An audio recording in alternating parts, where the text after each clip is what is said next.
Hey guys, here's part 2 of an Uzumaki amongst the dunes. As always, the full fanfic is already out over on Patreon, link to that is in the description, and to all my Patreons I truly thank all of you from the bottom of my heart. Your support helps me make these videos and I really couldn't do it without you guys, so again, thank you. Enjoy the video. Chapter 11. The small group of Konoha ninjas were very thankful that the walls of Suna had finally come into view. It was a 3-day travel to the country at a moderate pace and they were all ready for a soft bed and hot food. Tsunade turned to her followers and smiled. All of Naruto's friends had insisted on coming. All of Team 10, Team 8, Team Guy, and Iruka had come along. Jiraiya and Shizune were behind her, talking between themselves about their favorite blonde. Kakashi and Sakura had not wanted to come, but Tsunade had told them they would come willingly, or spend the entire time in the hospital while she was away. For Sakura, that could mean one of two things, for Kakashi it meant only one thing. So they had begrudgingly come along. The guards at the wall saw them coming and smiled. It wasn't often they got visits from allies, being one of the more out-of-the-way villages. "Welcome to Suna. May we see your passports please and reason for visiting?" Tsunade nodded and produced all their paperwork. She would have done her infamous finger flick to the forehead, but she had to be diplomatic nowadays. Besides, Naruto might not like it if she attacked his people. Her mood dropped slightly when she thought of that. Konoha was no longer his people. But then again, Naruto had never truly been Konoha's when they didn't want him. The guards gave the passports the once over and handed them back. Tsunade took a step forward but was stopped by a raised hand. "Reason for visiting? You don't have a scheduled visit planned and Kazekage-sama was not informed of your coming. We've come to visit a former leaf ninja who joined your ranks." The guards looked confused for a moment before the lights seemed to come on and they smiled brightly.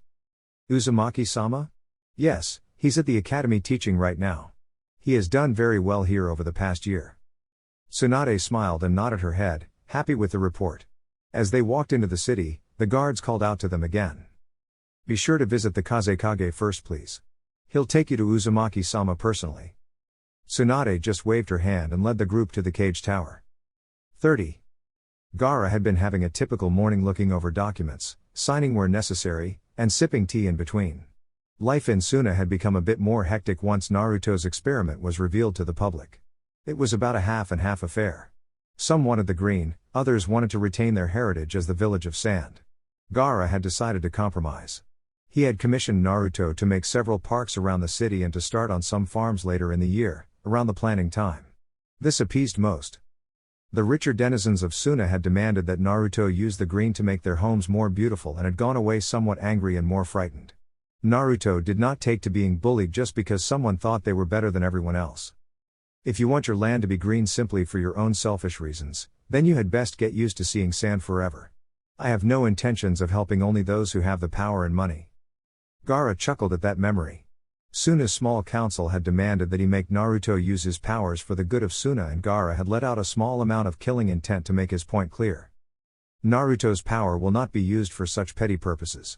His goal is to help Suna as a whole, not her noble subjects. Then I suppose you might tell us why Uzumaki's property is a veritable paradise in the middle of the desert?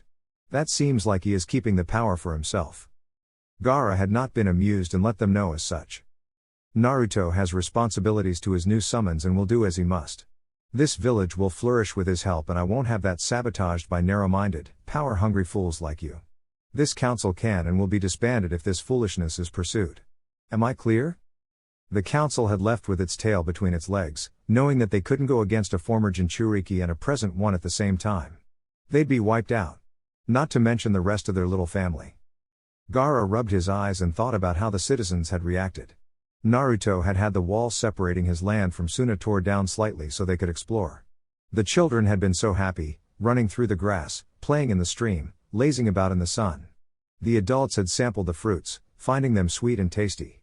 Some had started toward the caves but were stopped by Naruto. "Those caves are sacred. Please don't enter them. My summons would not appreciate it." To prove his point, he had summoned Tsubasa and the raccoon had spoken as gently as a giant animal with a booming voice could. "We are here to serve Naruto and, by proxy, Sunagakur. We will help your village to prosper again and ask only that you respect our wishes and not enter our sanctuary without permission." His request was met with respect and a little fear. After all, his teeth were very imposing and he could have squished everyone there. Naruto had since been helping Suna little by little in his spare time. He started with a park in the middle of the city and had the raccoons help him bring forth a spring and form a small pond. He left the rest of the park's shaping to the citizens and was happy when they converted it into a peaceful spot. Benches for sitting, swings hung from branches, some had even gone to Kiri and brought back fish to put in the pond and the waters of Naruto's creek. He'd thanked them profusely. But what the park was most used for was meditation by the people. Shade was a commodity in Suna, and being able to meditate in comfort outside was a blessing. He had gone from there to the poorer districts of Suna, helping them erect small vegetable gardens and giving them directions on how to care for them. Most of the poor families had thanked him while bowing over and had asked why he would do this for them. Naruto had smiled and bowed in return. "You're my people now and you need my help. I'll always help if I can." Those small gardens were flourishing and the families had been able to use the money saved for other things, such as fixing up dilapidated homes and purchasing better clothing for their children. He'd relegated himself to getting them off the ground before moving on to larger projects, such as farms. That could come later. Gaara was worried that his friend was stretching himself too thin and had ordered him not to use the green for 1 month.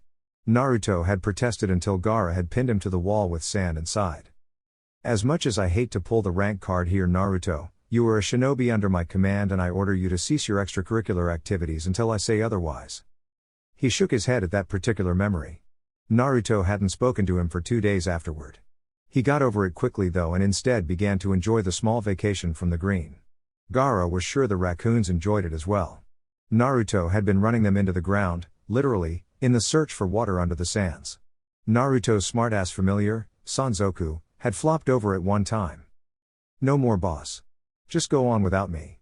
I'm so tired." A bit overdramatic, yes, but it got Naruto to lay off for a while. Gaara chuckled at the thought of the strange red panda when he heard a knock at his door. "Yes? Kazekage-sama, some Konoha ninjas are here to see you." "Send them in." His eyes widened slightly when Tsunade and Jiraiya strolled in first, followed by all of Naruto's old friends. He stood and addressed them. "Welcome to Suna, Hokage-sama. To what do we owe the honor?" "No need to be formal, Kazekage-sama. We're here to visit Naruto. But first, we'd like to hear how he's doing." Gaara smirked, slightly scaring the Konoha ninjas and beckoned for them to sit, while he called for Kankuro and Temari. He turned back to the two Sannin. "This might take a while." "Sake?" Their nods couldn't have been more enthusiastic. 30. Temari sighed as she stood beside her brother, listening to him tell the Konoha nins about her boyfriend. Her thoughts began to wander as she grew bored. She had wanted to try to catch one of Naruto's lectures today, but that might not be possible. Since she was essentially on vacation, she had spent most of her time at the property, just whiling the day away, reading a book or, once the wall was put back up, lounging on the grass getting a tan.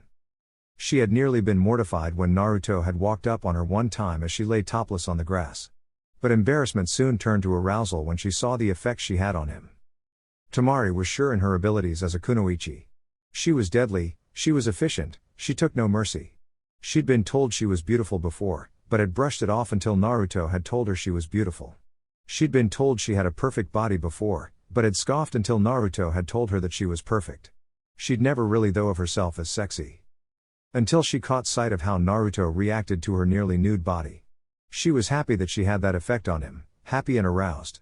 Her devilish side came out as she saw his pants stretch and she rose and strode over to him, her hips swinging and her breasts held in place by crossed arms.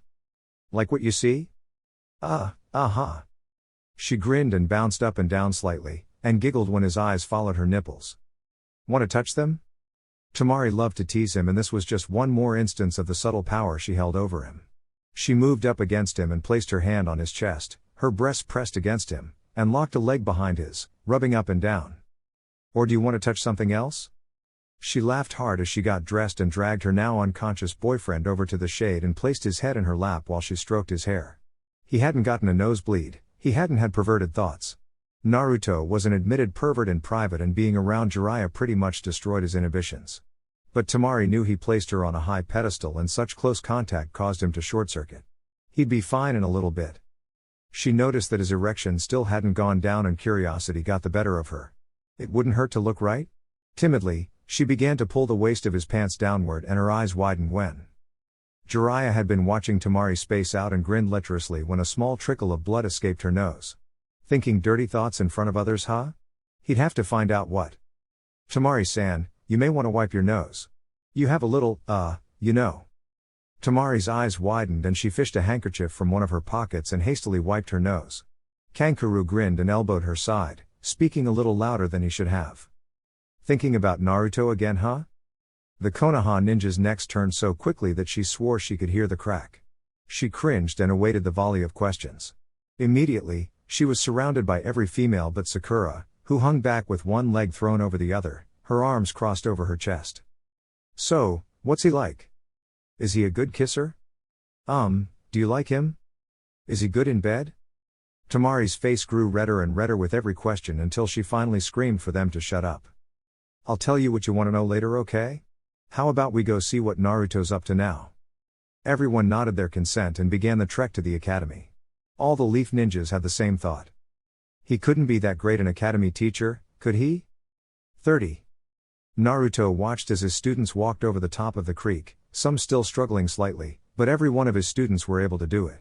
He allowed the other teachers to use the land on Tuesdays and Thursdays, but otherwise restricted people's access. This was his private property and he didn't want people thinking they could drop in whenever they wanted. Hey boss. Naruto looked down to Sanzoku and allowed the red panda to climb his leg and settle around his neck. What's the deal? You have visitors coming. They have the leaf symbol on the hit I ate. Friends of yours? Probably Tsunade and Jiraiya. They're alright. Gaara's probably with them. Hey, they probably want to see how I teach. Let's get the kids going on a lecture then, shall we? Sanzoku just nuzzled into Naruto's neck and went to sleep. Naruto clapped his hands loudly, the noise ringing out over the area, and the kids came running. He watched as they settled down and let his senses slide over the clearing. Several chakra signatures were close and soon they entered the clearing. He cleared his throat and turned to his students, his voice raising slightly so everyone could hear. Alright guys, today we're going to talk about deception and its applications as a ninja. One of the Konoha ninjas snickered and was promptly elbowed in the gut by Temari. She wasn't going to miss one of his lectures because of some dumbass. Deception is one of a ninja's greatest tools to use. With it, you can change the tide of battle in your favor or convince someone to help you. Deception is part of our trade. We are taught to deceive our enemies, but what about our friends and family? Everyone perked up and listened intently. Deception of one's enemies is acceptable, because they are not of your village and therefore, you owe them nothing. False information is dealt like candy in the ninja world and learning to be convincing is A+. A good poker face can save your life and the life of your comrades. Sadly, some people never learn how to gamble wisely. Tsunade growled at the obvious barb in her direction. So, the brat knew they were present, huh? She barely caught Gaara's chuckle and narrowed her eyes. She'd be good, for now. But deceiving your teammates and friends is quite another thing altogether. I spent the better half of my childhood hiding from my friends. I didn't let them know what was inside me and I never let it be known how good I actually was. Trust was a big issue on my team and while I wanted to trust them, I knew I never truly could. In my mind, if they knew what I held, they'd abandon me like everyone else. But I wasn't the only deceiver. I didn't know about Uchiha Sasuke's curse seal until it was too late. It was kept from me and it nearly got me killed. For the first 12 years of my life, it was kept from me that I was a Jinchuriki. Deception kept me from knowing my purpose in life and why I was hated. Deception is a double-edged sword. Deception can be one of our greatest tools and our worst enemy. Henge is a deceptive tool that changes our appearance. Information gathering is a gamble because you risk your life for something that may not even be true. But lies among friends, family, and teammates are unacceptable and can kill you in the long run. Lies start out small and they grow. At first, it's about how strong you are. Then it goes to how smart you are.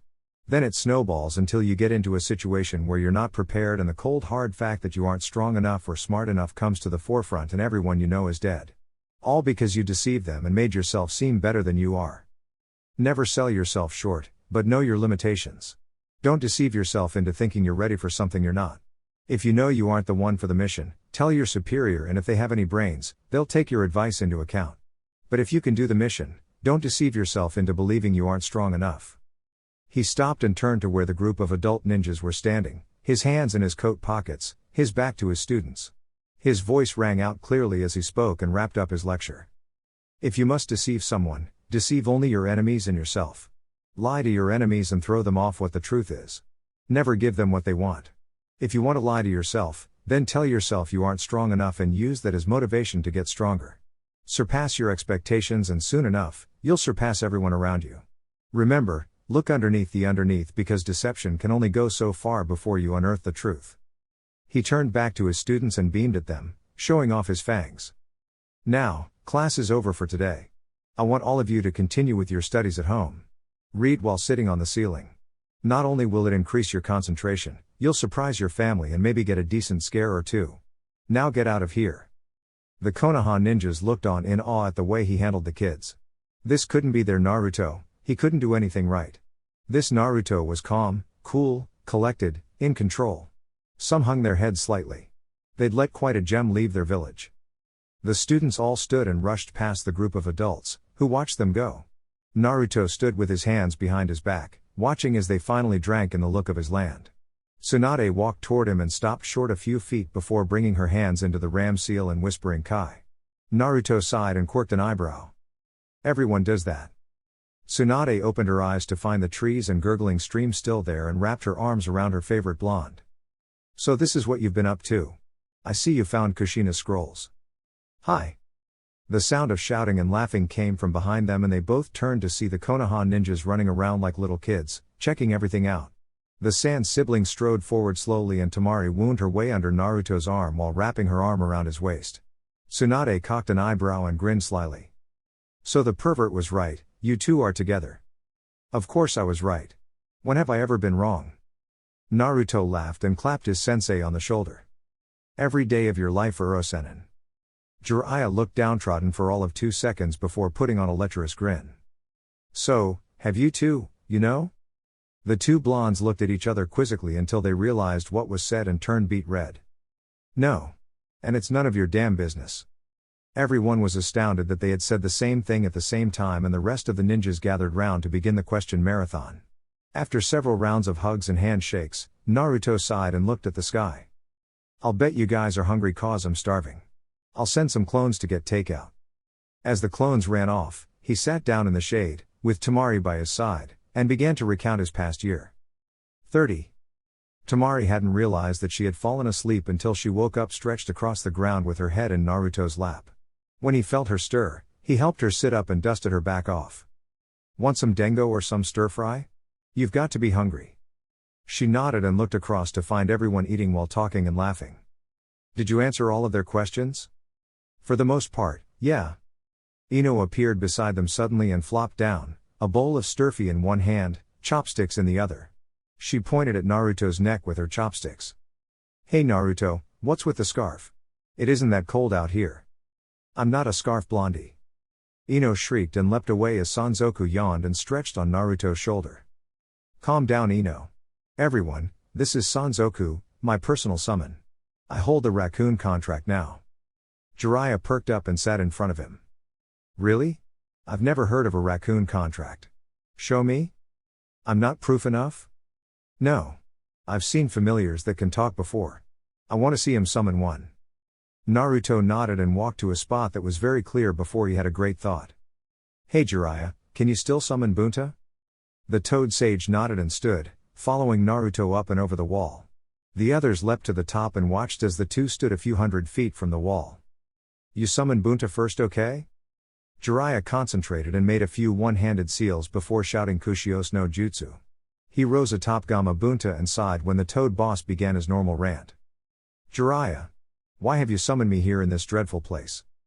Hey boss. Bunta rolled his eyes down to see a waving Naruto and smiled widely. Oi brat. I didn't think I'd ever see you again. Ready to re-sign the contract yet?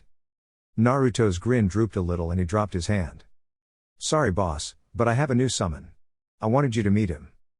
Bunta nodded and Naruto flipped through the hand signs and soon, a large cloud of smoke erupted. When it cleared Bunta's eyes went wide, as did everyone's. Naruto, why have you summoned me? Tsubasa, I want you to meet Gamma Bunta, the Toad boss. We've met before. Hello, old friend. Tsubasa. 30. Naruto left with the Jiraiya to rejoin the group, leaving the two boss summons to talk. Bunta started first. I see you've taken Naruto as your new summoner. Hi, I have. He is everything I could have dreamed of for a partner. Can he control it well? Hi, he can. Very well. Better than his mother ever could. So, you plan to help him return this place to its former glory? Hi. The two were silent for a while, until Bunta started again. I wish he had not cancelled our contract. Is there any way I can convince you to get him to sign it again? No. I'm sorry Gamabunta, but he is mine now. One day, you will find another worthy of you. The old toad hung his head and sighed. Maybe. But there will never be another like that boy. Even his father didn't have the level of potential he does. I agree. And that's why I can't share him. I'm sorry. The two summons bowed to one another and disappeared in giant puffs of smoke. 30. After everyone had gotten caught up, and accepted the notion that Naruto dealt with schoolchildren, they had all left for their hotel to rest after their trip. They all agreed to meet up the next day at the property and everyone would fill Naruto in on their time in Konoha. Tsunade wanted to talk to him in private with Jiraiya when she could and Naruto accepted. He also offered to cook for them, getting sparkly eyes from Temari and Kuji. Naruto lay in his bed in the compound and let out a heavy sigh. Tomorrow, he would have a substitute teacher watch over his class while he caught up with his friends. He knew many wanted one-on-one talks with him and all the guys had demanded a spar. No doubt, the girls would occupy Temari, trying to get any dirt they could on the couple's relationship. He looked up when he heard his door creak and saw the silhouette of Temari's hair enter the frame. Hey! Hey! Can I sleep with you tonight? Naruto quirked his eyebrow and rolled his head to look at the slumbering form of Sanzoku. My bed is somewhat preoccupied right now.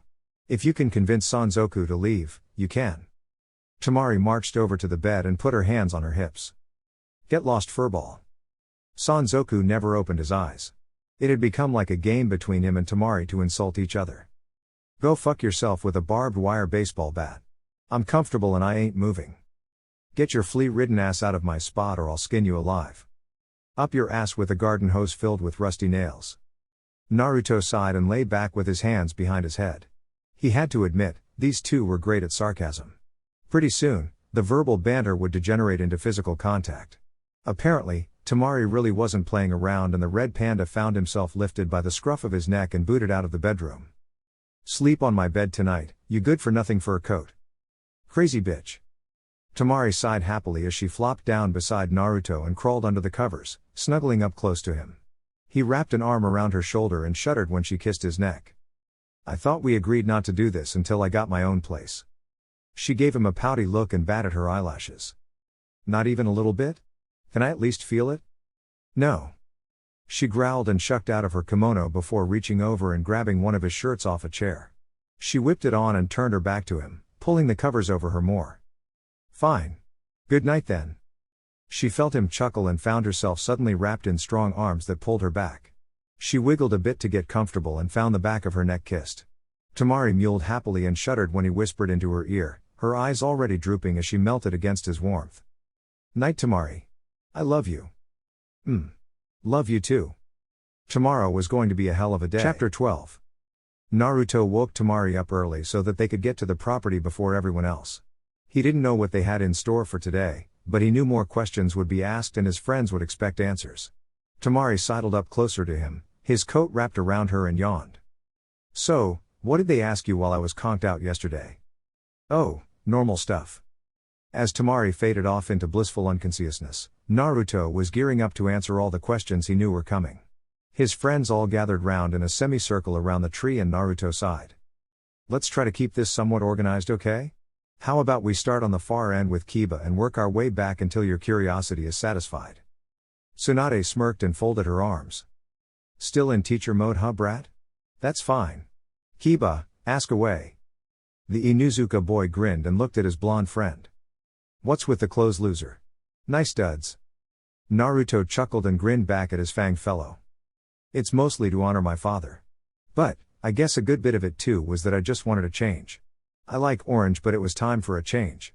Besides, I look a hell of a lot better now, don't I? Seems so. You look less moronic in any case. Valpe, that's my question. Hinata, you're next. The shy Hyuga looked at Naruto and pushed her fingers together in her old habit. Naruto quirked an eyebrow and gave her a half-hearted frown. Hinata-chan, I thought we agreed you wouldn't do that anymore. The girl eeped and let her hands fall into her lap. Naruto smiled. She was still good old shy Hinata. I wanna know, are you happy here? All head swung to Naruto and he leaned back further against the tree, absently stroking Temari's hair, causing her to smile slightly in her sleep. The girls all noticed and sighed. Why couldn't their guys, if they had one, be like that? I am very happy here, more so than I ever was in Konoha. Not to say I don't miss all of you, because I do, but I'm not glared at here. I'm not talked about behind my back here in a malicious manner. People don't wish for my death. I'm accepted here. The children don't run from me in fear or hate me because their parents say so. Yes, Hinata-chan, I'm happy here. Hinata smiled at him sadly, knowing it was true. No matter how much she might have liked him, he would never have continued pretending to be happy in Konoha forever. The others all looked pensive and some looked away. Tsunade and Jiraiya just hung their heads, their inability to stop the people of their village from spreading hate against the boy glaringly obvious. Shino, the next in line, seeing that everyone was becoming illogically downtrodden when they should be happy for Naruto, asked his question. I have a two-part question. Everyone perked up and Naruto looked at the bug wielder questioningly. Where did this small piece of forest come from? It's like being home in Konoha. Naruto frowned at the choice of words. It was true that his land reminded him of Konoha, but this was his home, made by him. It wasn't like being in Konoha, because this forest was his. I won't answer that yet. I'd rather show you at some point, perhaps tomorrow. Trust me, it'll blow you away when you see it. Shino, though not satisfied with the answer, nodded and pushed his glasses up slightly. Very well. My second question is, can I introduce some species of bugs here that I believe may help the environment? Of course. Just nothing destructive or that may compromise my work. Shino nodded again and sat back in a more relaxed pose beside his teammates. There was silence for a moment until Shino turned to the person beside him. I believe it is your turn, Ino. You can stop ogling Naruto now. Said blonde blushed and shifted uncomfortably where she sat. Naruto smirked on the inside. Who would have thought Ino of all people would have thought him attractive? She finally got her nerve back up and stared him in the eye. Any chance of a date? The others all groaned and Shikamaru looked, slightly peeved. Naruto snickered and shook his head. Sorry Ino, but you had several chances over the years and never gave me the time of day. I think I'll stick with Temari, thanks. Ino was visibly disappointed and sat back with her arms crossed in a huff. It wasn't often she got turned down. Most guys would give their left arms to go on a date with her. She was one of the most desirable kunoichi in Konoha. Unfortunately for her, the key word was Konoha. She elbowed Shikamaru hard in the ribs, causing him to grunt and glared at him. Your turn, bum. TCH, so troublesome. The pineapple-haired brunette sat up and turned a lazy eye to Naruto. Have you become any more intelligent over time? Naruto quirked an eyebrow and nodded. What the hell kind of question was that? Have you learned how to play shogi since you've left? Naruto nodded again. Shikamaru grinned and lay back again to stare at the clouds. Good. I challenge you to a game before we have to leave. We'll see if you've gotten better at strategy or not. When he didn't say anything else for several minutes, Kuji leaned over to his best friend and put his ear close to Shikamaru's face. He leaned back up and smiled. He fell asleep. Guess I'll ask my question now. He took another chip out of the bag he was carrying and crunched down on it. Any chance I can get you to cook a meal for me? I heard the Kazekage say you're pretty good. Sure. I like to cook. It's soothing. I'll make a smorgasbord for everyone. Kuji smiled and looked upward towards the sky, watching the clouds float by. At least he'd get a good home-cooked meal here. Ten glared at the younger ninjas and huffed. What the hell? We're supposed to ask him questions about how he's been, not request things from him. You guys are idiots. She cut her eyes to an amused Naruto and growled. How has your training been in the past year? Learn anything new? Of course I have. I'll show you what I've learned. A pregnant pause came over them as Ten leaned forward eagerly. Later. Her eyes bugged out and she nearly shrieked at the smug look on his face. She threw a kunai at him out of frustration, which he dodged by leaning his head sideways and then rubbing his temple against the handle. Thanks for that. It's kind of hard to scratch that spot with my hands full. You're a peach. Ten. Lee laughed heartily at his former comrade's antics, earning him a glare from Ten. His enthusiasm wilted but his smile didn't. Yosh. It is good to know you have been training hard, Naruto-kun. May I challenge you to a match or two? Sure Lee, it'll be fun. I think you'll find me quite different from our spars before. Lee grinned and pumped his fists, his flames of youth burning behind his eyes.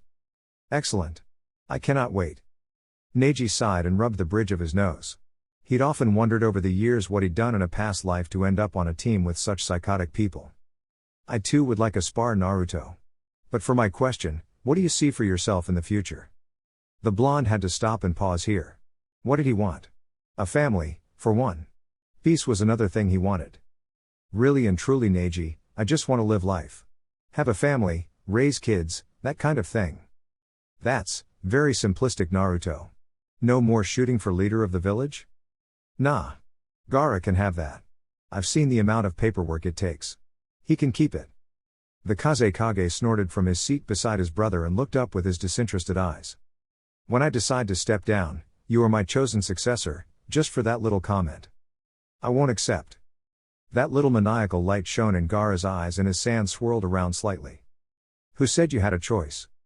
Tsunade coughed into her hand and the two stopped bickering. Al thought they still threw each other hard glares. The older blonde smiled and pointed to Iruka. Your turn. The school teacher smiled and rubbed the back of his head. I don't want to ask too many questions in front of this many people, so I just want to learn about your teaching style later. Since you were a horrible student, I just want to know what makes you a good teacher. The party laughed at the jab at Naruto's expense and the blonde smirked at Iruka. Digging for advice, sensei? I guess I could share a few tricks with you. We'll talk later. Iruka nodded happily and sat back, looking expectantly at Tsunade. The Hokage grinned and elbowed Jiraiya. We have several things to talk to Naruto about in private, so I don't have any questions. Jiraiya? A perverted leer spread across the older man's face and Naruto was immediately on guard. So brat, is she a natural blonde or what? I'm not answering that. So she is. Is she any good at things? I wouldn't know. We've never done anything other than kiss. Jiraiya spluttered and glared at his pupil. You mean to tell me that you've been with this girl over a year and still haven't done anything? You're a failure as a student. Yeah, well nobody asked you, you perverted old bastard. And I've only been dating her for a little while. I've lived with her family for over a year. And you've never seen anything? A nipple, a curly hair, nothing? I never said that.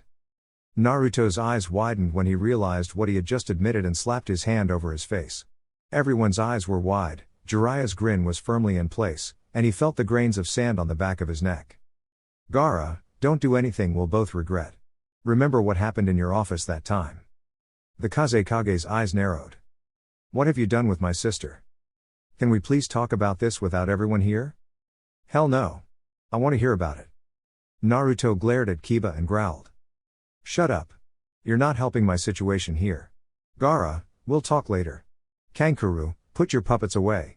Jiraiya. The old pervert perked up when he heard his name called and blanched at the vengeful grin plastered on his student's face. I'll deal with you later. Naruto turned to the last two, Sakura and Kakashi, and frowned slightly.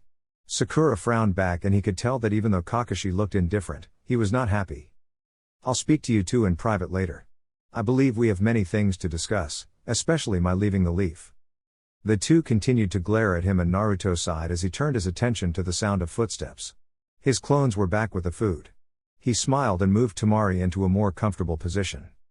Well, food's here. Let's dig in. 30. Temari sighed as they walked into her favorite clearing. She glanced toward the caves and blinked. The entrance was not there or didn't appear to be. Naruto had put up a very strong barrier to keep humans out. It still let the raccoons in though. She looked up at the stars still in the midnight blue sky and grit her teeth. Why in the hell was she up so early again? Oh yes, her boyfriend and his need to be there to greet the others. She let Naruto lead her to their tree and sat down in front of him, curling up in his coat as he circled his arms around her waist. So, what do we do now? He smiled down at her and kissed the top of her head. Temari might be a battle-hardened kunoichi, but she loved to be held and kissed. She loved the soft stuff. It wasn't long before sleep claimed her again and she fell asleep leaned against his chest, Naruto following her into slumber not long afterward. 30. It was past sunup when Tsunade led the group back to Naruto's land. She had wanted to get there as soon as possible, but getting the lazy-ass ninjas up had proven quite a chore. Jiraiya had been a big help, summoning several smaller toads to wake up the ladies, causing them to scream, therefore making the boys jump out of bed thinking they were being attacked. If it hadn't been so stupid, she might have laughed.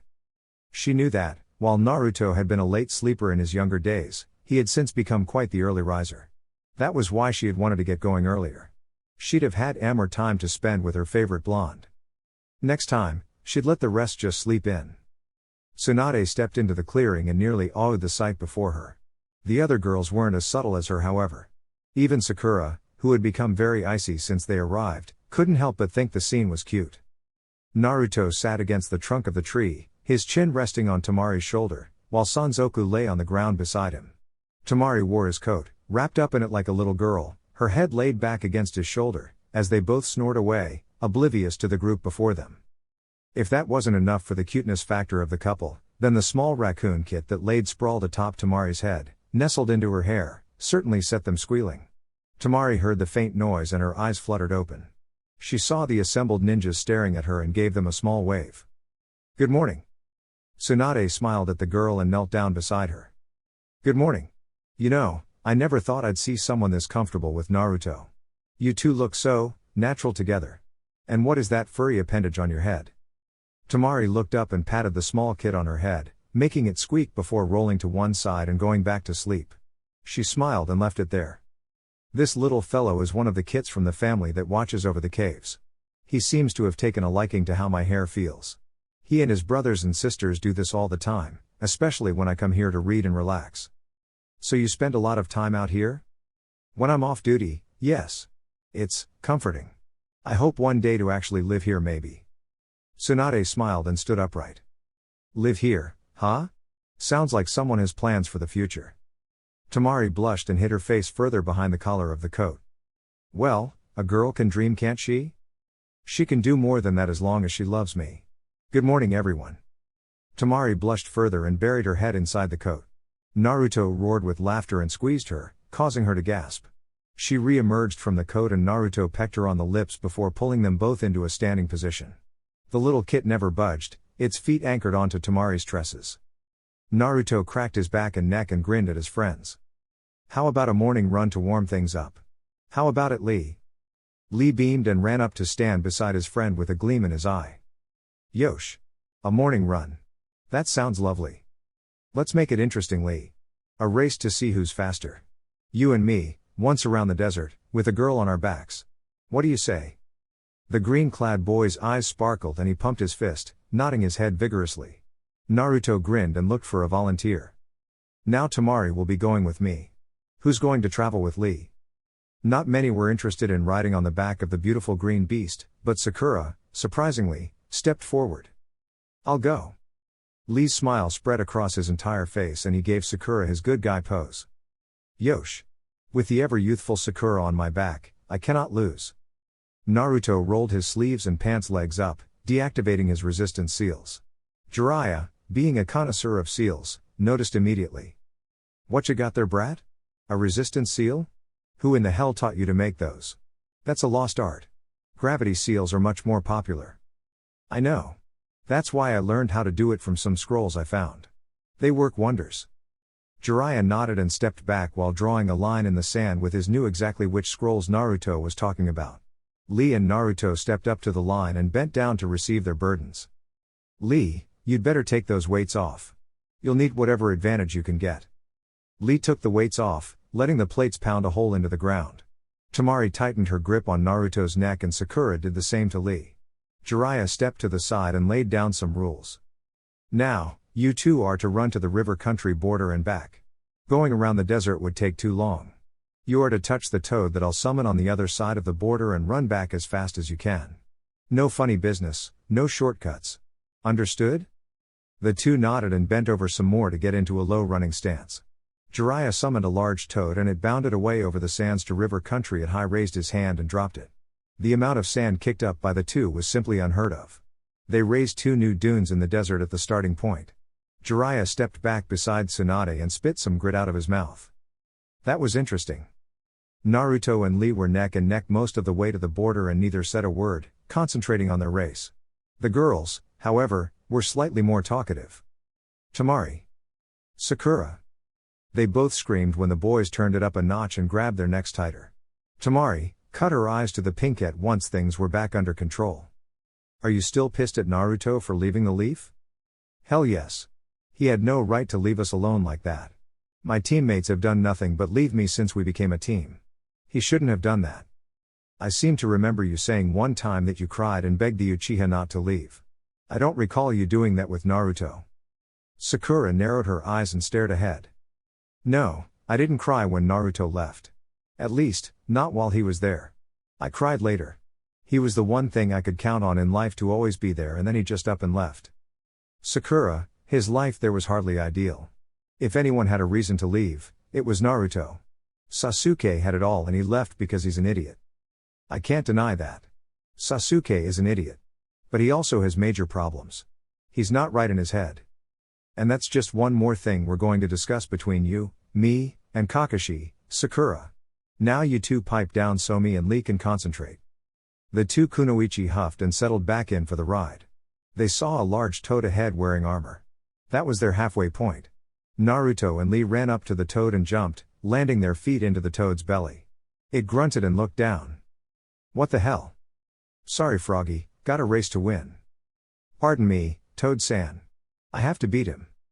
Using the momentum they'd built up, the two kicked off the toad and flipped in mid-air, landing on their feet and rushing back toward the property. As the toad disappeared, literally, Naruto turned to Lee and grinned. Sorry Lee, but this is where I win. See ya at the line.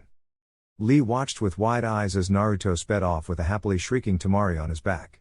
Once the shock wore off, he grinned and turned to Sakura. You should hold on Sakura-chan. This could get rough. Simon, Kai. Cumin, Kai. Ah. Sakura's screams were lost to the wind as she nearly choked Lee. He set off after Naruto, the sand kicking up behind him in waves. The people at the finish line watched with wide eyes as twin wakes of sand bloomed out in the desert. Kiba leaned over to Hinata and Shino and asked. They can stop in time, right? Akamaru barked in response. Yeah, I don't think they can either boy. Lee pulled up beside Naruto again and grinned at the blonde. I'm sorry Naruto-kun, but it appears you still aren't up to my level of speed. Naruto grinned back at Lee and hefted Temari slightly, letting her know he was about to blow Lee away. Sorry, Lee, but I still have 2 resistance seals left. Take care now, bye-bye then. Naruto ran his hands over his thighs and felt the pocket of air behind him dissipate. His lips split into an impossible smile and the explosion of sand from his takeoff bowled Lee over, causing both him and Sakura to roll across the desert in a tangle of arms and legs, ending with her straddling him. Lee blushed and turned his head away. Sakura-chan, not that I mind, but you're kind of sitting on my.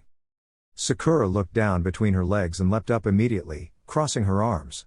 She'd hoped to see Naruto humbled a tiny bit. Just take me back, Lee. Lee sighed and scooped her onto his back. He wondered if he'd ever break her shell. Naruto ran full speed toward the finish line and blew by it, throwing sand over everyone. He ran straight up the wall and jumped for the creek, trying to slow his descent. Temari saw what he was doing and hollered in his ear. Don't you dare land there. Naruto. The group of Konoha ninjas heard the scream and saw the water cascade over the wall and ran to see what happened, Lee and Sakura right behind them.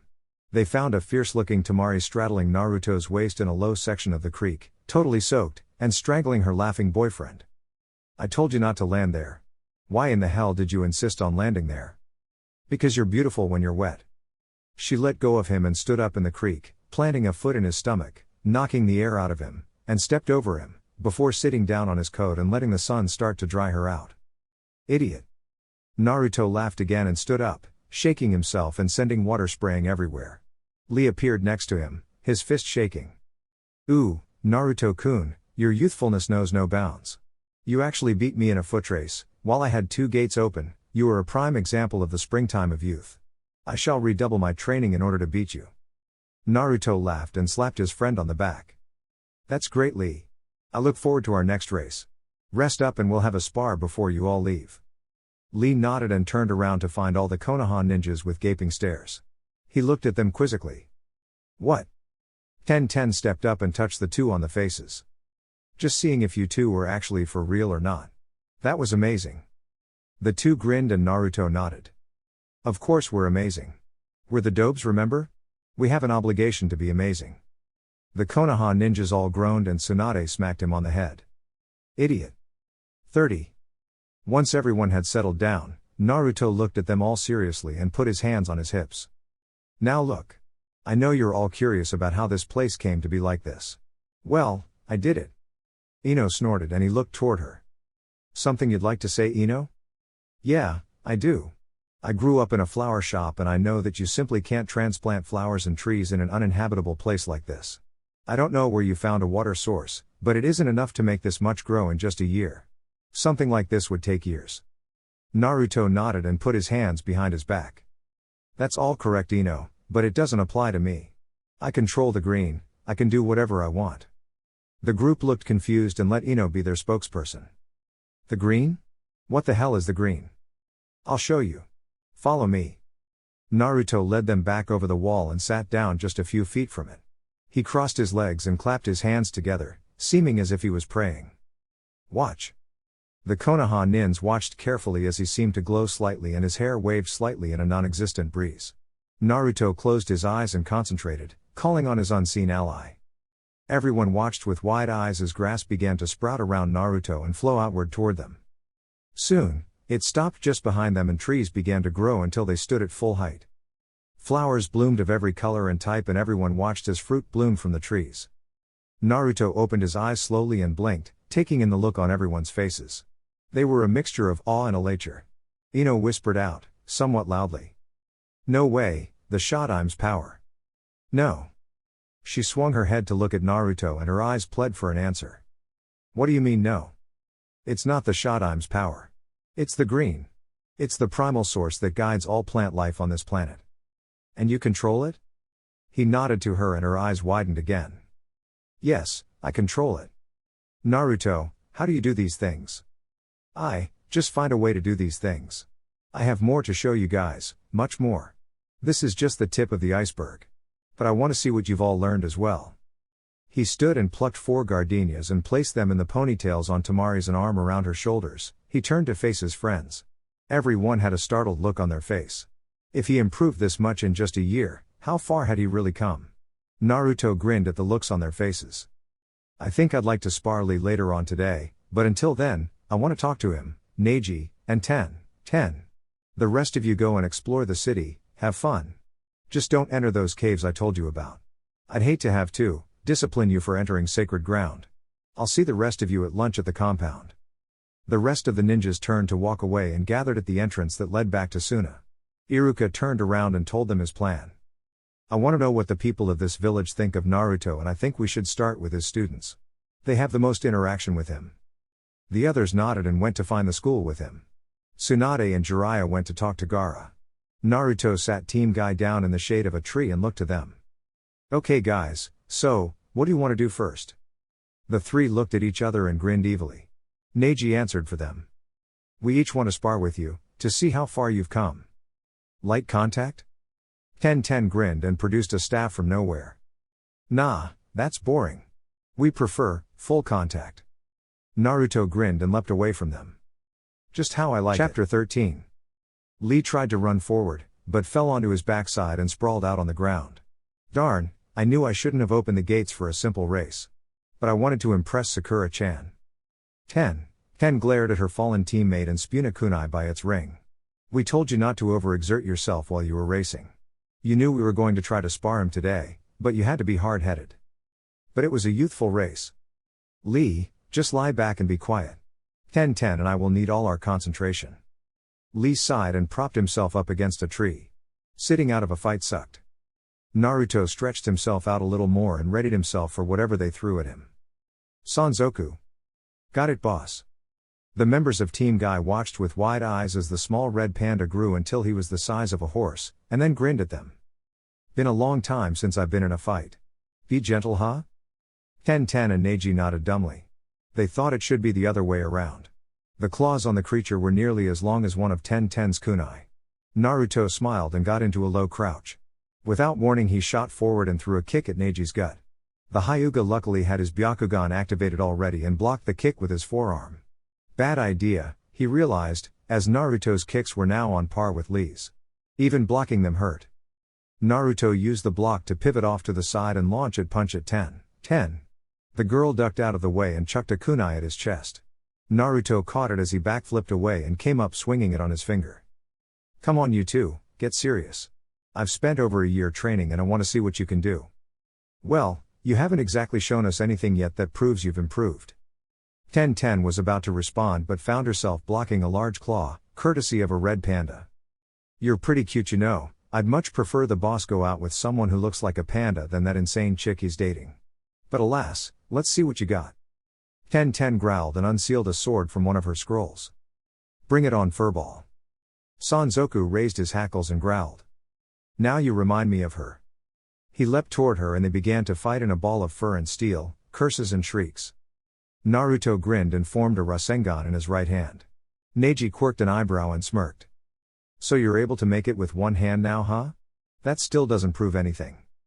Perhaps, or maybe, as you're about to find out, it proves that I've accomplished a lot. Naruto dashed forward and thrust the sphere toward Neji, who grimaced and began the preparations for his kaidan. Naruto's grin was audible from the sky as he leapt into the air. I've always wanted to know what would happen if two spheres traveling in opposite directions met. Neji's eyes went wide with fear as Naruto plowed the Rasengan into the kaidan, laughing like a maniac. The resulting explosion blew them all in different directions. 30. As Iruka and the group walked inside the classroom that Naruto usually occupied and introduced themselves to the class, they felt the shake from Naruto and Neji's explosion. Kiba grabbed the wall and looked around frantically. What the hell was that? The Konoha ninjas looked to the students and substitute for an answer and found amused faces. The substitute chuckled and shook her head. That was probably just Uzumaki-san trying out a new jutsu. Don't worry, it's a common occurrence here in Suna. Besides, his chakra signature when he does things like this is large enough that everyone feels it. Yeah, Naruto-sensei is really strong. He's always doing something like this. Iruka smiled and walked to the front of the class. He looked out over the small group and wondered what Naruto could possibly teach them. The rest of the Konoha nin stood against the wall behind him. This was Iruka's domain. Hello everyone. My name is Iruka and I was Naruto's old sensei in his academy days. These people behind me are his friends. We just want to know what Naruto is teaching you and what you think of him. The students perked up when they heard Iruka introduce himself. One of the girls raised her hand. Iruka pointed to her. So you're Iruka-sensei? I always thought you'd be bigger. Naruto-sensei talks about you all the time. He does? The girl nodded and a boy stood up. He's told us all about his time in the academy and how he was the dobi of his class. He's told us all about you too, how you used to get onto him for being dumb all the time and doing stupid things. He has a lot of respect for you. Iruka beamed and sat down on the desk. Tell me what you think of Naruto. The class immediately came to life. Iruka let some of his teaching ability come back out, showing the class where Naruto had gotten his intimidation tactics from. Quiet. Hey, anyway, we'll start over here. You on the end. The boy stood and bowed. Naruto-sensei is a great teacher. He's taught us all how to do so much in just a year. We can all do henge, kawarimi, and bunshin without difficulty. And he's taught us morals and stuff like that. Sakura snorted and everyone turned to look at her. Morals? Naruto? Like what? The boy glared and straightened his backbone. No one talked bad about his teacher. He's taught us that to be a traitor is the highest crime there is. That emotions are useful in battle, but should be carefully managed. And that you should always follow your own path. He teaches us more than the leaf teaches their Jinan. Aha! Those are all basic skills that any ninja should know. What are you kids, 12? We're 9. We're a second-year class. Come on guys, let's show them what else Naruto-sensei has taught us. The Konoha ninjas watched with wide eyes as the students walked up the walls and stood on the ceiling with their arms crossed. That wasn't taught to second-year students in Konoha. Iruka was the first to get over his shock. How long have you known how to climb walls? Since the first year. Naruto-sensei is teaching us how to walk on water as well. Iruka spluttered and looked back at his former students. If this is what Naruto was bringing to Suna in regards to teaching, then Konoha had a lot of catching up to do. He didn't miss the smiles on all the ninjas' faces though.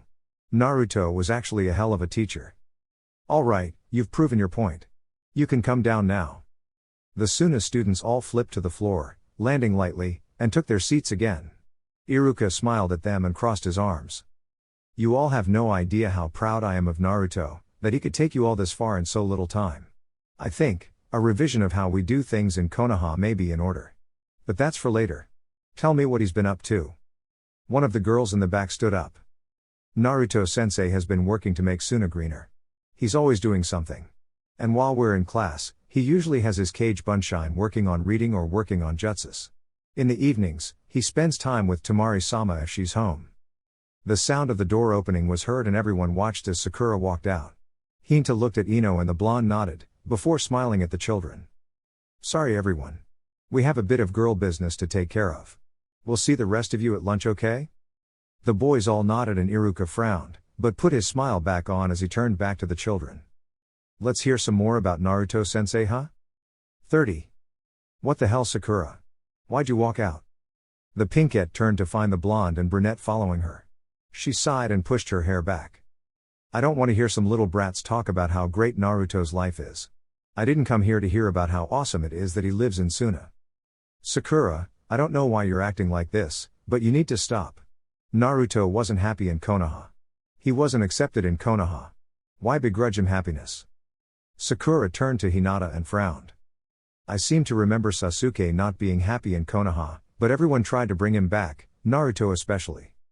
He did that for you. And I'm pretty sure that Sasuke was very well accepted in Konoha. The question is, why are you and Kakashi being so resentful of Naruto? Because he left. I don't have anyone anymore. My whole team is gone, left, just up and quit. What would you do if Kiba or Shino just up and left? Or Shikamaru and Kuji? What if they just said they weren't happy and left? Ino frowned and crossed her arms. But they aren't hated like Naruto was. They don't have a reason to leave. Damn it, Sakura, why not just accept that he isn't coming back? Why not move on? They saw the tears piling up in Sakura's eyes as she tried to hold them back. He always told me I wouldn't have to do things alone. That he'd always be there. Well, guess what? He's not there anymore and I'll never forgive him. They watched as she stomped off somewhere and Ino heard Hinata sigh. I'm not happy he left either, but Naruto deserves happiness above all of us. I don't despise him for wanting to be wanted and loved. Ino watched as Sakura faded into the heat waves and turned around to go rejoin the group, Hinata following her. They'd have to find Sakura before lunch. Me either. 30. Ken panted as she laid on the ground. That summon of Naruto sure could fight. It was like the thing was born for it. Hell, it had even thrown some water jutsus at her. She turned her head to find Neji and Naruto still fighting, although Neji was barely on his feet at this point. The pale-eyed man panted and settled back into his Juken stance. Where do you keep getting energy from? It's like a repeat of our match from all those years ago. What pisses me off the most is that you're just a chonin. Naruto grinned and took a step backward. Neji, you've always known I wasn't normal. And besides, Jinan, Chonin, Jounin? They're just titles. I don't need to be a Jounin to beat you. Let me show you one of my favorite new jutsu that I've learned. Neji watched and prepared himself to use another kaiden as Naruto began to spin himself like a top. From the middle of the whirlwind, he heard the blonde's voice. This is a little jutsu known as a tornado. It's not really a jutsu at all, merely spinning fast enough to allow my wind element to infuse around me and keep the air moving. The really fun part is that it picks up the sand around me and turns this fluctuation of air into a sandblaster, capable of peeling skin off the bones. Best part? Once I get the air flowing, it's self-sustaining. No more effort needed on my part. Neji's eyes widened as he saw the tornado begin to move forward. I'd use kaiden if I were you, Neji. With a curse under his breath, the Hyuga began to spin furiously, actually feeling the impact as the tornado collided with his chakra shield. Ten's and Lee's eyes widened as they felt the wind whip at them, opening small gashes in their arms and legs. Neji felt like he was inside a blender. The air pressure was incredible. But it had to end at some point. He simply had to outlast Naruto with his kaiden. He could do it. Naruto's eyes shone with glee. He hadn't had this much fun in forever. Neji was proving to be a formidable opponent, just as he was back then. He gave the tornado a bit more of a push and watched as Neji exploded backward, skidding along the ground before coming to rest in the creek. Naruto rushed over to him immediately and laughed when he saw Neji's blissful look as the water caressed his wounds. The Hyuga opened his eyes and let out a small chuckle. It seems, once again, you've left me laying on my back after a fight. Can we go to lunch now? I've worked up quite an appetite. Yeah, can we, Naruto? Your summon really wore me out. Rest sounds good. Yosh. I, too, would like to rest. Perhaps I will feel like sparring you tomorrow. Naruto sighed as he made some clones to carry them back to the compound. Sorry Lee, but tomorrow I'm talking to Ino, Shikamaru, and Kuji I think. I don't know what they plan to do, but if Shikamaru wants a game, I imagine I'll be there quite a while. We'll see what I can arrange though. Lee nodded wearily as he and his teammates were carried through the streets. At least lunch would be good. 30. And that's what's going on in Konoha, Gaara. You realize of course, that once I tell the council of all that Naruto has accomplished here, they will demand he be sent back to Konoha. Naruto is of the sand now. I won't allow him to be sent back to a place that does not appreciate him, a place that would try to exploit him. Tsunade frowned and bit her lip. I know that Gaara, but I'm just saying that is what they'll do. Jiraiya nodded and put in his 2 cents. The boy is the son of our greatest hero. I agree, it was stupid of the council to deny him his heritage, but they'll know he took his parents' scrolls when they hear of him using some of his father's skills. Gaara leveled a glare at the Toad Sage and grunted. They don't know what was in those scrolls since Naruto burned them before he left. The only jutsus of his father's they would recognize are Hiraishin and the Rasengan. Anything else would be too obscure and undocumented. It doesn't matter Gaara. They want the Fourth's blood back in Konoha and they may get desperate to get it. I can't keep an eye on them all the time. Gaara sighed and nodded. Why, oh why, did his friend have to be such a headache, even when he wasn't present? Gaara stood and made his way toward the door. Jiraiya raised an eyebrow and turned in his seat. Where are you going? Lunch. I'm hoping Naruto is cooking for us and I like the way he cooks. Coming? Tsunade stood and began to follow after him and Jiraiya followed her with a grunt. The boy wasn't much of a cook when we were on our trip. I guess he cultivated it after he came back. Gaara shrugged and nodded to those he passed in the street. I don't particularly care where he learned to cook. I just know he's a whole lot better than Temari or Kankuro when it comes to the culinary arts. Tsunade chuckled and waved at a few people they passed. She elbowed Jiraiya when she saw him leering at some girls. I guess some things change. I miss him, you know. Konoha isn't the same without him. I'm sure it isn't. Things are much less quiet here now that the public knows what he can do. He's going to attempt to start farms soon, you know. Tsunade smiled but on the inside she was calculating. Konoha was a big supplier of Suna's vegetable and fruit crops. If Naruto succeeded, then that would cut into their supply lines and profits. Jiraiya noticed how she got quiet and placed his hand on her shoulder. Don't think about business right now Tsunade.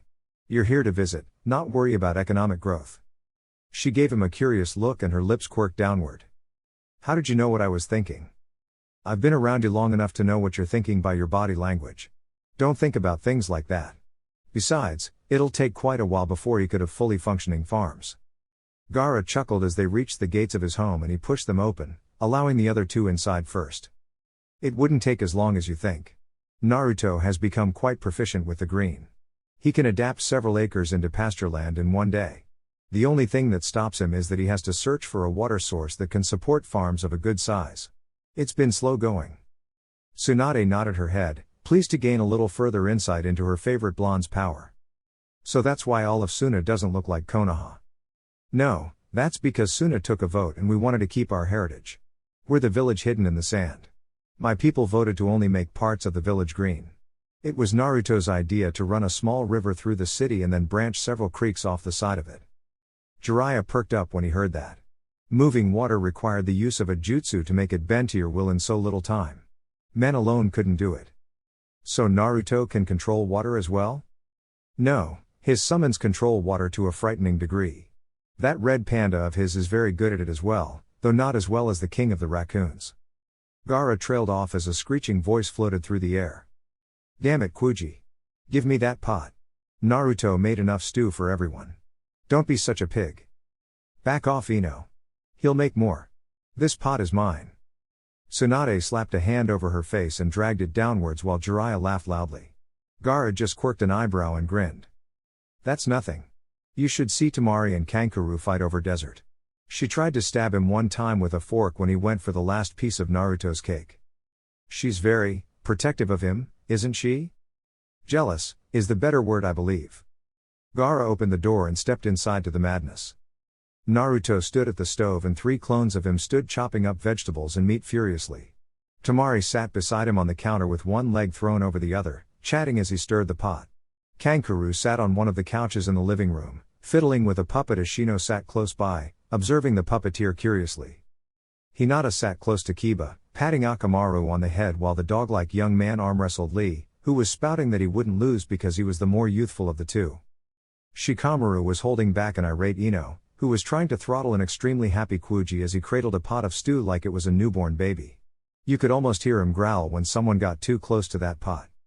Neji and Tenten sat on a couch by themselves off to the side, still nursing their bumps and bruises from the earlier spar-turned-all-out brawl. Sanzoku was sprawled out on the cushion beside her. Tsunade saw their state and went over to heal them and glean any information she could off of them. Jiraiya saw Sakura and Kakashi off in a corner, Kakashi's nose in a book and Sakura throwing Naruto and Temari glances when she thought no one was looking. Iruka sat at the table with a pondering look on his face. Jiraiya crossed the room and stood beside Kakashi, who cut his eyes to the older man and went back to reading.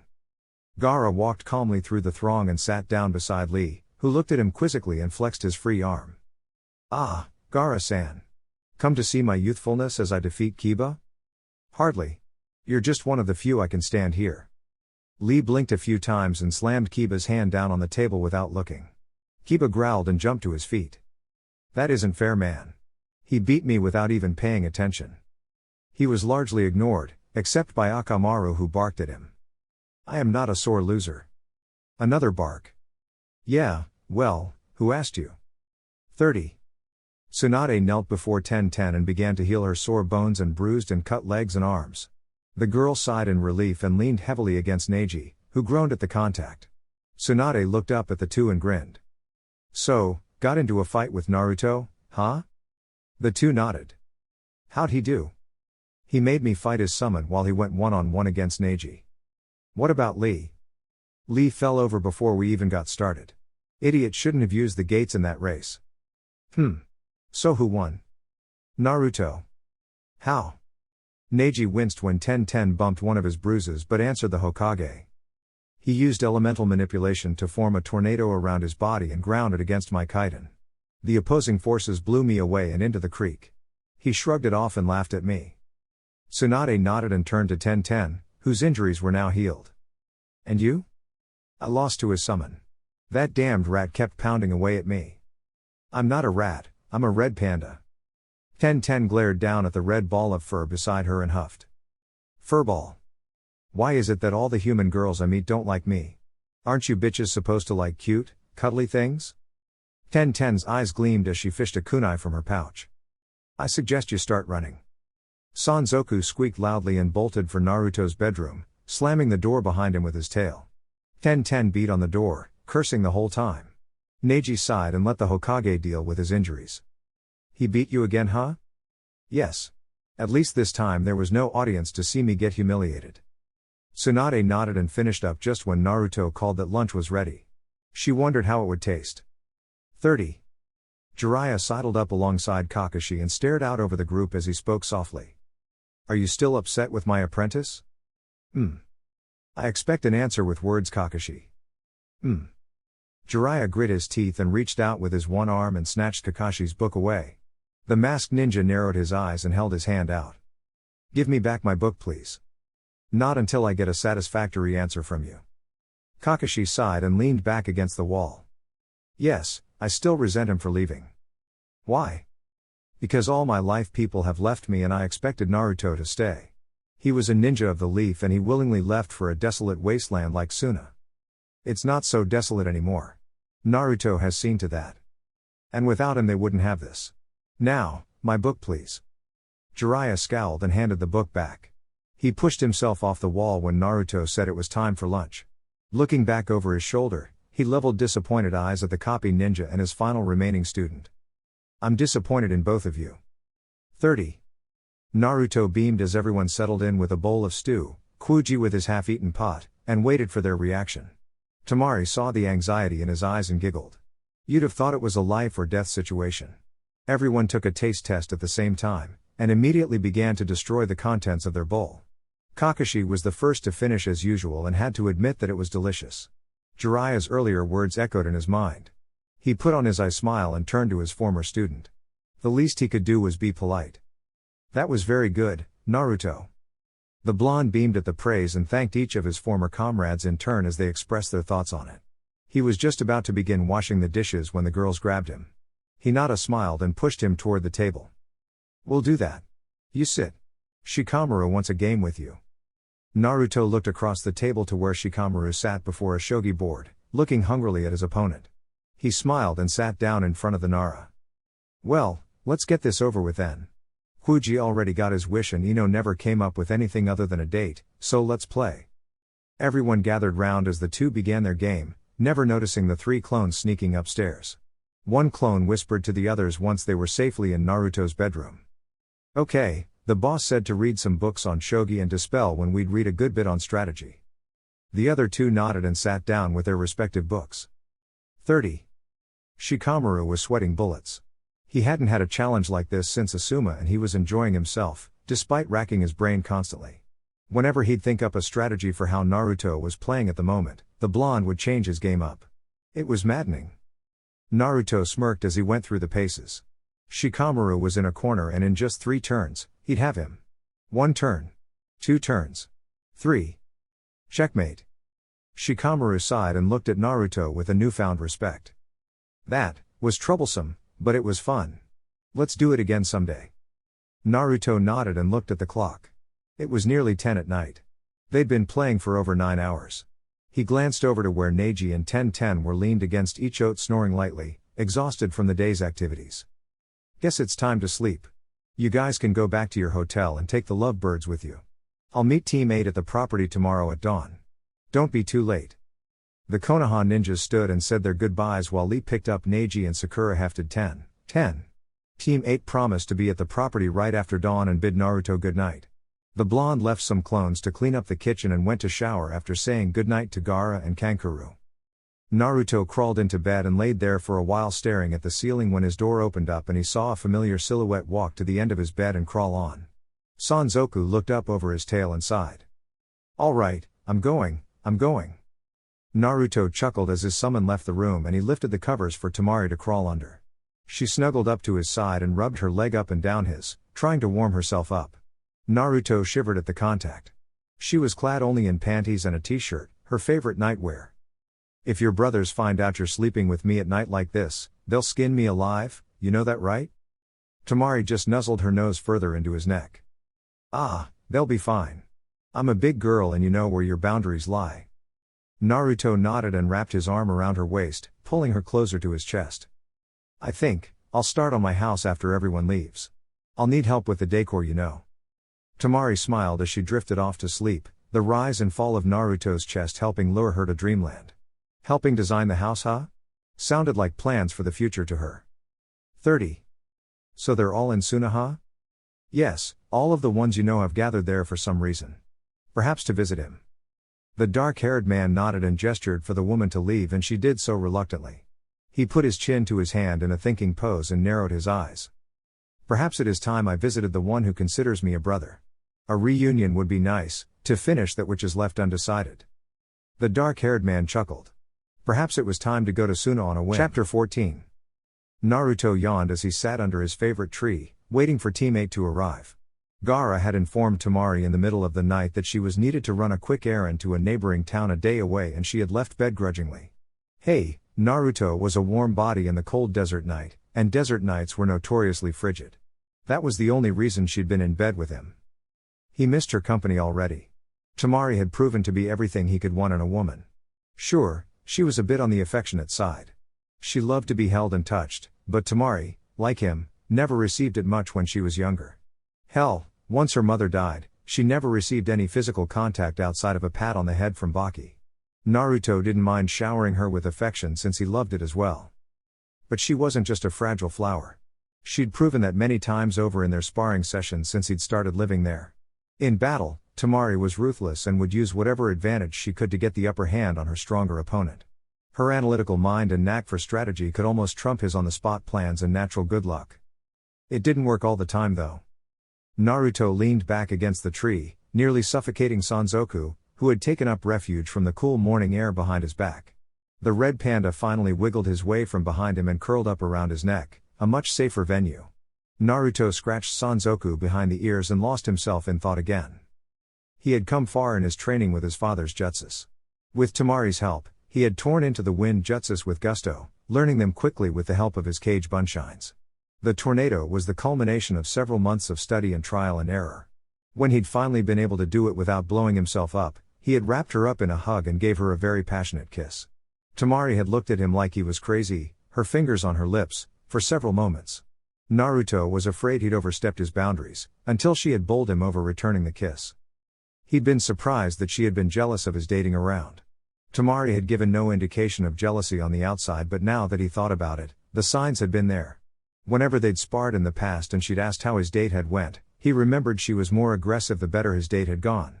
She'd nearly killed him when he told her one time that he'd given a girl a goodnight kiss. He sighed and crossed his arms as he looked up at the star-pocked sky. It had certainly been an adventure living in Suna. He'd just come here because he knew a few of the people and had ended up becoming a very popular schoolteacher and very desirable to the women of the village. Too bad for them, he only wanted a certain spiky ponytailed blonde. Sanzoku snorted, letting him know that Team 8 was close. Naruto stood and cracked his back, before walking to the stream and washing his face to wake himself up further. He smiled when he heard Akamaru approaching at high speed and stood to say hello only to be tackled by the enormous canine, right into the creek. Akamaru. Get off of him. What in the hell are you thinking? A few woofs was Kiba's answer as he hauled the dog off of Naruto, who was helped back to his feet by Hinata and Shino. No, I don't think he appreciated a bath this early in the morning.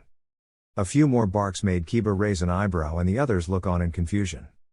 What do you mean he smells like Temari all over? Naruto saw the need to stop any further speculation about what might have gone on last night, not that anything did happen. So, what do you guys want to do? Want to spar? Kiba threw his hands up in front of his chest in surrender. Spar? Hell no. Not after what you did to Neji and Ten. I'd rather you show us around and maybe show us a few jutsus. Hinata nodded from where she had sat down with Sanzoku in her lap, the red panda enjoying her gentle caress on his back. Akamaru growled at the smaller creature until Sanzoku cut his eyes to the dog and growled back. Don't think I won't squish you, mutt. I've finally found a girl who doesn't want to kill me, so go away. Akamaru yipped and growled in response. I don't care if it's your spot. She'll be leaving soon and then you can have her back. Learn to share. Another growl. Sanzoku let one eye open and bared his teeth. I'm comfortable, mutt. Don't insult me just because you think you can take me. I'll show you why the raccoon tribe is feared. Akamaru, leave him alone. Hinata pets you all the time. The dog snorted and flopped down next to Hinata, throwing Sanzoku baleful glares whenever the red panda purred in contentment when Hinata scratched a good spot. Shino took the moment to catch Naruto's attention. I'll assume from your match against Neji and Ten that you've grown much stronger, so there's no need for us to fight against you. I'd rather learn a few things anyway, and leave a few bugs here to see how they'll take to the environment if you'd let me. Naruto smiled and waved his hand in an encompassing motion toward the small forest behind them. I kind of figured that you guys would want to just explore and relax today. After all, you three are most comfortable in the forest, aren't you? Kiba and Akamaru bounded off into the forest, their laughs and barks echoing all over the place as they flipped and twisted through the greenery.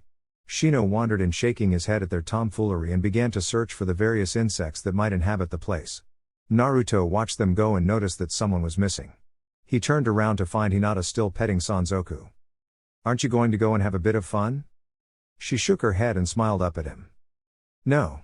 The boys are the ones that enjoy tearing through the forest. I'd much rather you sit down and talk with me. I have a few questions and I'm sure you do too. Naruto flopped himself down in front of Hinata and crossed his legs, never breaking eye contact with her. He found being alone with her kind of awkward, now that he was with Temari. Her small, serene smile wasn't doing him any favors either. So, Hinata, how has life been treating you? She rubbed the fur on Sanzoku's back for a little bit before answering. I've been doing well. Outside of missions I've been helping Kurenai-sensei with her son. He's quite the handful. Other than that, Father has been showing me how I will assume his duties once he is ready to hand over his status as clan head. So you've finally convinced your father that you're the right choice? Hinata shook her head and looked back toward the ground. Not completely. The only reason I'm still a viable candidate is that I have a cooler head in tight situations than Hanabi does. She tends to rush in, thinking her Hyuga blood will carry weight with everyone. Naruto smirked and leaned back on his hands. Not exactly a smart way to go. In physical battles it always worked for me, but politically, nah, that's not very smart.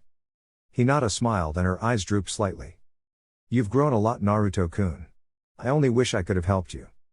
He gave her a soulful look and sat back up. Hinata, you helped me more than you think you did. Remember way back to the first Chunin exams we took? You were the only one who thought I could beat Neji. Hell, not even my teacher thought I could do it. You helped a lot, Hinata. She shook her head hard from side to side and stared at him again with her violet eyes. But Naruto, I could have done more when you were younger. I could have been your friend sooner. Instead, I hid in the shadows like a coward. I was afraid you would reject me. Naruto sighed and turned his gaze away from her. Hinata, we were both fools. I was stupid too. I only looked at Sakura back then. I never even saw you until it was too late. Tell me, Hinata, what did you think of me back then? I thought you were strong and had much potential. You were funny, and strong, and, I even thought you were wise. Not smart in the book sense, but wise, in that you could understand others. You were bold and brash, raised your voice to the heavens, and told others your dreams. I wished I could do that. I wanted that. And you could have had it, Hinata. If you'd just been bold enough to grab it. The two sitting down looked up to see Shino standing to the side. They'd never heard him approach. He sat down, creating a triangle between the three, and turned to Hinata. The truth, Hinata, is that none of us ever tried to befriend Naruto. All of us are at fault. But, in the same sense, Naruto never gave you the time of day either. He was rather dense and still is in a sense. Maturity just makes him more observant over time. Like before he left the village, I believe he finally saw how beautiful you've become. Hinata blushed at the praise and Naruto scowled as he rubbed the back of his head sheepishly. For your information, Shino, I saw how beautiful she was when I came back from my trip. It's kind of hard to miss. Hinata's face just got redder as the praise was heaped on. Hell yeah, she's beautiful. Who could resist that body or that cute personality of hers? Kiba had finally decided to join the conversation and flopped down opposite Shino, panting for breath. Hinata was now trying to recede into her coat, her face impossibly red. Naruto saw this and furrowed his eyebrows. There was no need for her shyness among friends. He stood and crossed to sit beside her. Once he was sitting, he threw an arm over her shoulder. Hinata gasped and looked out of her coat to see who was touching her. Now Hinata, I know you're not going to faint on us. We can't hold a conversation with you if you faint. She nodded her head dumbly and cut her eyes to where his arm rested. Now Hinata, I want you to tell us why you turn red when someone compliments you. You know what they say is true, don't you? She shook her head quickly, her hair flinging from side to side, whipping Naruto in the face. He chuckled and looked at Kiba, who had a big grin, and Shino, who looked like he was about to bust a gut, for an Aburame at least. This had been a long time coming, and Hinata needed this as much as Naruto did. Why don't you believe the things you say? Because. Because what? Hinata, you are beautiful, you are strong, and you are fit to lead your clan. Let me tell you something. That pedestal you put me on all those years ago? I'm still not fit to be on it. She turned her eyes to him and was about to deny what he said, but he held his hand up, stopping her. Hinata, I'm not perfect. I'm not your ideal guy. You saw me as you wanted to see me, just as I saw you as I wanted to see you. We're older now and we need to let go of our illusions. Hinata, you're beautiful, but you still lack confidence, and so do I. That's not true. You have plenty of confidence. Kiba, Shino, could you leave please? And don't leave any of your bugs. Shino nodded and dragged a complaining Kiba off by the collar of his shirt. Naruto turned Hinata to face him and looked into her eyes. Listen to me. I'm not perfect. I'm a coward, Hinata. I took the path of least resistance when I left the village. I always talked about being Hokage, but I gave up that dream, and to me, that makes me a coward. That's why I embraced my teaching role. I don't want those kids to make the same mistakes I did. She blinked several times and started to speak. But Naruto. He grit his teeth and put his finger to her lips. She had to let him go on. No, Hinata. Let me finish. It took me a year to realize that Temari was what I wanted. It's taken me a year to get as far as I have with the green. It took a year for the raccoons to decide that they wanted me as a summoner. I work hard, Hinata, but I'm no genius. I'm not special like you think I am. But it's not the present I'm ashamed of, Hinata. It's the past. He took a deep breath and closed his eyes slowly, opening them again to reveal his deep blues. I tried again and again to bring back a person who didn't want to be saved, all for my own selfishness and to keep a promise to Sakura that I should have never made. I ignored you. I didn't keep my promise to Neji. I left the village. I'm ashamed of myself, Hinata. I haven't even spoken to Temari about this, but I feel I can with you. You'd understand because you're ashamed of yourself as well. He hung his head, waiting for her to retort, slap him, anything. He just wanted a response. Hinata sat for several minutes before she finally thought of what to say. You're right, Naruto. I am ashamed of myself. I've let myself be walked on for too long and it's become more habit than anything. The only time I've ever mustered any courage was when you were watching. It was borrowed courage. I was only able to raise my voice in your presence as well. I've been timid in the face of adversity. I've run from challenges. You're right, Naruto, I'm ashamed as well. Naruto gave her a quick squeeze and stood up, offering her his hand. We've both fucked up in the past, Hinata. The best we can do now is acknowledge where we messed up and go forward. We can be ashamed together and absolve each other of our shame, as friends. Hinata gave him a small smile and took his hand, as Sanzoku moved to her shoulder so he could occupy his favorite kunoichi ever. She embraced Naruto and stood back. Thanks for the talk, sensei. I can see why those kids like you so much now. Naruto rubbed the back of his head and turned to where Kiba and Shino had been standing, watching them. He waved them over and turned back to Hinata. I'm sorry I wasn't what you wanted, Hinata, but there is so much more in front of you. You're beautiful and kind-hearted enough to have any guy you want, and you're strong enough to not have to take any crap off of them. She grinned and decided to have a little fun with him. Why is it then, sensei, that Temari-san can have her way with you? Naruto grinned and rubbed the back of his head. Well, she's my girlfriend. And besides, Temari was always the bossy one. She doesn't get her way nearly as often as you think she does anyway. More often than not, I put my foot down and tell her what we're going to do. Secretly, she loves that. I just let her have her way in public. She gave him a strange look and put her hands behind her back. You two are weird, you know that? Now that's not nice, Hinata. Shino and I are just different. Naruto laughed as Kiba gave her a disgruntled look and turned to Shino. What do you say to lunch, guys? My treat? Their response was a resounding yes. 30. The rest of his visit with Team 8 was typical guy talk. What you been up to, seen any girls, how's it hanging, learned any new jutsus? Just typical guy talk. Well, as typical as it could get between Kiba's bragging and Shino's monosyllabic answers. Naruto left Team 8 that evening with a sense of nostalgia. He was always a bit closer to them than he was to the others. With Kiba it was a series of braggadocio, a rambling of questions that was like it was read off a cue card, but it was like a ritual of theirs. How's it hanging, man? Slightly to the left and bumps the ground when I walk. Seen any new chicks? Oh man, hell yes. There was this one the other day, swear to God man, her tits were falling out of her top. Still haven't convinced Hinata to hook up with you, have you? One day, you smug motherfucker, one day, asshole. Learn any new jutsus? A couple. Mostly just been refining my family's jutsus. Yup, always the same with Kiba. Not that Shino was any better. So, how you been? Fine. Seeing anybody? Currently, no. Okay, learned any new jutsus?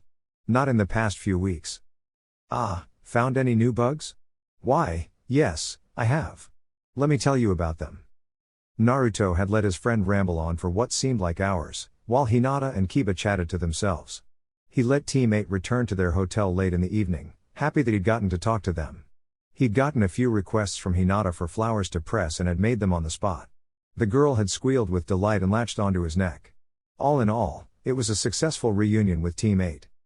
All that was left was Iruka, Tsunade, and Jiraiya, and Kakashi and Sakura.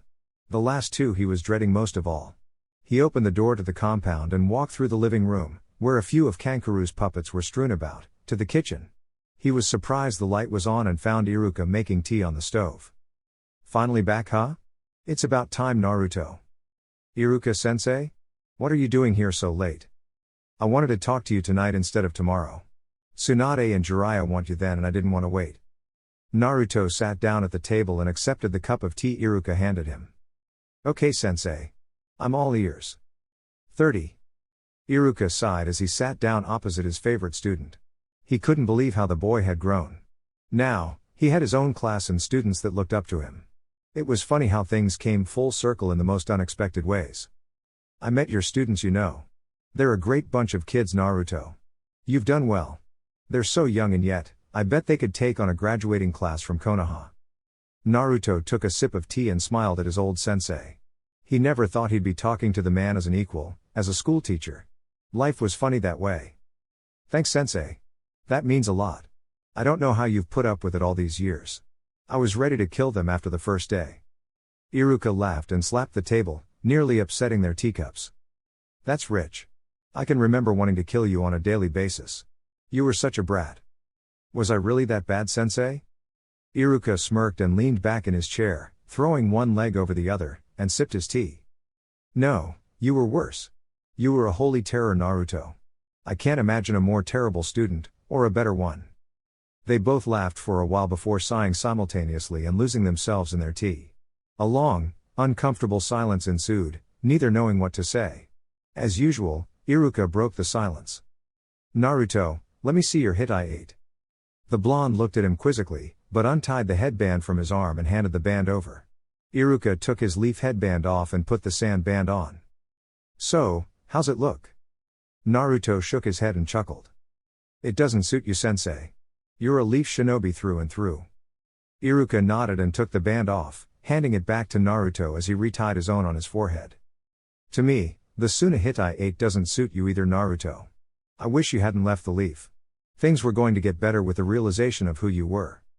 Naruto narrowed his eyes, becoming somewhat angry with those words. And if I wasn't the son of a hero, Iruka-sensei, then would they have ever accepted me? No, they wouldn't have. Just because of who my father was, they would have kissed my ass and sucked up to me. I'd rather move here and be just another Chunin than live in Konoha and be resentfully respected. I'd rather be here. Iruka nodded and sighed. This wasn't what he came here for. Forgive me, Naruto. We all know why you left. I shouldn't have brought it up. I want to know how you've been in your time away. Naruto leaned back in his chair and put his hands behind his head. I've been alright. The kids are well-mannered and mind me most of the time. I don't know any of their names. You don't know any of their names? Not a one. That's one reason I think they do so well. They think if I see how well they're doing, I'll want to learn their name. But I'm only here to show them the way of the ninja, not become bosom buddies with them. Iruka nodded and put his chin in his hand. I see. That's not the way I've taught it all. It makes sense in a nonsensical way, I suppose. Now, about this girlfriend of yours. Naruto spit out the tea he had been drinking and wiped his mouth on his sleeve. Iruka-sensei. What the hell kind of question is that? The kind I want to know. I've watched you grow, Naruto, and I want to know what's going on in your life. Now, tell me about Temari. Naruto smiled and leaned forward, his arms resting on the table. What's not to like about her? She's smart, funny, loving, caring, but she also has a serious side and won't hesitate to put me in my place. Even when we have a fight, it's not so bad that we try to intentionally hurt each other's feelings. She's everything I could have wanted. Iruka noticed the far-off look in the blonde's eyes and smirked. Time to spring the trap. Really? So, how's the sex? The sex? Oh, it's... Naruto's brain finally caught up to what was being asked and his face turned red as he took in Iruka's smug face. The older man had been waiting for this for a long time. Iruka, no sex, Temari, kill. Naruto, you're stuttering. Try to talk in complete sentences, please. Naruto took several deep breaths and leveled a glare at the older man that made him flinch. For your information, sensei, Temari and I haven't taken that step yet, and we won't take it until she and I are both ready. Iruka put up his hands in surrender. Okay, just teasing you, Naruto. No reason to be all defensive. I was just joking. That wasn't funny, sensei. I'm sorry, okay? It was a joke. I'll drop it. Now, what about getting your own place? Or do you plan to live here for the rest of your life? Naruto beamed and stood up from the table. Actually, I've been studying a bit of carpentry and mason work in my spare time, as well as electrical and plumbing. Cage bunshine are such a wonderful thing. I wanted to try my hand at building my own house. Let me show you the plans. The two spent the rest of the evening going over his plans for the future, plans that included a certain 4-ponytailed blonde. 30. Naruto awoke the next morning to someone tapping on his forehead and swiped at the hand. Gui Temari. I'm sleepy. Humph. I happen to think I'm a bit more important than your little girlfriend at the moment. You'd better get up, brat. Naruto rolled over and continued snoring. Tsunade frowned and put her hands on her hips. Good for nothing, brat. I come here to meet him instead of going to his property and he won't even get up. Jiraiya grinned and pushed her aside with his good arm. Let a pro handle this, Tsunade. I know how to get the boy up. He grinned and whipped the covers back, before summoning a bulldog-sized toad and pointing to Naruto's head. Sit. The toad grinned and hopped onto the bed, right on top of Naruto's head. The boy struggled for a bit before tossing the toad aside, where it dispelled itself, and gasped for air. Alright, goddammit. I'm up. Stupid Uro-sennin. Ha ha, brings back good memories, don't it, boy? Naruto blinked and looked around. This wasn't the wilderness. There was no campfire and Jiraiya only had one arm. He wasn't on his training trip. He grinned and launched himself out of the bed. Sure does, you pervert. Sure does. Naruto wrapped the giant of a man in a hug and did the same to Tsunade before striding to his closet. Now then, what do you two want to talk about? 30. Temari sighed as she handed over the document she was supposed to deliver. This was a waste of a mission, totally wasted on her talents. Gaara could have sent anyone to do this, but no, he wants to keep her and Naruto separated, as if they were going to do anything. She huffed as she left out of the merchant's office and went to find a dengo stand before she headed back home. She already missed Naruto's cooking. Strange, how years before the boy had bugged her just by opening his mouth and now she couldn't imagine life without him around. Things were funny like that. She opened the flap to the dengo shop and froze. Sitting at the bar, were several very familiar cloaked figures. At least, the cloaks were familiar. Without a second thought, Temari backed out of the shop and bolted down the street. She had to make it back to Suna. Pronto. 30. A large man walked up to where a smaller man was sitting by a fire and flopped down unceremoniously.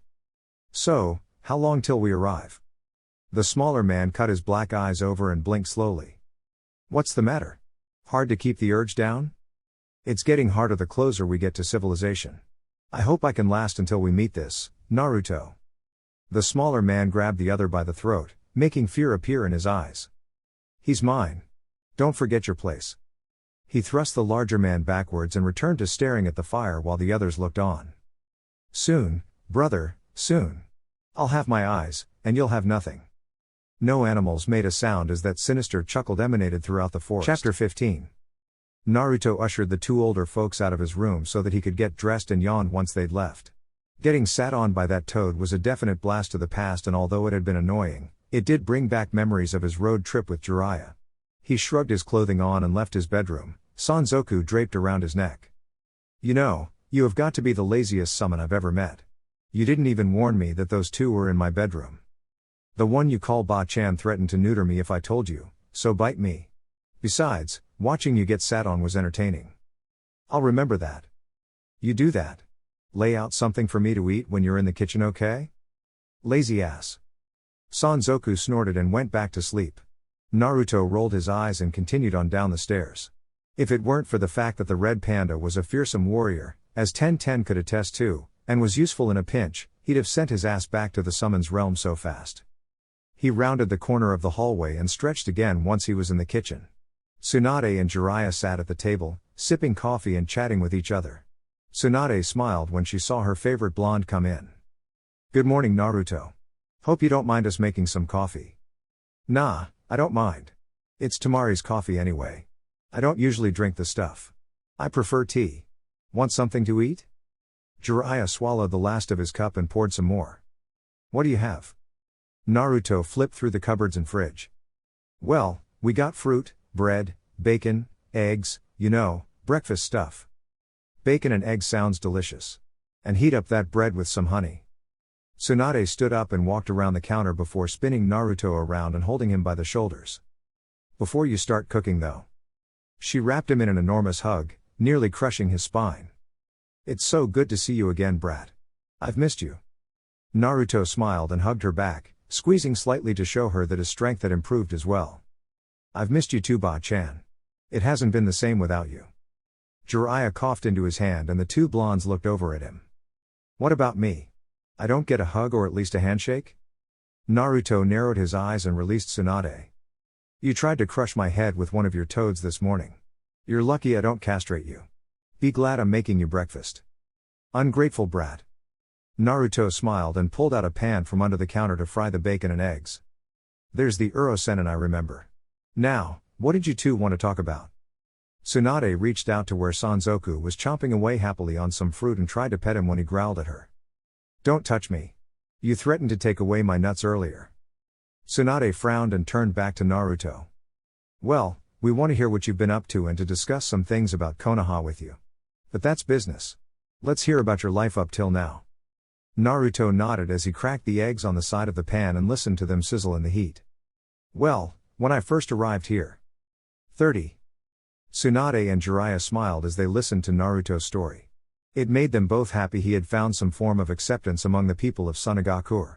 That's what made the next thing they had to discuss so uncomfortable. Tsunade shifted in her seat and held out her cup for more tea. They'd been sitting at the table for a couple of hours now and she was beginning to feel a little numb in her buttocks. Can we move this to somewhere a bit more comfortable? My butt is falling asleep. Naruto and Jiraiya laughed at her and Tsunade growled. It wasn't her fault the wooden chairs were so unforgiving. The three stood and Naruto led the way to the living room, clearing some of Kankuru's puppets out of the way. Once they were settled in, Naruto looked from one to the other. So, what's this all about? Tsunade took a deep breath and looked at Jiraiya, who motioned for her to go ahead. He was only here to offer support. This was village business and not his ground to cover. She closed her eyes and slowly opened them, locking his bright blue eyes with her chocolate brown. We've already talked to Gaara about what we'll discuss here and he said no. I agree with him reluctantly, but unfortunately, the issue just will not go away because we said so. Naruto frowned and leaned back in his chair as Sanzoku patted in and leapt up beside him on the couch, curling up. Why does it feel like I'm only getting half a story here? What are you talking about? The Konoha Council wants you back, Naruto. They don't want the last Namikaze, the son of the Yondaime, living in another village, allied or not. They want you to return with us. Naruto set his face in a grimace. The answer is no, of course. I'm not going back to a village that never wanted me until I could be used for political purposes. It's not happening. Tsunade nodded and took a sip of tea. It wasn't as calming as sake, but Naruto made some damn good tea. That's what I told them, but they keep pressing the issue. I'm going to need you to come back to Konoha to settle this yourself. And what guarantee do I have that I won't be imprisoned and kept against my will? Jiraiya leaned forward and rested his one arm on his legs. Because that would be tantamount to declaring war with Suna. They'd be holding a very important friend of the Kazekage hostage and a very important person to us hostage. The political fallout would not be pretty. Naruto nodded and Tsunade decided to continue. You won't be held against your will. We just need you to come with us and talk to the council, tell them that you don't wish to return to Konoha and that you are happy here. The blonde schoolteacher folded his arms and sighed. I thought I made that all clear over a year ago when I burned my father's and mother's scrolls. I thought it was clear when I requested transfer to Suna. I thought I made it clear when I told them all this to their faces. The two older ninjas nodded. You did, Naruto, but they aren't politicians for nothing. Everyone in Konoha knows who you are now and everyone wants you back. They want Uzumaki Naruto to come back home and take up the name of Namikaze. Naruto's frown deepened significantly. No. They want the son of Namikaze Minato to come back so they can suck up to him. Uzumaki Naruto isn't on their radar. They aren't sorry for treating me like shit. They just want to kiss my ass for political favors. Jiraiya straightened up a bit, his sensei side coming back out. Look here, Naruto. You may be a Suna shinobi now, but Tsunade is only asking you to come and settle this once and for all. You owe her at least that much. Naruto's eyes narrowed even more, his obstinate side coming back out. And why exactly do I owe her? Jiraiya's face twisted up in outrage. Because she's the one who's been keeping the council off your back for the past year, you little shit. Jiraiya, calm down. Naruto, I'm hurt that you're acting like this. I hope you set a better example than this for your students. Don't bring my students into this. As for my attitude, how do you expect me to react? Oh sure. I'll happily go back to Konoha with you and receive the stares of awe, forced respect, disgust, and hatred. I don't think so. Tsunade straightened her backbone and glared at him. They'd been having such a wonderful time earlier and now, here was the Council of Konoha coming between them once again. We've already cleared this with Gaara, Naruto. You're coming with us to settle this and that's final. He looked aghast that they would do something like this without his knowledge. Even Gaara was doing things behind his back. Naruto quickly schooled his face back into an indifferent look, something that looked out of place on him. Fine. Since everyone seems to think this will be in my best interests, despite my say-so, I'll go as soon as Temari gets back. I want to get this over with so I never have to step foot in Konoha again. He rose to stand and was about to leave when his arm was caught by Tsunade. He turned to say something but stopped when he saw the tears welling up in her eyes. Please Naruto, don't act like this. We don't want this any more than you do, but it's necessary. Don't be angry with us just because we're doing our jobs. He swung his head from one to the other, looking for any sign of deception and found none. They were just doing what they had to. Naruto sighed and let his body relax, but Tsunade didn't let go of his arm. Naruto, we care about you. We don't want you unhappy. That's why I let you leave. I wanted you to stay, but your happiness means a lot to me since you haven't had much of it. Jiraiya didn't want you to go. He lost someone else important to him that day. You haven't visited either. Naruto hung his head slightly and turned away. Gaara's kept me busy. Jiraiya snorted and clapped him on the shoulder. You're full of shit. You were afraid to come back home because you thought you would stay there. You can't lie to me, brat. Naruto gave them a small, sad smile. Yeah, I was afraid to go back. I didn't want to go back to Konoha and think it was home. I have a new life here and I don't want to ruin that. Tsunade and Jiraiya nodded and Naruto walked toward the door, opened it, and turned to them. I'm going to go to the most difficult thing of this whole visit. I'm going to talk to Kakashi and Sakura and try to resolve the whole thing with them. This might take a while, so can you tell me where they are? Tsunade winced when he mentioned Sakura and Kakashi. Those two were especially resentful of Naruto's decision and hadn't wanted to come. Tsunade had strong-armed the two because she knew it needed to come to a conclusion, one way or the other. Do what you have to do, Naruto.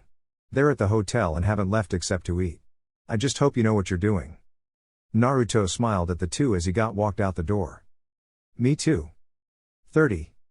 Kakashi and Sakura had been in their hotel room since they'd last seen Naruto, not really wanting to go out. When they weren't chatting together, Kakashi was reading his book and Sakura was keeping herself occupied by reading a book as well or by flipping through the channels on the TV. Both were bored out of their minds. Sakura heard a knock at the door and moved to answer. She looked over to Kakashi, who shrugged since they weren't expecting any visitors. Maybe they're all ready to go home and have come to tell us we're leaving tomorrow.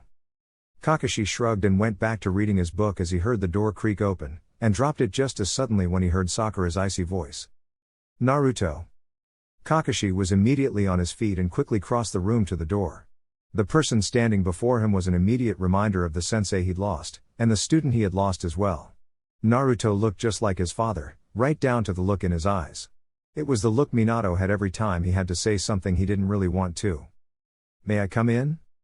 Sakura stormed away from the door, but Kakashi stayed, the small smile under his mask evident. Of course, Naruto. What are you doing here?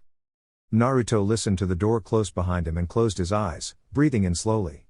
Once the latch clicked, he knew there was no going back. I'd like the two of you to accompany me to my property so we can talk, and work out any frustrations that we might have.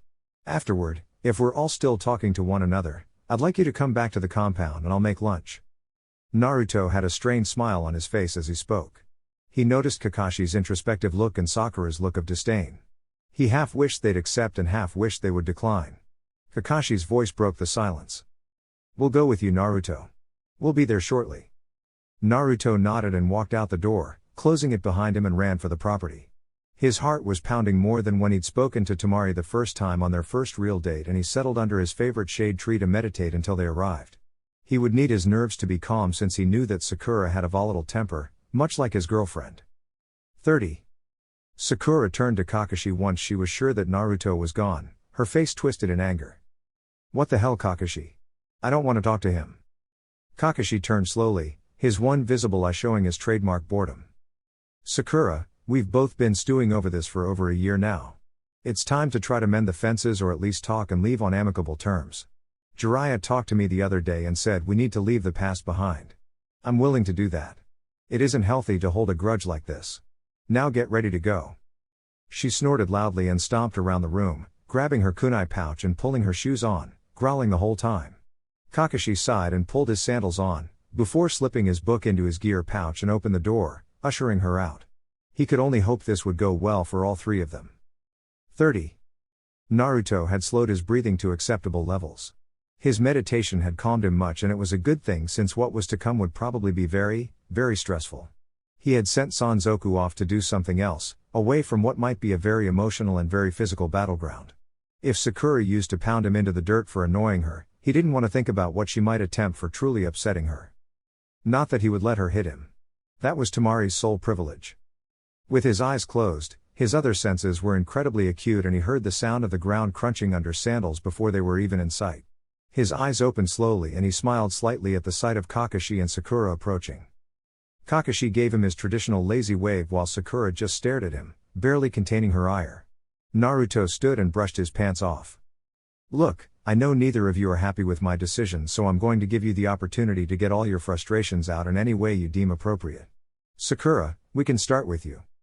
Her response was to slap him as hard as she could on the cheek. Naruto simply stood there, his head turned to the side, his eyes never leaving her. The tears began to well up in her eyes as she glared at him. Start with me? Start with me? How dare you? You left us and now you act like it doesn't matter, like it never happened. You think you can just talk to us and everything will be okay? It won't. I hate you, Naruto. He slowly turned his head back towards her, the bruise on his face already healing. You don't mean that, Sakura. I know you don't. She snarled and thrust her fist forward, catching him in the gut. Naruto grunted and sank to his knees. He didn't like being a punching bag, but he'd let her have a few shots before he retaliated. He wasn't the Naruto she used to know, and she'd have to realize that. I do mean it. You left me, just like Sasuke did. You left me all alone. You didn't once think about my feelings, you selfish bastard. You didn't think about how I'd feel. Naruto could feel his ire growing with every word. He'd planned to let her work out her frustrations, but that plan was quickly falling apart. Plus, he was beginning to get irritated with her increasingly painful blows. Sakura would rain down a blow on him after every sentence. You never stopped to think about me. You never thought how it would affect Kakashi and me. You never visited, never wrote, never let us know if you were alive or dead. You never kept your promise. The sound of the dull thumps of her fist hitting him was broken by the sound of flesh smacking flesh as Naruto caught her hand, his face set into a grimace. It frightened her to see him like that. Now let me tell you something, Sakura. I've always cared about Team 7. I've always cared about you. I've always tried to go out of my way to make others happy. Was it so wrong to want happiness for myself? Was it? Sakura gaped at him before her anger came back and she swung at him with her free hand. Why didn't you think of me? Naruto ducked her punch and lashed out at her with a kick. Why didn't you think of me? Kakashi watched as the two traded blow after blow and knew he had to step in soon. They weren't being productive in this. Hell, the two of them were actually backsliding. They were supposed to come here to fix their broken relationship, not disintegrate it. He stepped between the two and caught their arms, wincing at the pressure. Stop it. You're both acting like children. Both of you sit down now. Naruto walked over to his tree and flopped down with his arms crossed. Sakura sat down in the shade of another tree, her knuckles cracking under pressure. Kakashi sighed and looked from one to the other. Sakura, we came here to make peace, not pound Naruto into the ground. Naruto, I'm disappointed that you would strike Sakura. Naruto glared at the man and Kakashi shivered slightly, reminding himself that Naruto was a teacher now as well and that he had a certain presence about him. So what? I'm supposed to let her pound me into the ground while I stand there? No, damn it. You're both supposed to talk it out like adults. We aren't enemies, we're allies. We're comrades. We used to be a team. Let's talk about this. You don't really seem like the talking type, Kakashi. You never were. Why the interest now? Kakashi sent a little killing intent Naruto's way. Do you want to mend the fences or not? I've done a little soul searching as of late, Naruto, and I don't want to be bitter about your leaving anymore. I don't think Sakura does either, she's just too stubborn to admit it. Sakura mumbled something unintelligible and Kakashi turned his glare to her. And as for you, don't start fistfights here. Naruto isn't the same person you used to push around Sakura. And I don't think Temari would appreciate you beating up her man. I don't want to be here in the first place. Kakashi sighed and sat down. That's perfectly fine, Sakura.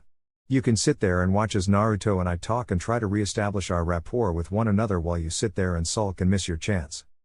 A small whisper that sounded like fine was heard as Sakura slowly crawled over to where the two were sitting, before sitting with her legs crossed. Naruto kept a neutral look on his face as he spoke. I just want you two to know I didn't want to leave. I just saw no other alternative to anything at the time. I was tired of hatred from my own village. When I found out who my parents were, I thought for a single moment, hoped against hope, that everything would get better. But it didn't. My heritage was denied because of who I was. Sakura shook her head. But they found out who you actually were, Naruto. There was no reason to leave. Everything was going to get better. Naruto sighed and looked Sakura in her eyes, making her squirm somewhat. Sakura, I don't want my ass kissed because of who my parents were.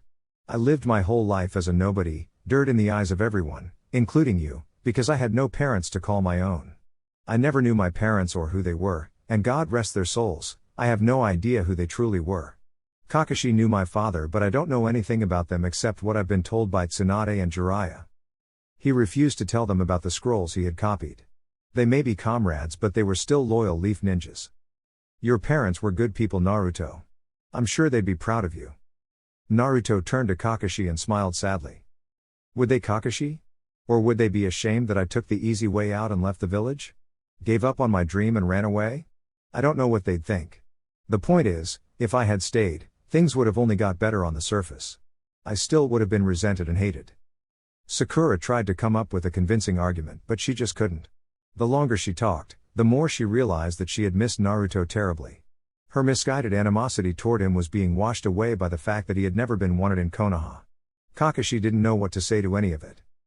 Naruto, we would have stood beside you no matter what. And I appreciate that.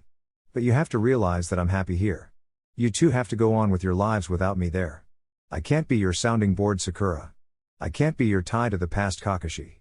You have to start living for tomorrow. Move on. Think about it. What tied us together in the first place? Kakashi smiled under his mask and looked to Sakura. Teamwork. Wrong. The pink-haired girl and the silver-haired man whipped their heads around to Naruto. We weren't truly a team until after Sasuke left. The three of us were the true team. Sasuke was the thing that brought us together and united us. Up until he left, Sakura could have cared less if I dropped dead, and you could have cared less if I just disappeared. Both denied the charge at the same time with an emphatic "that's not true." Naruto shook his head, but Kakashi persisted. No, listen to me, Naruto. You were always important to me as a student. I cared for your development just as much as Sasuke or Sakura. BFFFT. Yeah, right. The only thing you ever did was bring me vegetables when I was younger and show me how to train using cage bunshine after I came back. Other than that, you didn't do much. Kakashi's frown could be felt through his mask. I was trying to make up for lost time until someone ran away. Naruto set his face in a grimace and leaned forward slightly. This whole situation had been a long time coming, and old wounds were seeing light for the first time in years now. There should never have been any lost time to make up. Well, what about me? I always cared about you. Naruto stared at the girl incredulously, glad that no one was there to see this whole fiasco. I believe you said one time that I always got in the way of you and Sasuke. You didn't ask if I was all right on the bridge during our first real mission after fighting Haku. You begged me to bring Sasuke back to you when he left the village. When I came back from my training journey, all you ever did was cry when things became too harsh. Hell, you never thanked me for saving you from Gaara. That's not true, Naruto. How can you say those things when you know they're not true? Easy. Because I do know they're true. Neither of you cared about me leaving until you realized how much easier I made your lives. Without me around to ridicule or boss around or use as fodder for jokes, your lives became less fun and meaningful. That key component to get Sasuke back was gone as well. The whole time Naruto was speaking, his voice was growing in volume, and the ferocity with which he was delivering his diatribe was making Kakashi and Sakura wince, despite their growing anger. Without the Kyuubi brat around, I bet everyone's lives have been better in Konoha. I bet the two of you didn't think I was serious at first, did you? It's just Naruto pouting. He'll be back in a couple of days. He has to bring back Sasuke after all. Well, fuck that. My life has meaning too, you know. I've lived my whole life so others could be safe and happy. All I wanted from you two was the knowledge that you were happy if I was happy, but you couldn't even give me that. You stewed over it for over a year. His teeth were now visible, the slightly longer than average fangs bared. I'm truly happy for the first time in my life, and the first thing you two do when you see me after a year is snub me. No hello, no how you doing, you turned your nose up at me like I was trash. Sakura grit her teeth, her knuckles cracking from pressure. Well, I didn't see you making any effort to speak to us. We had every right to be upset. You abandoned us. I didn't abandon shit. There was never a team dynamic with us. Kakashi spewed all that bull about teamwork, but when it came down to the wire, he was just like the rest of you, casting me aside for something better. And you were no fucking better. If Sasuke would never have left, you would have continued to be his little bitch. Her retort was to put her fist into his jaw as hard as she could, sending him careening across the ground to stop up against a tree. Before she or Kakashi could move, he was back beside them, his fist planted in her gut. The speed with which he moved was astounding. You want to get physical? Fine. Let's get physical. He lashed a kick at Kakashi's head only to have the Jounin dodge and try to backhand him. Naruto leapt back and squared off with the two. This has been a long time coming. We have issues to settle, and as ninjas, the only way to settle them is with our fists. Kage Bunshin no Jutsu. Over 100 clones puffed into existence and Kakashi and Sakura paled slightly. Naruto wasn't messing around with them. He had past grievances and he wanted a measure of payback. The clones charged them and they began a frantic melee to disperse as many as possible. Naruto never moved from his spot, absorbing all the information that his clones gave him when they were dispelled. He retained the knowledge of Kakashi's cold stare in battle and the way Sakura grit her teeth as she destroyed one of his doppelgangers. Throughout it all, one thing became certain to him. They weren't enjoying the fight, and neither was he. It shouldn't have happened this way. Kakashi and Sakura finally rid themselves of the last clone and settled into guarded positions as they looked at the original Naruto. They immediately noticed the tears in the corner of his eyes and the crack in his voice as he spoke. You think I want to hurt people I considered family? I thought of Sasuke as my brother, even though he wanted to kill me. I tried to bring him home, but he didn't want to come home. I thought of you as my sister and you as that crazy uncle you're ashamed of. Iruka was like a father to me. Ba-chan and Uro-senin may be the closest thing to grandparents I'll ever have. I don't want to fight any of you. Kakashi dropped his guard and Sakura did the same. They were soon back on guard as Naruto himself rushed forward, driven by his pain, his face set into a look of sorrow as he began to rain blow after blow upon them. Why can't you see things my way? I hurt all the time back then, but no one stepped up to help. All I wanted was a little love, someone who cared, but I couldn't have that. I got a team but none of you wanted me. You only used me.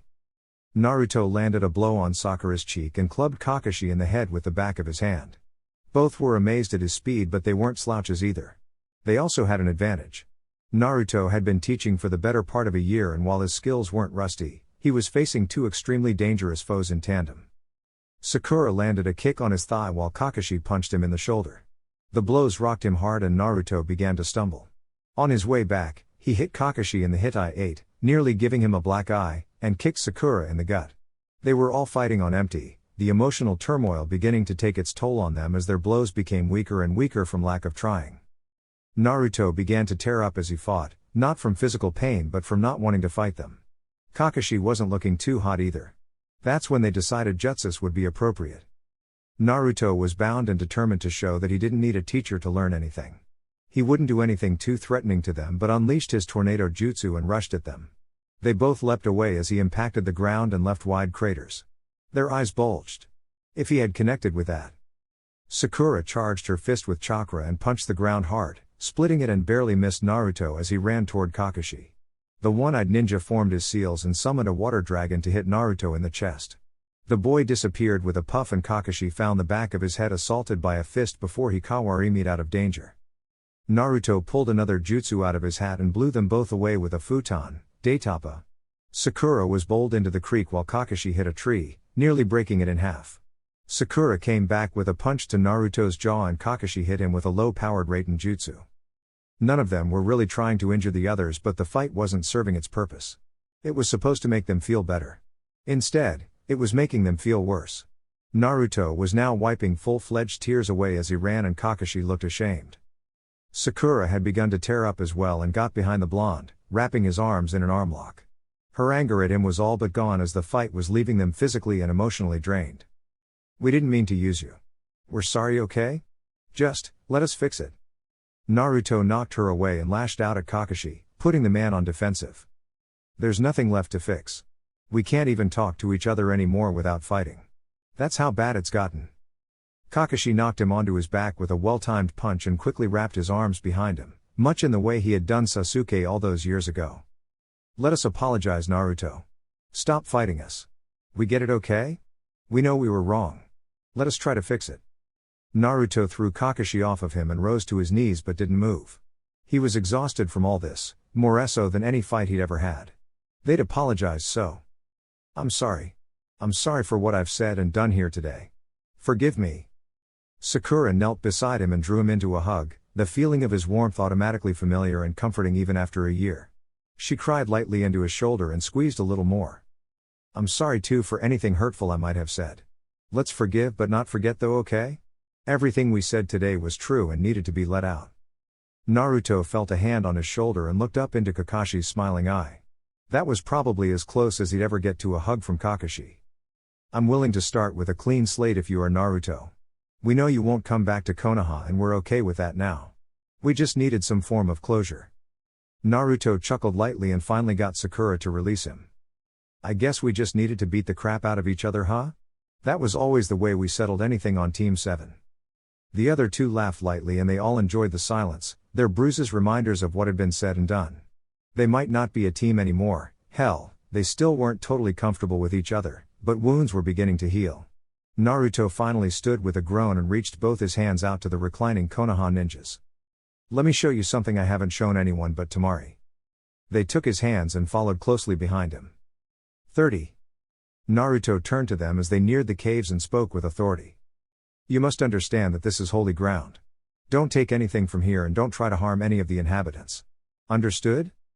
Kakashi and Sakura nodded and Naruto ushered them inside. What they saw was astounding.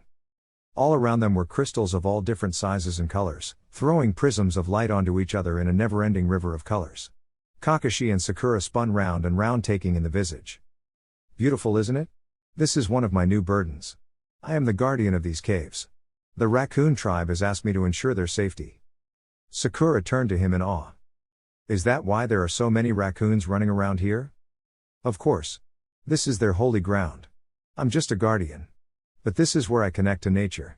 These caves are host to many spirits and they help guide me in my meditation. You mean there are ghosts here? No, I mean the spirits of the earth. It is from here that I can control the green most effectively and where my wind manipulation is the strongest. But it is in poor taste to do such things here and I have found that the spirits grow angry if I try jutsus here. The only thing safe to try is the green and I think that's because I'm helping the earth. Kakashi stared at him and blinked. So, why did you bring us here? Naruto shrugged and grinned. I thought after our little tiff that we could all use some spiritual healing. Don't you feel it? Like your spirit is lifted, that it is lighter, that your soul feels freer? Here, I am more in touch with my spiritual side, allowing me empathy and insight into your viewpoint of our argument. And I can see your points quite clearly. Can you see mine? Kakashi and Sakura closed their eyes and opened their minds. Now they could see Naruto's point of view, feel the stares and glares of hatred, feel his feelings toward them, what he felt for Sasuke, how he loved his new home and Temari. They could feel it all and it was enlightening. Sakura opened her eyes and embraced him again. I'm sorry, Naruto. I'm sorry for everything. I want things to go back to how they used to be, like after you came back from your trip. I want us to be able to talk again. Yes, Naruto. I want to be a proper friend since I'm no longer your sensei. Let's put all this behind us and try to be amicable at the very least. Naruto smiled and nodded. This is what he had wanted since he had heard of how the two had treated Temari after he had moved to Suna. His stomach growled all of a sudden and he remembered his offer. Who's up for lunch? I'm starving. Sakura and Kakashi laughed and followed him out and back to the compound. Naruto called over his shoulder as they walked. I want you two to apologize to Temari as well for how you treated her. The two paled. Temari was a lot less likely to be forgiving than Naruto was. 30. Temari practically flew over the sand on her way back. She'd been running for hours and when she saw the walls of Suna she put on a final burst of speed, rocketing past the guards and blowing by everyone on her way to the tower. She forsook the door and climbed the side of the building, going all the way to Gaara's office. The Kazekage took one look at his distraught sister and knew something was up. Something big. Temari tried to catch her breath and talk at the same time. Ran all the way here, Akatsuki, where's Naruto? Gaara tried to calm her down and sat her down in his chair. Talk normally. Catch your breath. Temari took great gulps of breath and finally got her heartbeat back under control. I saw Akatsuki in that town you sent me to. I don't know if they're heading this way, but I need to find Naruto. Where is he? He's with Kakashi and Sakura today. Temari paled and bolted out of the room to find her boyfriend. Gaara called for Kankuro immediately. If Akatsuki was on the move again, they'd best be prepared. 30. Temari had run for the property as fast as she could and was somewhat happy and irritated at the same time that they weren't there. Signs of their having been there were everywhere, however. Uprooted trees, skid marks, potholes, they had had quite a talk. She turned on her heel and ran for the compound. Hopefully he'd be there. As she entered the house, she heard the sound of Naruto's laughter and rushed in, nearly bowling him over with a bear hug. Whatever he'd been holding went flying, but Kakashi skillfully caught the pan and its contents and sat it back on the stove. Temari looked up at the two coldly and dragged Naruto to his feet. "Hatake. Haruno." The two flinched at the cold address but responded by bowing low. "We apologize for the way we treated you, Temari-san. Please forgive us." Temari blinked and turned to a grinning Naruto. "I guess your talks worked, huh?" He nodded vigorously. She smiled but immediately shook her head. She had to tell him. "Naruto, I saw some Akatsuki as I was coming back. They were in a village a day away from here. I don't know if they're headed this way or not." Everyone present froze at that and Naruto closed his eyes.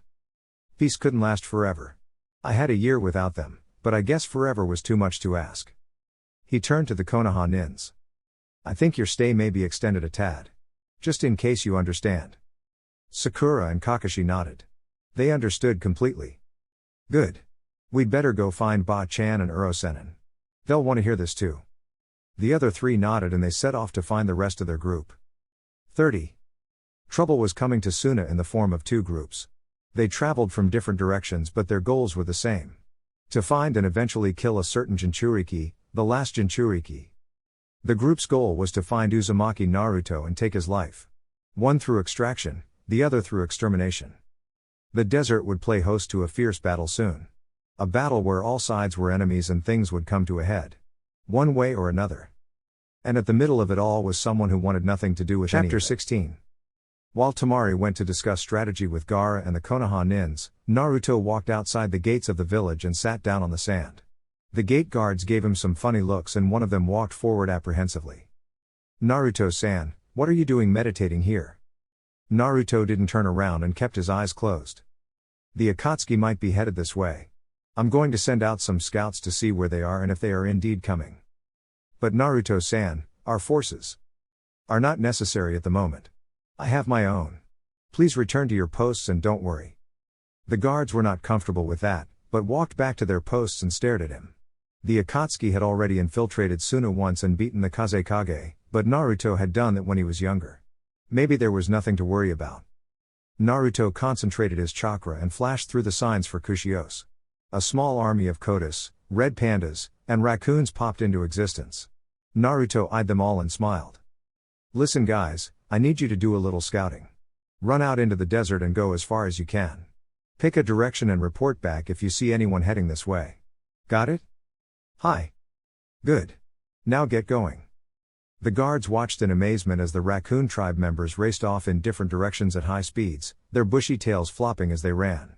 Naruto remained seated with his legs crossed, his hands folded in his lap, his eyes closed. The brave gate guard crept forward again and tapped him on the shoulder. "Naruto-san, what should we do?" "Remain calm. There is nothing to fear yet." The guard nodded and walked back to his post, fidgeting with a kunai nervously. Naruto sighed and closed his eyes again when he heard the sand beside him crunch and opened one eye to glance up at Temari. She sat down beside him and pulled her legs up to her chest, her ankles crossed and arms wrapped around her legs securely. "Hey you. What's the plan?" Temari turned her head to him and smiled. "We wait for them and then launch an offensive. We just need to find out how many there are. Gaara will be sending out scouts soon." "No need. I've already sent out several scouts." She gaped and grabbed his arm. "Naruto, you don't have the authority." "No, Temari, not Suna nins. I sent out raccoon summons. Speaking of summons, where is Sanzoku? I haven't seen him lately." "He's with Hinata, curled up around her neck. Little fuzzy bastard. You two really should get along. Although it is funny to watch you two." Temari leaned against him and sighed. "We only argue because it's fun. We actually get along pretty well. What do you plan to do?" "I'm waiting for my summons to find something. Hopefully, we'll at least know the direction they're coming from." Temari nodded and continued to lean against him. She silently wished that the peace they had could have gone on forever, but alas, it was not meant to be. She realized that if Akatsuki was successful in capturing Naruto, there would be no Chio to bring him back to life, not that Naruto would want anyone to sacrifice themselves for him. The thought was unsettling. Not to mention that once they were through with this, if they survived, then they had to go to Konoha and jaw Jack with the bull-headed council. Gaara had told her she would be going for emotional support and that they could stay as long as they wanted, a vacation of sorts. Not a vacation she wanted, but then, any time with Naruto was great. After almost 10 minutes of silence they heard the crunching of sand under sandals and turned to find the Konoha nins and Gaara and Kankuro. Gaara strode forward and Naruto and Temari stood. The scouts are ready to deploy. No need. I've already sent out summons. Some should be reporting in soon. Gaara nodded and told the gathered scouts to prepare for an attack. They saluted and rushed off to inform the rest of their comrades. Gaara took a deep breath and closed his eyes. Tell me, Naruto, do you ever foresee us having peace? Will we ever be able to live normal, happy lives? Naruto gave his friend a sad smile and sat down on the ground again, facing the desert. You might, Gaara, now that your demon is gone. I never will. Your sister is all the normality I need though. Gaara snorted when Temari's face lit up and she flushed red. The rest of the entourage chuckled and she hastily sat down next to her boyfriend again, trying to maintain some dignity. Naruto snickered and leaned over, giving her a peck on the cheek, gaining an awe from the gathered ninjas and a glare from Temari. Stop that. You're ruining my reputation. I'm supposed to be Sabaku no Temari, not a mushy little girl. But Temari-chan, you'll always be tough to me. She ground her teeth and punched him in the shoulder. Despite it being a sweet thing to say, and secretly, she enjoyed the banter, he was saying it in front of everyone and it was embarrassing. Before she could unleash her half-hearted wrath upon him, a poof of smoke appeared before the two and a Kawadi raced into Naruto's lap. Naruto-sama. Naruto-sama. There's two guys in cloaks with red clouds heading this way from the east. Very good. What do they look like? The little Kawadi blinked and tilted its head. I dunno. All humans look alike to me. Plus they were kind of hiding their faces. Naruto groaned and picked the Kawadi up, holding it to eye level. Look, little fella, I need to know. Were they carrying any weapons or anything? Oh yeah. One had a big, bandaged thing on his back. The other one was really short. That's all. Naruto sighed heavily and sat the Kawadi down, patting it on its head. Kisame and Itachi. It seems those two never give up. If I didn't hate them, I might be willing to admire them. You may go now. The Kawadi nodded and dispelled itself with a puff of smoke. No sooner had it disappeared than a raccoon appeared, clad in a red and gold vest with a fez on its head. Temari snickered at how the thing looked but it ignored her. Naruto-sama. There's a group of 4 headed this way. One of them is a really big guy who shakes a lot and another guy has a really big sword and another is a really loud chick and the other guy is really quiet. The quiet one is the leader, I think. Naruto gave a shuddering sigh and looked to the heavens. It seemed sometimes that perhaps Neji was right and there really was such a thing as fate. How else could you explain why his life sucks so bad most of the time? Temari picked the little raccoon up and sat him on her lap. Are you sure about what you said? The fez-hatted raccoon nodded and wrung its paws together. Yeah, I'm sure. The short guy gave off a really bad vibe. It was like he was saturated with evil. Who was he? His name is Uchiha Sasuke, and he used to be my friend. Or so I thought, once upon a time. You may go now. The little raccoon nodded and was about to dispel itself when it saw Sanzoku curled around Hinata's neck. It tilted its head and ran up to her feet. Sanzoku. I thought you were Naruto-san's familiar. Why are you with this girl? Because she's pretty and she doesn't try to kill me. Ah, I like the blonde I was speaking to better. That's because you don't know her. Sanzoku heard a growl and saw Temari glaring at him. Care to say that to my face, furball? Sanzoku shuddered on Hinata's shoulder and hopped down. Run while you can, kit. She's bonkers. I can still hear you. The raccoon dispelled itself before it got in the middle of a fight and Sanzoku waddled over to Naruto, climbing his back and resting on his shoulder. What now, boss? What do we do? It seems we have 2 parties to plan for Sanzoku. I'll need you at your best today. You and I are going to be in a real battle together. But first, I have something I have to do. The red panda nodded and hopped off Naruto's shoulders. The blonde boy clapped his hands together and held them before his face. No one interrupt me. I'm going to try to attempt something I've never done before. Jiraiya quirked an eyebrow and smirked. And what would that be, Naruto? I'm going to try to use the green to find out what we're up against. I'll need quiet though, since I'm going to be concentrating hard.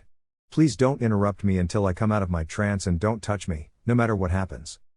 Before anyone could protest, he shut his eyes and entered into a deep trance, his breathing slowing, as he contacted the source that only he could command. 30. It was totally different in this realm of existence. Everything was so alive, death nothing but a nuisance since everything was cyclical. Naruto had never directly attempted to contact the source of the green before, but now was as good a time as any. But everything was so peaceful in this realm. If it weren't for the fact that he was incorporeal, he would have liked to have stayed forever. He wandered through a forest that was too beautiful and serene to ever be real or exist in his world. There were no animals, but there was enough life to let him know that the forest itself breathed. His trek was over when he came to a small, open shrine with a lone person sitting cross-legged on a red pillow. Naruto approached the shrine cautiously and found the person to be a man, ancient-looking, with a white beard that flowed down and over the steps leading up to him. The man had no hair on his head and wore white robes that covered everything. The only piece of color on him was a green sash that crossed from his right shoulder to his left hip. The ancient man cracked an eye open and gave Naruto a small smile. "Not quite what you were expecting, huh boy?" Naruto knelt before the shrine and bowed low, his forehead touching the ground, before looking back up. "No, Ancient One, I did not. I did not know what to expect truthfully." The old man chuckled and started to rise from his position. Before Naruto could move to help him, branches came from the trees and helped him to stand. He cracked his back and wrapped his beard around his waist, looping the end through his sash and stepped carefully down the steps. Once on ground level, a root reached out to him and snapped itself off at the end, making a gnarled cane for him. The old man smiled at Naruto and beckoned for the boy to rise and follow. They walked into a field that seemed to have every flower imaginable, colors of every hue, and 1,000 scents assaulted his eyes and tickled his nostrils. Naruto looked out upon the field and wished that he could take back some of the flowers to Temari. Some, he was sure, had never had mortal eyes laid on them before. The old man coughed and Naruto turned his attention back to the smiling Ancient One. "I believe that you have done much with the power I allow you to wield, child. Not many have ever handled the burden of the green as well as you. Even your own mother never managed to contact me. You continue to surprise me, boy." "My name is Naruto, not boy." The old man laughed heartily at his statement and tapped his cane on the ground. "Very well then. Naruto it is. My name is inconsequential. To you, I am simply Master or Ancient One. My name is lost to history and there is no reason for it to ever be known again." The old man leaned his head back slightly and took a whiff of the air, inhaling deeply. "Do you find this field of flowers calming, Naruto?" "I do. It always calms me when I am troubled." Naruto nodded and took a whiff as well. "It is lovely. Very peaceful. Hi, as the green should be. Peaceful. Now, what is it that you needed that would make you try to contact me?" Naruto had winced when the old man said peaceful. He knew the old man knew why he was there, but it had to be said. "I wish to use the green to help subdue and spy on my enemies. Will you allow this?" The old man's eyes cut to him, and to Naruto it felt like all life in the area died. "Why would I allow my power to be used in such a manner? It is to be used for life and the growth of the world, not for destruction. I don't seek destruction. I seek to protect my village and my loved ones." "By sowing seeds of chaos?" "By launching a preemptive attack. We can't always afford to be passive, no matter how much we want to be. Sometimes, you have to attack first to ensure your survival." The old man turned away from him and put both hands down on the cane. "The green isn't meant to be used in that manner. Lots of things aren't supposed to be used the way they are. Living prisons shouldn't exist either, but they do." The old man nodded and turned back to face Naruto. "That is true. Your body was not intended to house a demon, or was it? Perhaps it was your fate." "I don't believe in fate. That's a cheap way out for the man who has lost all hope." The old man's eyes turned up with his smile and the landscape burst into color again. "And yet, you believed so much that you were destined to be Hokage." "I wanted to be Hokage through hard work. Not fate. If you don't believe in fate, how do you live?" "I live for the future." "If you live for the future, how can you live for the present?" "I love someone and she is my present and future." "What made you want to wield my power?" "The thought that I might do good with it." The old man leaned more heavily on the cane and sighed loudly. "That you would do good with it. Blood does not water plants." Naruto narrowed his eyes and set his jaw. "And a dead gardener does not tend a garden." The old man threw his head back and laughed to the heavens, his rumbling like thunder in the stillness of the realm. When he had calmed down once again, he opened his eyes and looked upon Naruto kindly. "You were indeed a good choice to wield my power. Do what you will with it. It is yours to command. And take care of the one you love. Mighty trees from small acorns grow. Is that a riddle? It is a bit of advice. Never lose that indomitable spirit of yours. You make it sound like this is the last time we shall speak. The old man hobbled over to Naruto and handed him the cane, and took several careful steps back. Naruto looked down at the cane and then back to the man. What is the meaning of this? The old man smiled again and cracked his back. It has been millennia since I took up the mantle of protector of the green. My burden is finally ended. My power will pass to you. Naruto's eyes widened and he stepped forward, holding out the cane. I don't want this power forever. The old man held up a hand and stepped forward, putting a gnarled hand on either of Naruto's shoulders. This was decided long before your birth. The green does not care what you think, Naruto. It chooses its wielder based on its own needs and wants. You were destined to wield this power. It's yours to do with as you please. But I don't. It doesn't matter. It's yours. Now go and live your life without regrets and leave an old man to slip into eternity and see his loved ones once again. Do not lose that fire in your belly, Namikaze Naruto. Naruto's eyes widened to their fullest and his voice came out in a whisper. How did you know my name? The green knows many things. Now leave an old man in peace, Namikaze Naruto. Naruto faded out and watched as the old man began to disappear, wisps of his being fading into the ever-expanding field of flowers. The look on his face was one of pure bliss and happiness that his burden was over. Goodbye, Ancient One. May your soul find peace. 30. Temari watched as Naruto closed his eyes and then, not 30 seconds later, she felt a large rush of power. She whirled around to see what the others thought and saw that none of them had even felt it. They didn't notice. She turned back to Naruto and caught his eyes opening again. She guessed it was her imagination. Naruto turned his head slowly to Temari and gave her a small smile. Hey! How long was I out? About 30 seconds. Naruto nodded and stood up, offering her his hand. Temari took it and he pulled sharply so that she rocketed off the sand. That old man worked quick. I guess he was right. Temari quirked her eyebrow and touched his arm. Old man? Right about what? Naruto smiled at her and pulled her in for a hug. I was just told to appreciate the present, Temari-chan. Now stand back and let's see if I can do this. Temari stepped back to the others and they all watched as Naruto slowly raised his right arm, outstretched over the sand. A piece of wood rocketed up out of the sand and into his hand. The group watched as he gripped it tightly and faced them. To them, it was just a gnarled piece of what looked like an old root, a knot at the top, the entire thing nearly 5 feet long. Temari, however, could see the wisps of green power rolling off of it.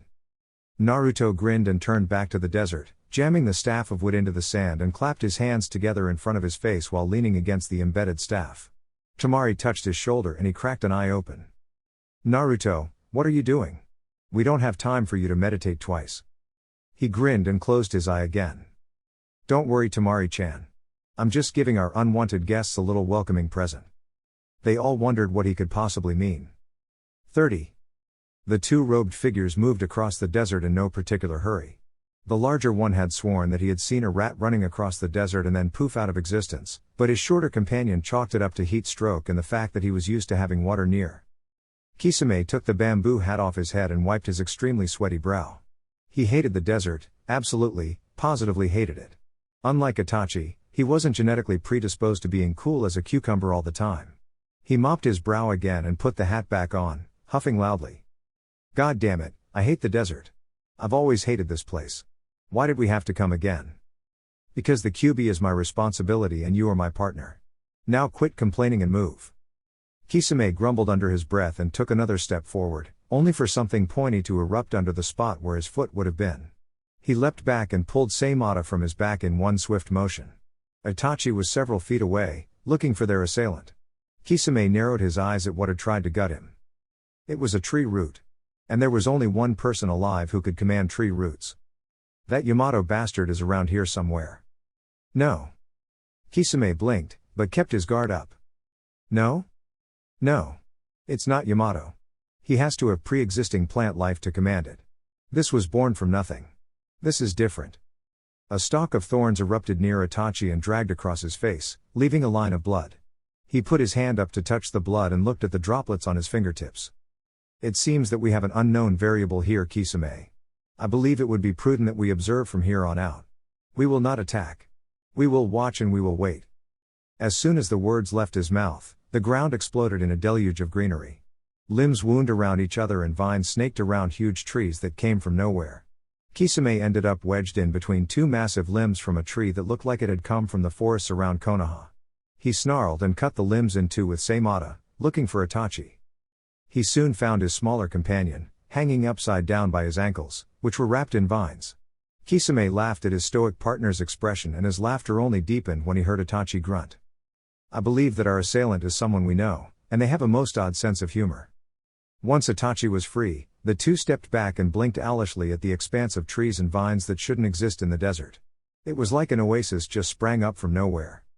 Remember Kisame, we will just watch. I believe that Pain-sama would want us to report on this development. Naruto-kun will always be around. Kisame nodded and shouldered Seimata again and grumbled. Too bad the bastard couldn't have made a river instead. 30. Naruto grinned at the information he just gleaned from the green. So the two had opted to observe instead, eh? Perfect. Perhaps he could get some information on Akatsuki while they were watching him. This small power from the green was pretty cool. No matter at the moment. He had a former comrade to torture. 30. Sasuke was obviously disconcerted with his situation at the moment. Karen was being especially annoying at the moment and Jugo was twitching, trying to keep his urges under control. Suigetsu, for once, was not antagonizing the girl, and for that he was grateful. The closer they got to Suna, the more excited he got at the thought of seeing his old friend again. He had long ago made up his mind that Mangekyo needed to be his, regardless of the personal cost. His defeat at the hands of his brother was too humiliating. He needed the Mangekyo. Killing Naruto was the only way. He had heard in their travels that the Jinchuriki had left Konoha and now resided in Suna. That had been his first indication that something was amiss in Konoha. The blonde idiot would never have just given up his dream without a good reason, unless he was cast out. That was a possibility. His time away from any village at all had seriously diminished Sasuke's information, and he knew he was sorely lacking. This little venture could cost him much if he wasn't careful. It wasn't like he had any allies outside the three traveling with him. Betraying everyone you ever came into contact with made people a little leery of trusting you after all. As Karen latched onto his arm again, Sasuke growled and thrust her away to the side.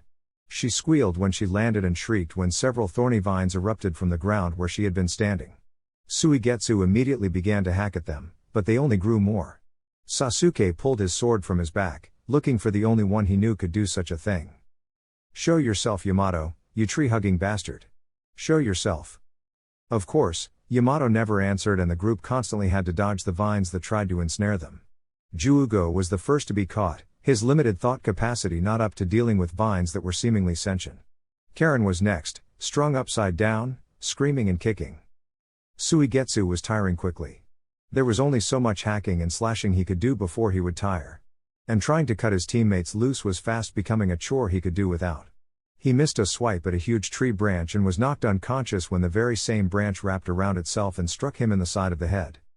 Sasuke growled under his breath and dodged again. He hated the Yamato bastard even more now. He sliced another vine trying to wrap around him and leapt back when he heard an inhuman screech and turned to see a giant Venus flytrap behind him. The thing spread its maw and lunged for him. He rolled to the side and scrambled to his feet. He had to put some distance between him and the plant. As soon as that was accomplished, he flashed through hand seals as quickly as possible and unleashed a fiery dragon at the Venus flytrap. It squealed in protest before burning to a cinder and collapsing upon the ground. Sasuke breathed a sigh of relief and was about to set his companions free when the foliage around him withered and crumbled to nothingness. His team fell to the ground with 3 loud thuds and Sasuke sheathed his sword. He'd have to wait for them to wake up before they could leave. Looking out over the withering vines, he thought he saw a pattern to them. Sending chakra to his legs, he leapt into the air, his eyes narrowing and his teeth grinding together when he saw the message. Welcome to Suna, asshole. Sasuke landed on the ground and slapped Karen awake. They had to go now while he still had his anger. This Yamato prick was going to die by his sword if nothing else. 30. Naruto smirked and straightened up, stepping away from his staff before grabbing it up and holding it in his hand. The gnarled wood felt oh so familiar and comforting in his grasp, and he twirled it lightly before jamming it back into the ground. He looked around to his friends and grinned. Kisame and Itachi are coming to observe what happens, and Sasuke is livid and is out for blood. I think my little message to him bruised his delicate ego. Temari blinked and put her hands on her hips. What the hell are you talking about? Naruto grinned and relayed to them what all he had done to throw off their guests. Several chuckles and guffaws later at the expense of the missing nins, everyone got serious. It was time to get ready to go on the offensive. Shikamaru came to the forefront and began to outline his plan in the sand. Alright, since we don't have to worry about Akatsuki apparently, then we should just focus on Sasuke and his little buddies. Now then, Suigetsu is a water user, so Kakashi should take him on with Raiten Jutsus. This Karen chick should go to Sakura. The Jugo guy could probably go to Lee and me. Sasuke is up to Naruto. You four should pick out who you want to back you up. After much deliberation, the groups were still not decided and everyone had just agreed to jump in when they saw an opening, letting the designated ninjas try their hand first. Naruto was just about to crack another joke when he felt something headed his way and ducked the shuriken that had been aimed at his head. He turned and found a sight he hadn't seen in quite a while. A haggard Team Heavy stood before the gathered ninjas with a fuming Sasuke at the forefront. Karen darted her eyes back and forth nervously as she assessed the situation. They were outnumbered at least 3-1 with the assembled group, and there was still the entire Suna force behind the wall. Why in the hell did she follow this crazy bastard again? Oh yeah, she thought he was cute. Sasuke-sama, I think a tactical retreat might be in order. We're heavily outnumbered. Sasuke glared at her, a silent order to shut up. I'm not leaving until I have that eye. It is mine by right and all I have to do is kill that idiot. I've beaten him once. I can do it again. But Sasuke-sama, we're heavily outnumbered. I said no. Naruto narrowed his eyes and stepped forward, away from the group. Sasuke took note of the staff and put his hand on the hilt of his sword. Have you broken a hip or something, Dobi? Or do you just like the feel of that wood in your hand? Actually, it's a gift from a very ancient sage. I happen to like it. Now, what say you come quietly and I won't hurt you? Sasuke sneered and spit in Naruto's direction. Still intent on bringing me back for that pink-haired harpy, Dobi? I thought you might have learned by now. I'm totally fine with maiming you and handing you over, Sasuke. Perhaps you didn't notice, but there have been significantly less missions to save you since the Akatsuki fiasco. I could care less about your welfare. We're not 12 anymore. Sasuke pulled his sword and nodded his head to the left. What say we take this over there and finish what we started all those years ago? We never had a definitive finish. Naruto cracked his neck and swept his arm in an encompassing motion. After you, you rotten bastard. The two disappeared and Sasuke's team looked toward the rest of the ninjas, Karen fearfully, Suigetsu warily, Jugo hungrily. Sakura cracked her knuckles and sneered. Looks like we get to relieve a little stress after all, huh, Kakashi-sensei? It would appear so. I call dibs on the water user. I have history with that sword. He's all yours. I want the red-haired bitch. The rest looked at Jugo and his rapidly declining mood and obvious dementia. Gaara shrugged, his sand coming to life. Guess we get leftovers. Shikamaru sighed.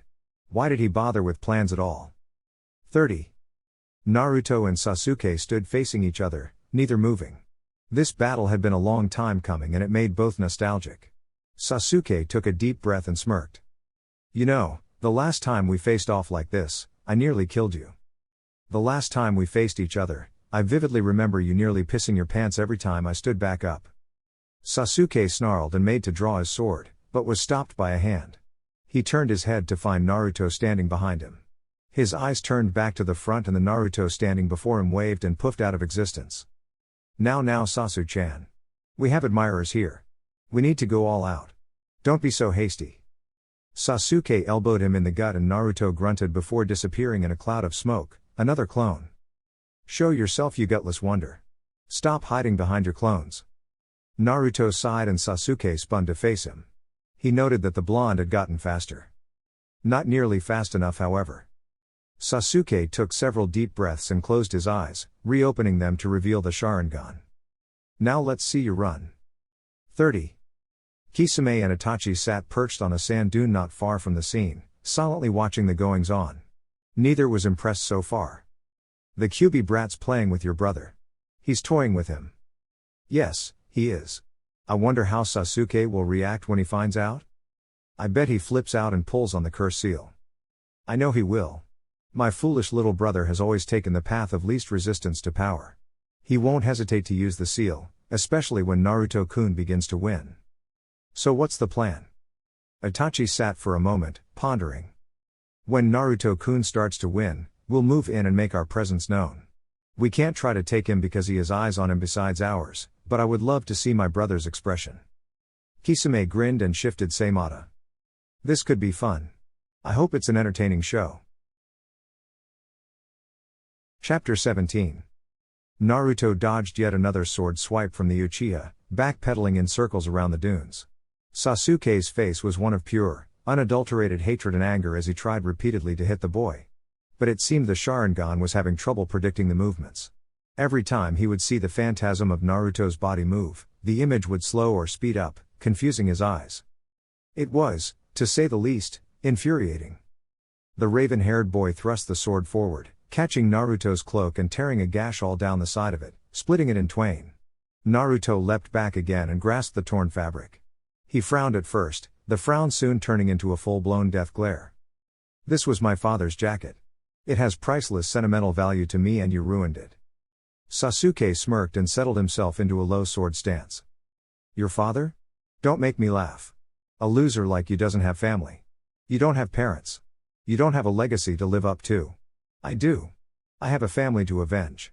I have a legacy to live up to. Remember that day when I said I would kill you on a whim?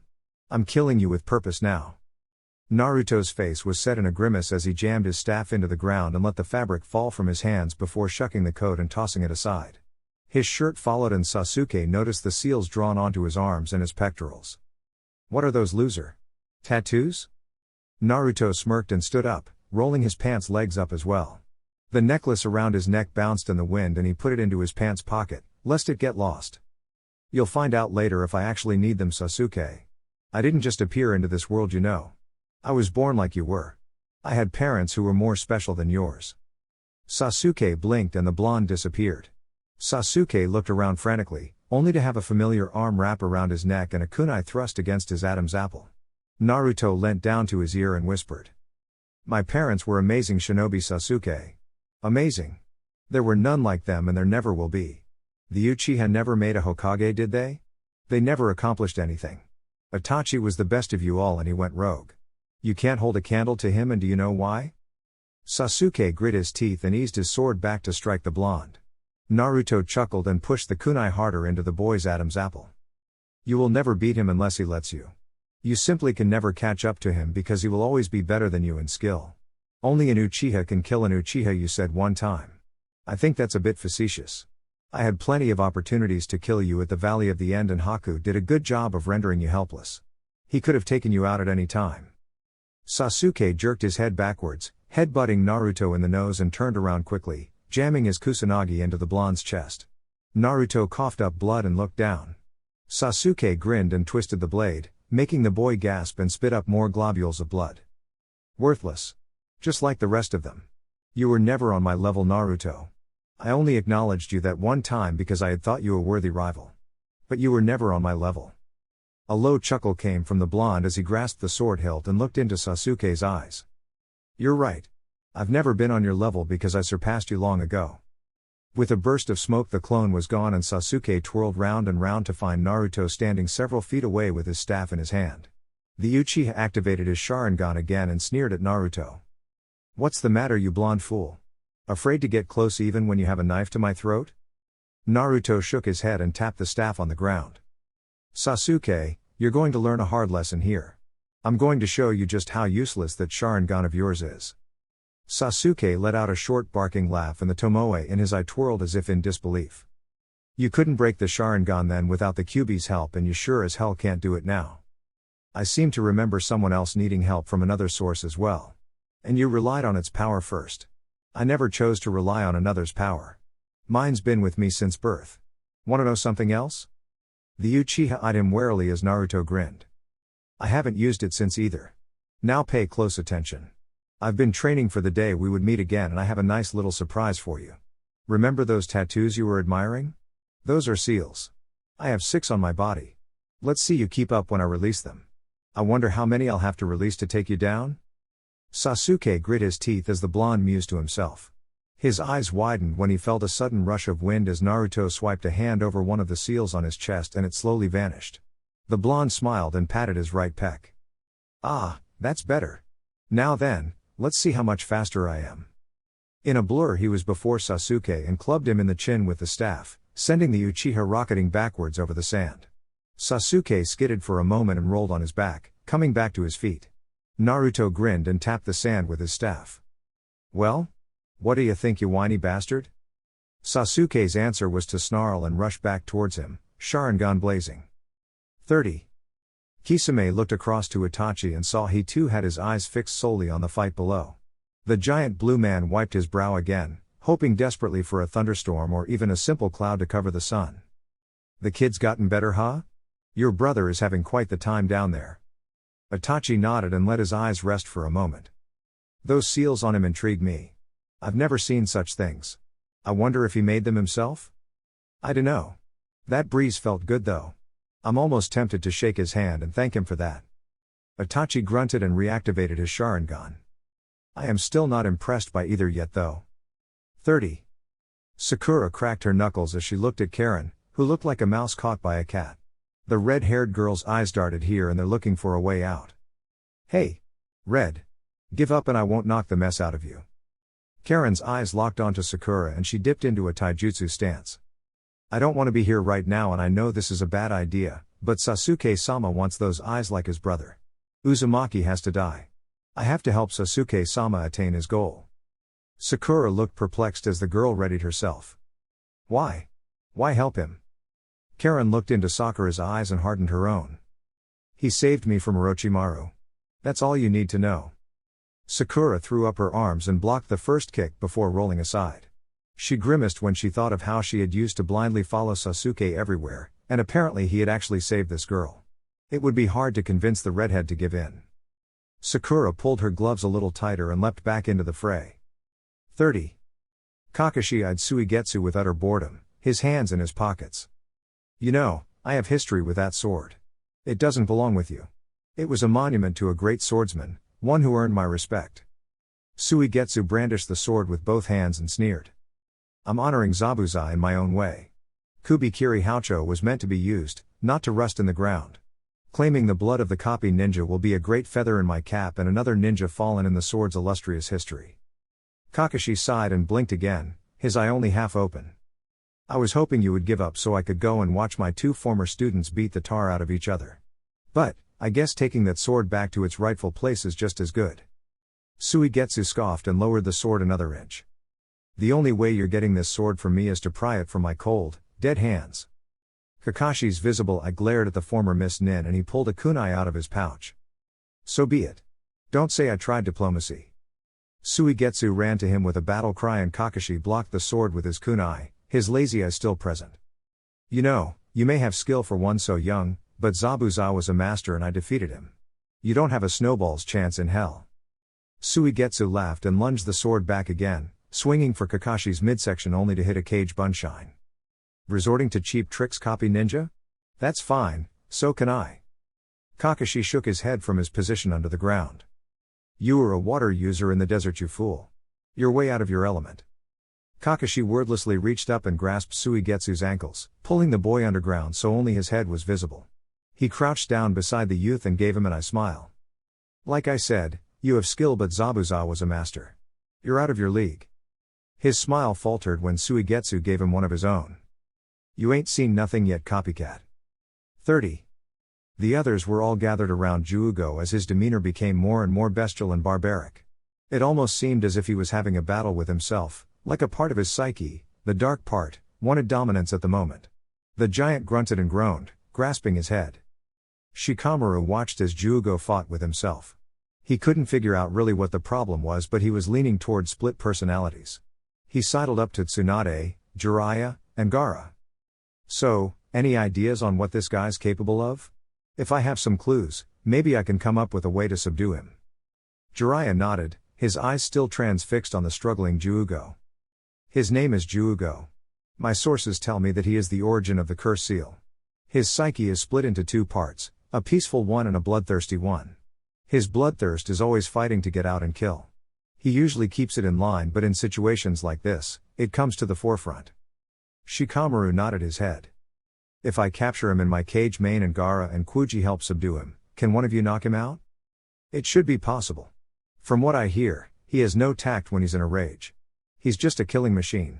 We'll help you bind him and then Tsunade can knock him out with her strength. Shikamaru nodded and made the rat seal. Here we go then. 30. Naruto grinned as he dodged another blow from Sasuke. He was somewhat disappointed that the Uchiha's speed wasn't up to par with his, but remembered a time when it was the other way around. Naruto had always been the powerhouse of the group while Sasuke had been the speed demon. All of his attacks depended on the speed to deliver them. Sasuke grit his teeth and wiped the blood from the corner of his mouth. He had spent the last couple of minutes just trying to land a blow on the blonde and nothing had worked. Surely those 6 small seals hadn't done that much to help his speed. And what the hell were they? He took a deep, calming breath and stood up straight again. I'm done playing around with you. It's obvious that you've improved. But so have I. You have to remember, I killed Orochimaru. Naruto scoffed. Oh please, anyone could have beaten Orochimaru if they'd attacked him at his weakest, on the day his current body was giving out. Now quit complaining and just do the curse seal thingy you like to do.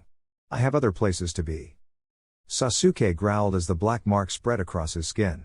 He hated to be disregarded as insignificant, and what Naruto was doing was infuriating him right now. He grinned as the black flames danced across his face and his eyes changed once again. You're going to regret that. 30. Kisame watched gleefully as the two boys pounded away on each other, his fingers drumming excitedly on Seimata's hilt. Hey Itachi, how far do you think those two will go? Itachi didn't bother looking at his much larger companion as he kept his Sharingan active, watching the two. I don't think it will last much longer. Ninja fights of this caliber rarely do, since they'll be pumping out such massive amounts of chakra. Kisame nodded and patted the sword back and forth in his hands. Will we make a move on the Jinchuriki? I've already told you, no. There is something else going on here. 30. Sakura sighed as she dragged an unconscious Karen back toward the main group. The girl had been admittedly little trouble, having virtually no formal training as a ninja. Her chakra sensing capacity and temper had been on par with Sakura's though, and the fight had escalated into an all-out bitchfest.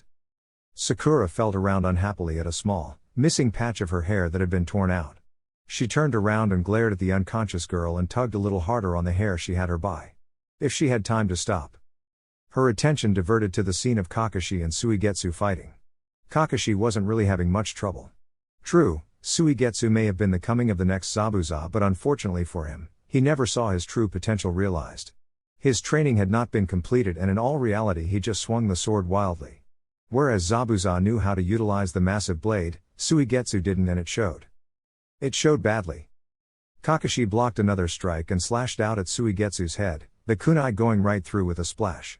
He frowned unhappily and leapt back, catching sight of Sakura as she watched the fight unfold. He slashed the boy again and watched as the water splashed and then reformed. Suddenly, an idea came to him. Sakura.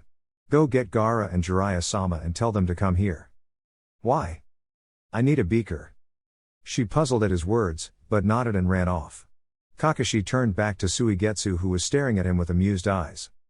You've lost it, haven't you? You should have had her help you, because by the time she gets back, you'll be dead. Kakashi gave the boy another eye smile and jumped back, making hand signs as he went. Actually, I'm just running distraction right now to keep you away from your teammates. In the desert, you're not much help at all. Fu Uten, Daitapa. The wind whipped at Suigetsu and he jammed Kubikiri into the sand to hold his place. Once the wind had died, he yanked it free and charged Kakashi once again. 30. Sakura came running up to the group and her eyes widened at the sight of a transformed Jugo, struggling against the bonds that Shikamaru, Gaara, and Kuji had him trapped in. He was screaming bloody murder that he would kill them all, and Shikamaru was sweating from exertion. Now Tsunade-sama. Now. Tsunade leapt onto Kuji's giant hand and reared her fist back. Say goodnight. She slammed her fist into Jugo's face, making it jerk sideways. She stared in disbelief as he slowly turned back to her and grinned. I'm gonna kill you slowly, bitch. Real slow. She reared back again and kept slugging him over and over. Lee, seeing her begin to tire, leapt in and took over. No matter how much they hit him though, they couldn't knock him out. Neji suddenly thought of an idea and walked over to Gaara. Hinata-sama and I will take over. We just need you to provide us an opening. Gaara kept concentrating and nodded. What do you need? Neji called Hinata over and stood before Gaara. We need you to make openings for us at these spots. Just call your sand away from him at these points and have Kuji relinquish his hold while Shikamaru retains his. Ino. Give Shikamaru a soldier pill. The blonde rushed to Shikamaru's side and popped a pill in his mouth. The results were instantaneous as Shikamaru's shadow widened slightly and he concentrated harder. Neji and Hinata began to tap Gaara on his body and he let the sand slide away from Jugo's body in those certain spots. The two Hyugas walked to either side of Jugo, one in front, one in back, and readied themselves. They spoke as one. You are in the field of our divination. Gaara concentrated more and tightened his grip. Let go now, Akimichi. Kuji jerked his hand back just in time as Hinata and Neji rushed forward and began to pound into Jugo's body at his points, the sand just enough out of the way for them to blast their chakra into his coils. The transformed Jugo slowly began to nod his head until he passed out and Shikamaru and Gaara dropped their jutsus. Gaara turned to some Suna Jounins and snapped his fingers. Bind him in the strongest chakra sapping chains we have and throw a few more on for good measure. Bind her in chakra sapping rope. Make sure both are blindfolded and gagged. I don't want to have to put up with either one's mouth. The shinobi saluted and shunshined off. Sakura tapped Gaara on the shoulder and he turned with a quirked eyebrow. Yes, Haruno? What is it? Kakashi-sensei said he needs your help. He said he needs a beaker. Gaara blinked and nodded before rushing off towards where Kakashi was fighting. Sakura ran to Jiraiya and grabbed his shoulder. Can you still do fire jutsus? The old toad sage nodded his head. Come with me. Kakashi-sensei said he needed a beaker. Jiraiya's curiosity piqued, he followed her to where Kakashi was fighting. 30. When they arrived they found Gaara stoically watching the copy ninja keep Suigetsu occupied as the frustrated young man desperately tried to hit Kakashi with his sword. Kakashi saw the two he needed standing to the side and hollered. I need a beaker. The two men stood puzzled at his words until Sakura snapped her fingers. Of course. Suigetsu can change into water and get away, so he needs a container to put him in. Gaara-sama, make a large container with your sand, and Jiraiya-sama, you bake it with a katen jutsu. It'll turn it into glass. The two nodded and Gaara formed the needed canister and Jiraiya baked it until it turned clear. They smiled at their handiwork and Sakura grabbed it in her hands, running toward the two combatants. Kakashi saw Sakura coming and stopped Kubikiri with his kunai, smiling at Suigetsu. It seems our fun has come to an end. I still say you were no Zabuza though. What the hell are you talking about? As he finished speaking, Suigetsu realized late the shadow plunging toward him on the ground and found himself trapped in a glass container, his sword on the outside. He slammed against the glass but found it wouldn't budge. It was too thick. Quick! Bake a plug before he escapes. Jiraiya and Gaara had already thought of that, however, and the glass lid slammed shut over the hole while Suigetsu cursed them from inside. Kakashi wiped his brow and gave them an eye smile. Been a while since I've worked out in such hot weather. Now, let's find Naruto. A resounding boom and spray of sand came from nearly a mile away and Jiraiya sighed. Shouldn't be too hard to find him. I'll get a toad to take this one back and we'll tell the others to meet us there. The three nodded and took off while Jiraiya summoned a toad. As soon as it was off in the direction of the rest of the ninjas, he took off toward where Naruto undoubtedly was. 30. Naruto spat out a glob of spit as Sasuke's fist sank into his gut.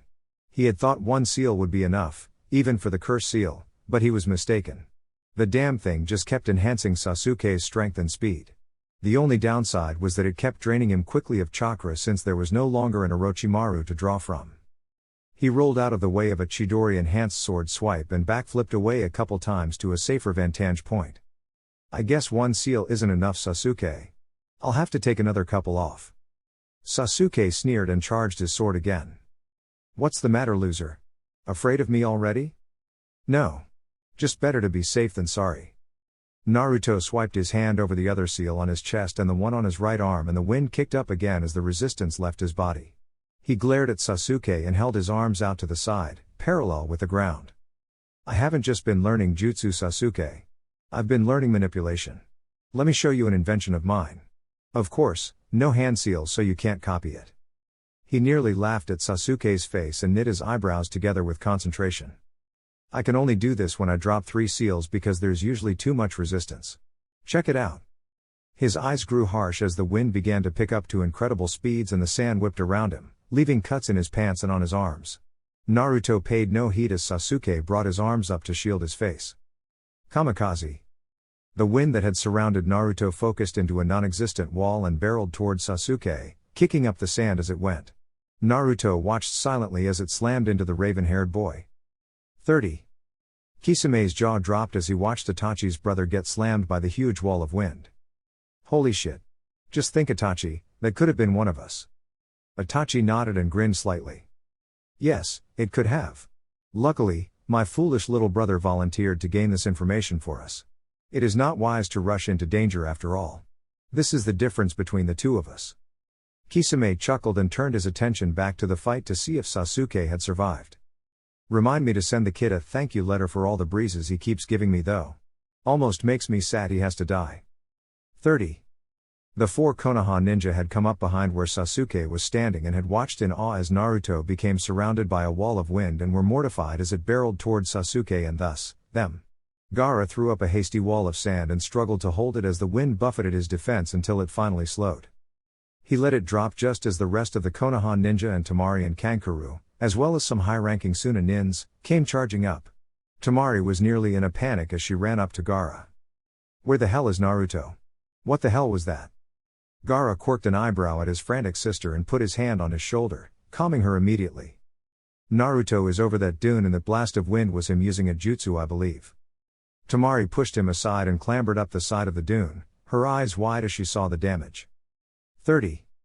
Naruto huffed slightly as he dropped his arms, looking out over the canyon he had just carved out of the desert sand.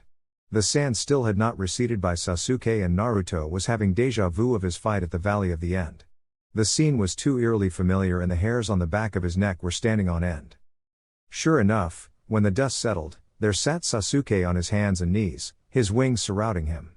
Naruto clucked his tongue disapprovingly as Sasuke stood up. Still relying on Orochimaru's power, huh? You're pathetic.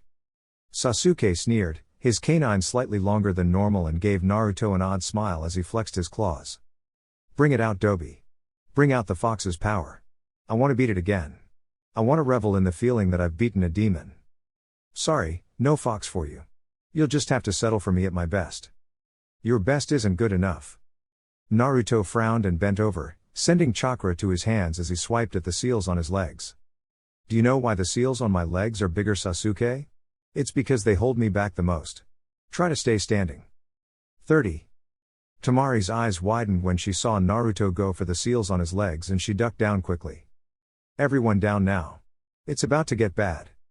Tsunade blinked as they all ducked and asked why. Naruto's explained his resistance seals to me. He even gave me a couple on my arms to help in my wind training. Those ones on his legs are twice as big as the rest and therefore, twice as restrictive. Jiraiya's eyes widened in understanding and he nodded. So when he releases those? Temari nodded and peeked back up over the dune. He doesn't really need Hiraishin. He couldn't do it anyway since it isn't his element and that tore him up inside, not being able to use his father's jutsu. But, he found a way around that. He took his father's resistance seals and, now he doesn't need the kunai and he doesn't need the seals. She turned to face the rest of the group and grinned. Naruto might be an idiot sometimes and he might not have many jutsu, but that's because he doesn't need them. This may take a lot out of him because it's pure, physical speed, but he can move fast enough that it looks like he teleported. It's his way of honoring his father in the only way he can. Lee's eyes widened and his smile grew. His speed must be as great as mine then when the gates are unlocked. She turned to look back just as Naruto swiped his hands across the seal. He can beat the Sharingan. 30. Sasuke watched with unbridled rage as the wind whipped around Naruto, swirling the sand and rising towards the heavens before suddenly dying and the sand rained back to the earth. He watched as Naruto slowly straightened himself back up and, instead of the red eyes of the Kyuubi like he had expected, he was met with the sparkling blues of one Uzumaki Naruto. Let's see the Sharingan keep up with this. Sasuke only felt pain as Naruto battered him from all sides, his transformed body keeping up with the damage only slightly. In a rage, Sasuke roared and lightning erupted from his body, hitting Naruto and sending him plummeting back to the earth, while Sasuke floated back down and landed heavily, panting hard. Naruto rolled to his side and groaned. Damn you and your lighting jutsus. I hate those things.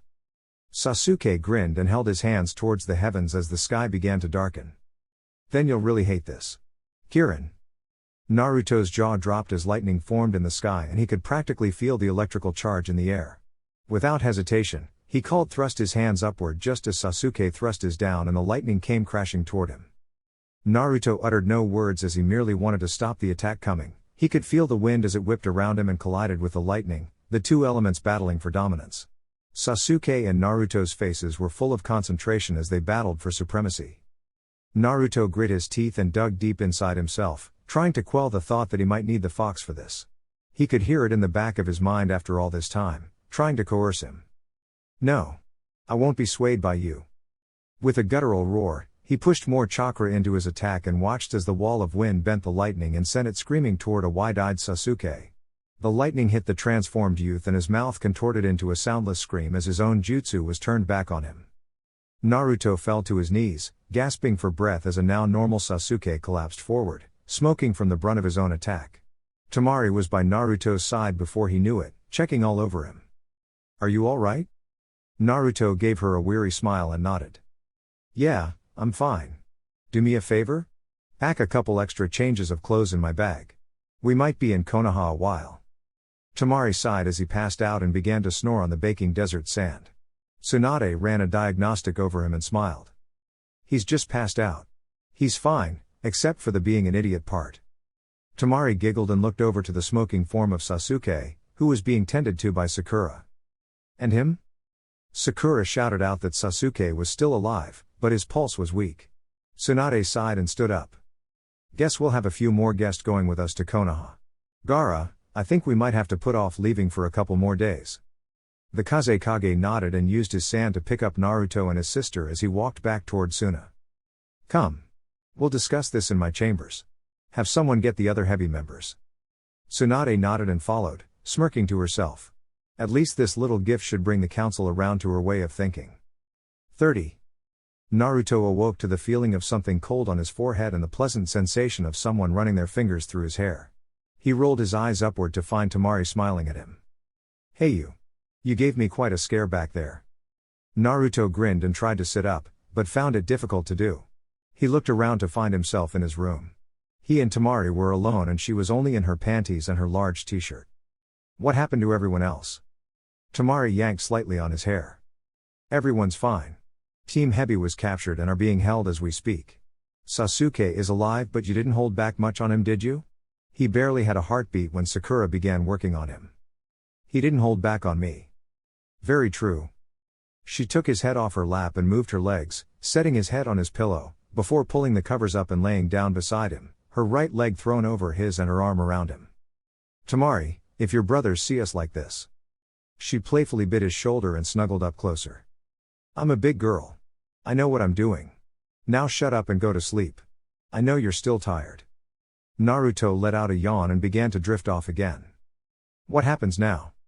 Temari looked up at him through half-lidded eyes and pecked his cheek. Gaara and Tsunade talked and we'll be going to Konoha as soon as you're able. We have a council to beat the shit out of, talk to, whatever, go to sleep.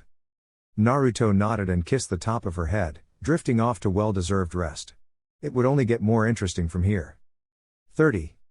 Itachi and Kisame walked along back to the Akatsuki base and Kisame nearly drank a stream dry when they got back to a wooded area. He looked down at Itachi and frowned. We still didn't find out who used that plant jutsu on us. Itachi nodded his head. No, we didn't. But I have a good idea who it was. Care to share? Not until my suspicion is confirmed. Kisame sighed and boredly looked off to the side. That kid is good, Itachi, damn good. We would have had trouble with him if we had just jumped in without knowing what he was capable of. Itachi nodded again but remained silent. What do you think they'll do with your brother? Itachi grunted and his Sharingan activated. I say briefly. Kill him now and be done with it. I don't care. The longer you let him live, the more he will struggle to destroy you all. Tsunade sighed and cast weary eyes upon Gaara. The Kazekage had tried to impress upon her the importance of ridding the world of the youngest Uchiha ever since they had captured him. She knew it would be the best thing to do, but unlike the Kazekage, she had to think of what the Konoha Council would want. Gaara, you know as well as I do that I can't just kill him. The Sharingan is a valuable weapon to the village hidden in the leaves.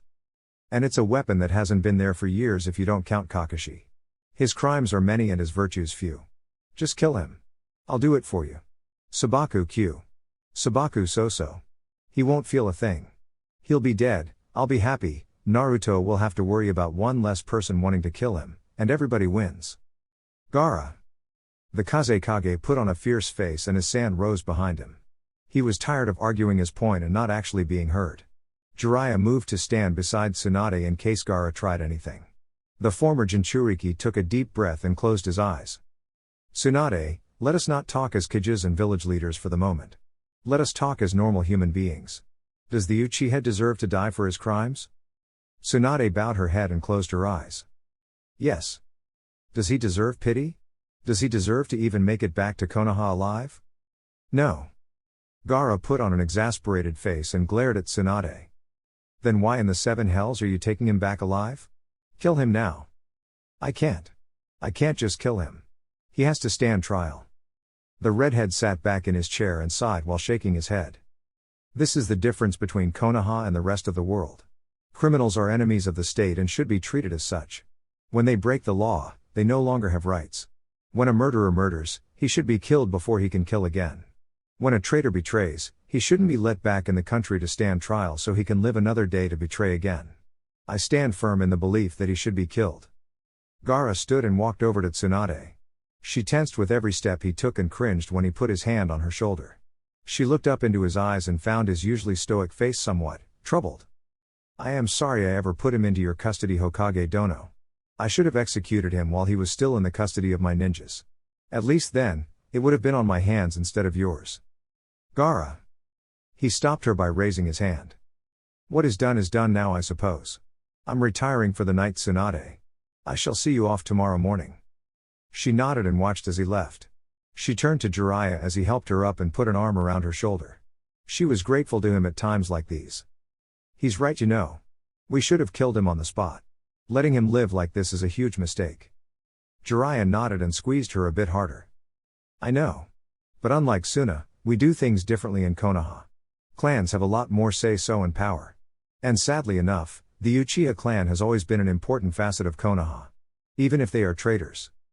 Tsunade nodded and allowed Jiraiya to lead her away.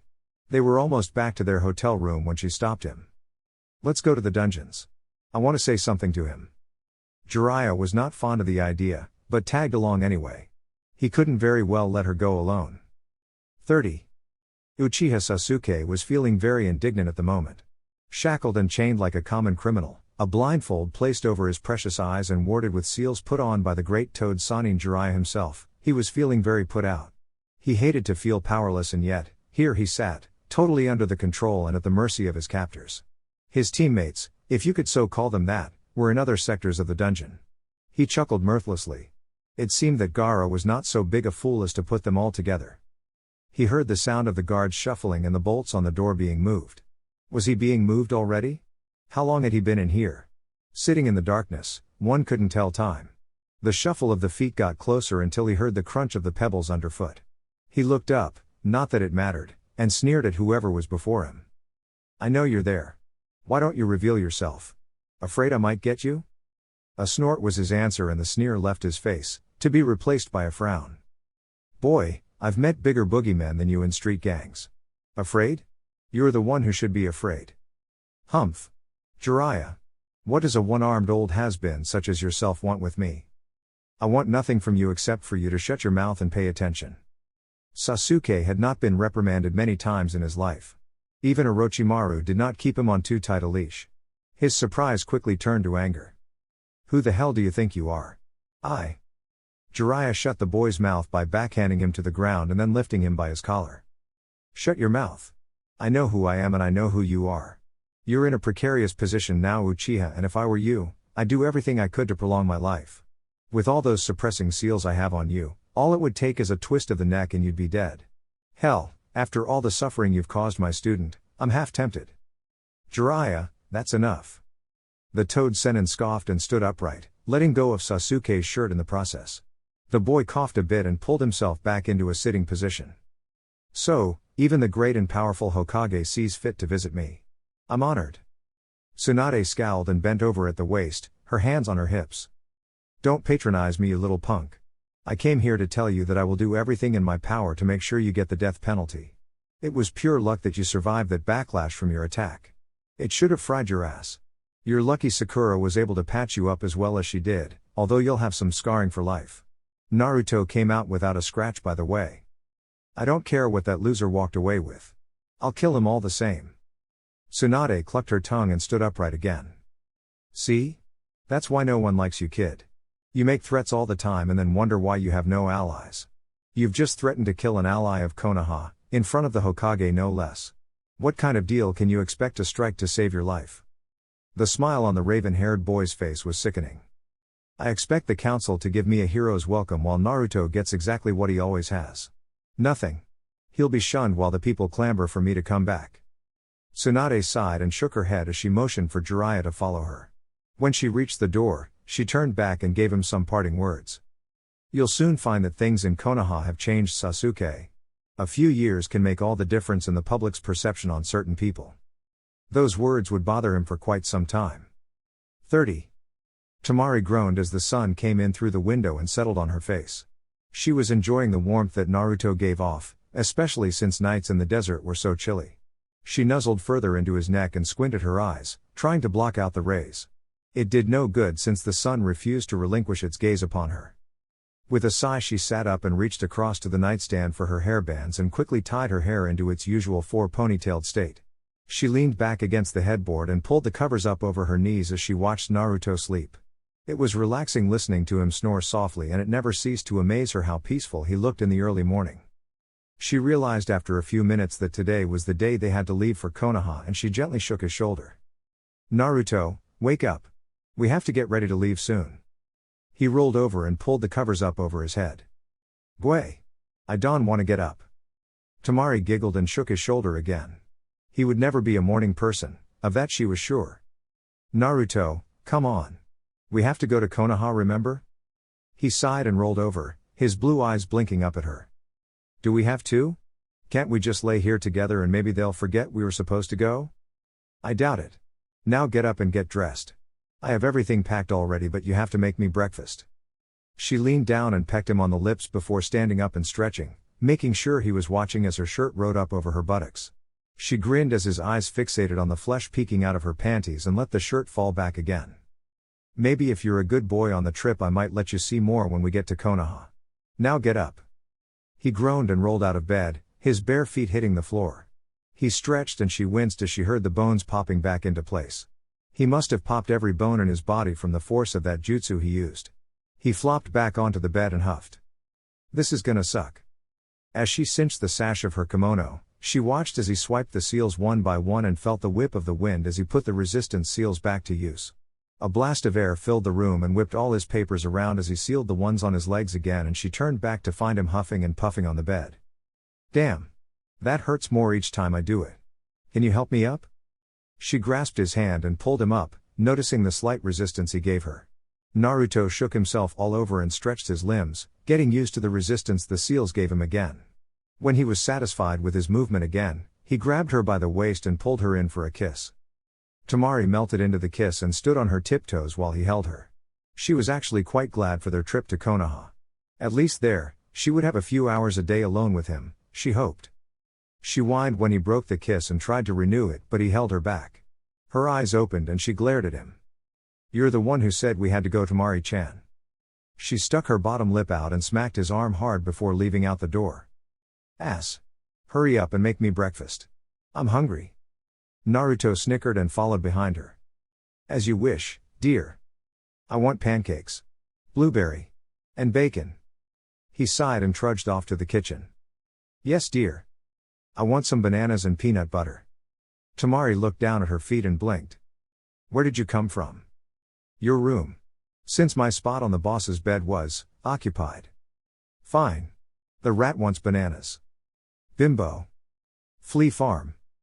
Can we not do this morning, guys? No. No. 30. All the Konoha ninjas waited at the gates for their final two guests. Gaara waited beside Tsunade with his arms crossed, still supremely unhappy that the Uchiha was being taken back to Konoha. He had told Tsunade that the rest of his team would not be released into Konoha's hands and would stay in Suna. He was still unsure of their fate. More than likely they'd be killed and their bodies studied for any secrets they could glean from them. The group hushed as Naruto and Temari walked up, chatting merrily with each other, Sanzoku draped around Naruto's neck. Temari had insisted upon a big breakfast and had not eaten until Naruto sat down with her, and as such, they were a tad late arriving to the gates. When Naruto saw the bound and blindfolded Sasuke in the back of a wagon tied to a post so he couldn't move, Naruto scowled as he walked up to Tsunade, all signs of happiness gone. What is he doing here? Tsunade sighed and turned to look at the slumped-over Sasuke. He's going back to stand trial for his crimes, Naruto. The grimace did not leave his face as he walked past her to report to Gaara. She heard his mumble as he walked by though. Should have killed him when I had the chance. She sighed unhappily and made her way over to the rest of her ninjas. She didn't know if it would be a pleasant trip or not. Naruto bowed to Gaara and smiled as he straightened up. I guess I'll be back sometime, Gaara. I don't know how long this will take. Are you sure you're alright with Temari coming along with me? Gaara looked over Naruto's shoulder to where Temari was chatting with Tenten and sighed. She'd just follow you anyway against my orders. Besides, I can't very well let you go alone, can I? You might decide not to come back. At least she'll drag you back even if you don't want to come home. I don't think my coming home will have to be a forced issue. I have a home to finish here after all. I'll see you soon, Gaara. Gaara took Naruto's offered hand and grasped it firmly. I know you will. And let no harm befall my sister Naruto, or harm shall befall you. Naruto quirked his eyebrow and smirked. Are you threatening me again, Kazekage-sama? Gaara grinned wickedly and narrowed his eyes. No, I'm promising you. Take care of her. Naruto chuckled nervously, and once Gaara let go of his hand, sprinted away toward where his girlfriend was. Gaara crossed his arms again and cut his eyes when he felt Kankuro walk up beside him. You tell him what would happen if Temari got hurt? Yes. How'd he take it? He ran and hid behind her. Kankuro snickered and locked his gaze on the Uchiha in the wagon. He's going to be trouble, you know. We shouldn't have turned him over to Konoha custody. Gaara let out a deep breath and nodded. I know. But he is their rogue ninja, not ours. His fate is in their hands. I just hope to Kami that they do the right thing. Kankuro watched as the group began to move out across the desert at a brisk pace, Lee pulling the wagon containing the prisoner. So do I. 30. There had only been one incident on the trip back, and Tsunade was grateful that Kami had answered her prayers of as few problems as possible. As the gates of Konoha came into view and the Chayunins ran about to make everything presentable for her and her distinguished guests, she thought back to that first night they had stopped. With Lee pulling the wagon containing Sasuke, they had made good time on their way back. They stopped in a small clearing just off the road and set up a perimeter. Team 10 would be on guard duty the first night and the other teams would rotate until they reached home. Sasuke required at least 2 people to watch him at all times, and Lee and Neji had volunteered the first night. Tsunade had been happy throughout the evening. Naruto was being pleasant and wasn't sulking about going back home.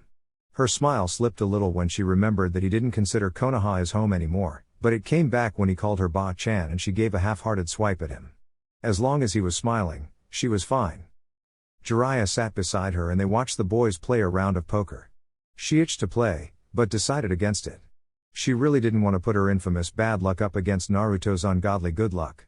She and Jiraiya opted instead to chuckle as one by one the rest were cleaned out by a hapless Naruto while Temari cheered him on. She was thankful to Hinata for the girls' excellent cooking, having been dreading the usual camp fare. Hinata didn't have much to work with, but the things she could do with a little rice, vegetables, and meat was wondrous.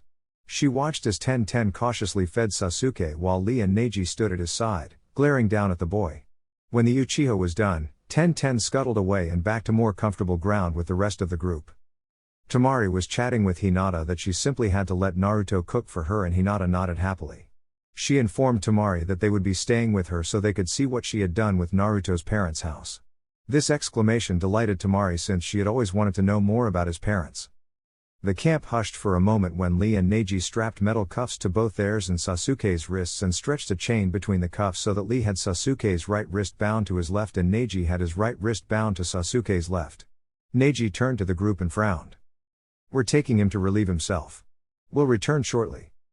Tsunade nodded and Neji nodded back before the veins around his eyes bulged and he led the way off into the bushes.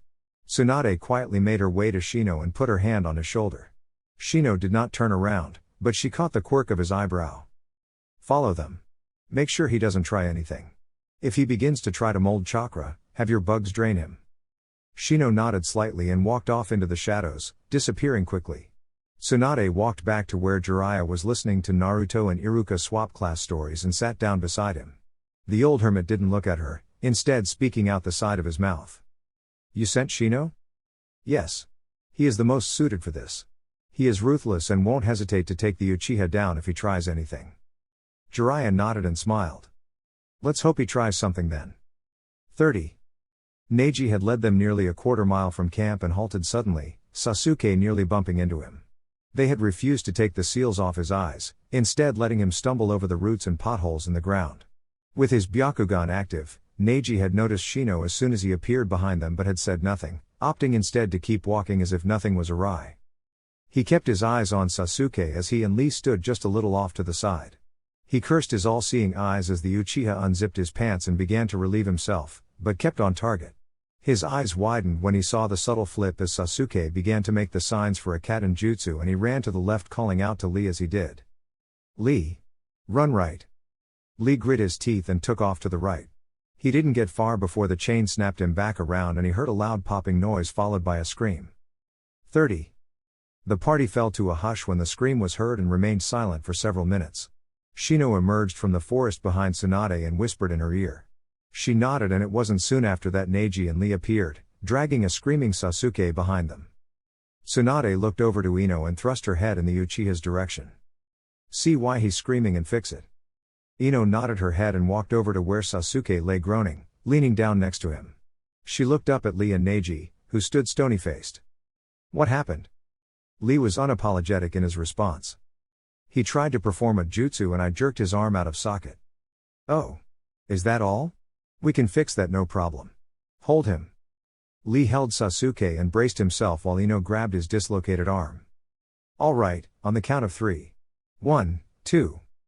With a wrench, Ino put the arm back in place and winced when Sasuke screamed again. Once the pain dulled, he began to curse and yell. Ino moved away from him as Neji stepped forward again and hit a pressure point, knocking the boy out. I remember now why I didn't like him. It was his mouth and attitude. He reminds me of me years ago, except without the foul mouth.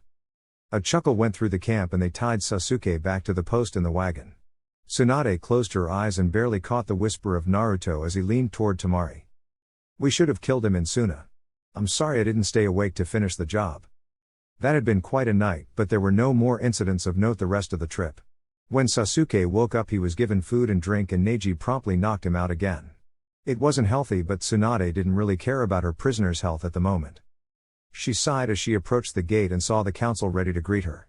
She had hoped that they would be able to sneak in unseen, but that was apparently a pipe dream now.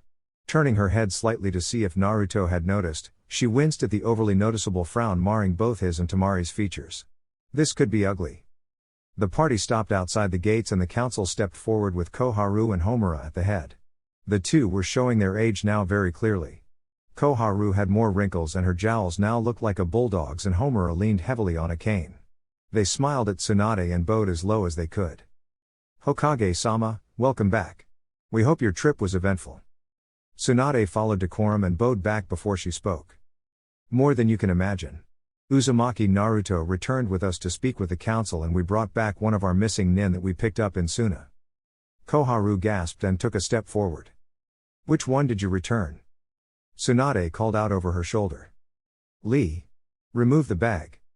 Lee swiftly pulled the black hood from Sasuke's head and the crowd gasped when they saw the young Uchiha. A murmur went through the crowd and Tsunade frowned. Sasuke's return was not supposed to overshadow Naruto's and she turned to find his face like stone. It was nearly impossible to read him, but she could tell that he did not enjoy being ignored, as was evidenced by his walking through the gate with his arm laced in Temari's. Tsunade watched him walk and called out. Naruto, where are you going? He stopped for a moment and turned his head. I'm going to my safe haven when I was a child. Homura coughed into his hand and tapped his cane on the ground. Namikaze-san. Naruto rounded on him and was in front of him in a second. Never say that name to me. You idiots took that name from me. My name is Uzumaki. Homura frowned and leaned on his cane. Fine. Uzumaki-san then. We require your presence in the council room. Now. Naruto turned his back on the older man and took Temari's arm again. I am not at the beck and call of this council. I am a Sunagakure ninja, my girlfriend and I have been on the road for days, and we are going to relax. You can call on us at a later date. Homura tapped his cane on the ground again and a few Chunin stepped in front of Naruto with apologetic looks on their faces. One he did not recognize took a defensive stance and bowed his head. Uzumaki-san, please don't make us do this. That is enough. The assembled ninjas turned to the voice to find an enraged Tsunade with an unamused group of ninjas behind her. The Hokage raised her hand and a group of Anbu landed beside her. Homura, we will have this meeting when I am ready. I am tired, as are my companions. The council is at my beck and call, not yours. I've let all of you have more say so than I should have for too long. Anbu, escort the Uchiha to the lowest levels of the dungeon and let no one in to see him that does not have the right authorization. She smiled at Naruto and Temari and waved them on. You two enjoy yourselves. I'll send for you when I've arranged the meeting. Naruto, Temari, remember you'll be staying at the Namikaze mansion with Hinata. I'm sure you remember how to get there.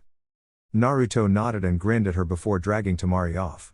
Tsunade turned around and waved the Konoha ninja away before facing the council with a frown. The rest of you are dismissed. I want to see the council in my office in an hour. We need to discuss your boundaries apparently. 30. The two hadn't been walking very long when Sanzoku yawned and uncurled himself from Naruto's shoulders and hopped to the ground.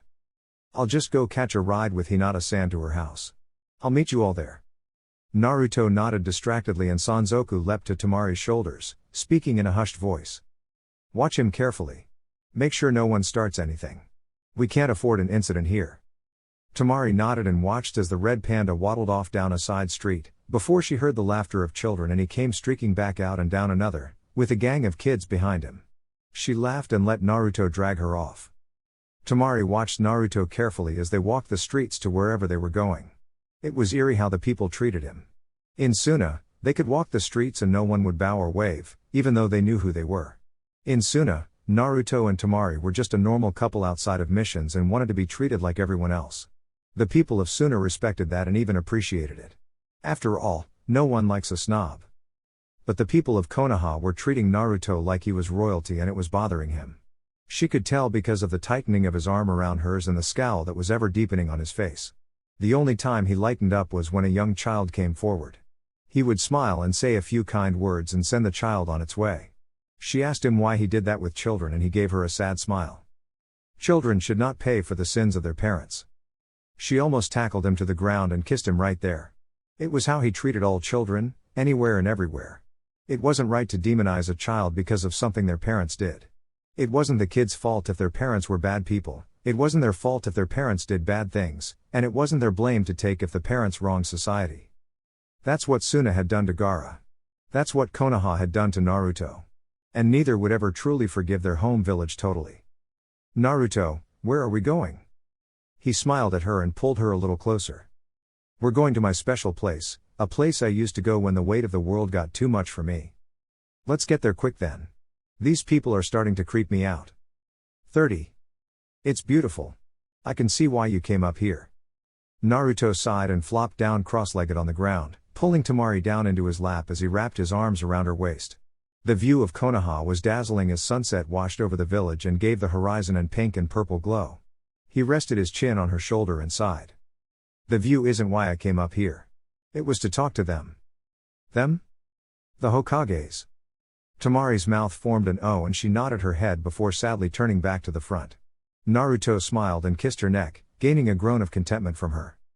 You have to understand, Temari-chan, I didn't have anyone for the first 12 years of my life.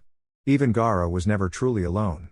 Even if he hated everyone, he still had you guys.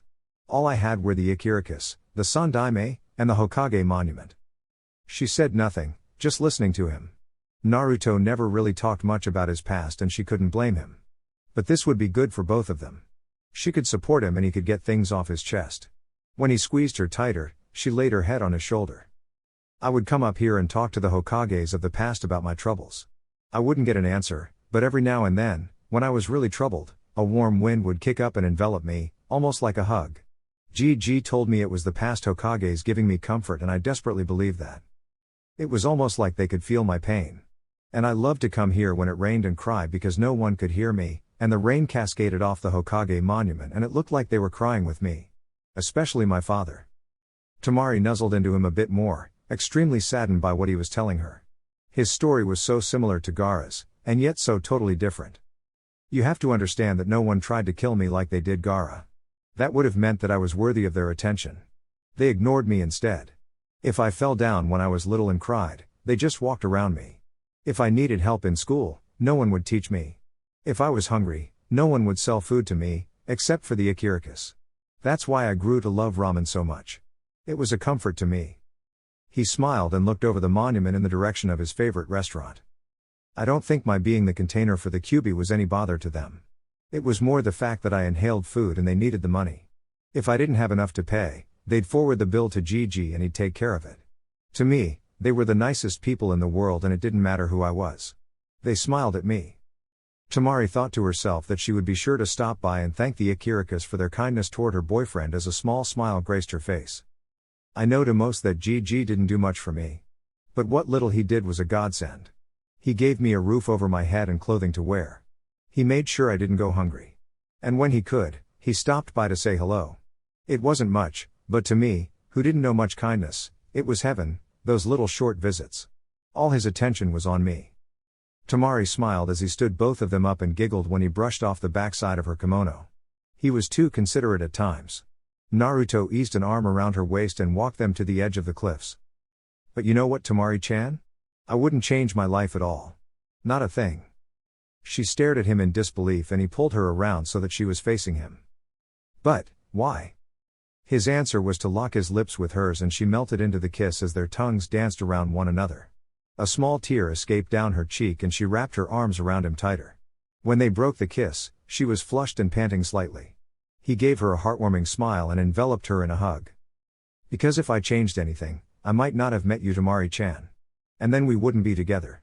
You mean the world to me. Temari's chest tightened and she leaned back so she could look into his eyes. The love for her that she found there was overwhelming and she buried her face in his chest. You're an idiot, but you're my idiot.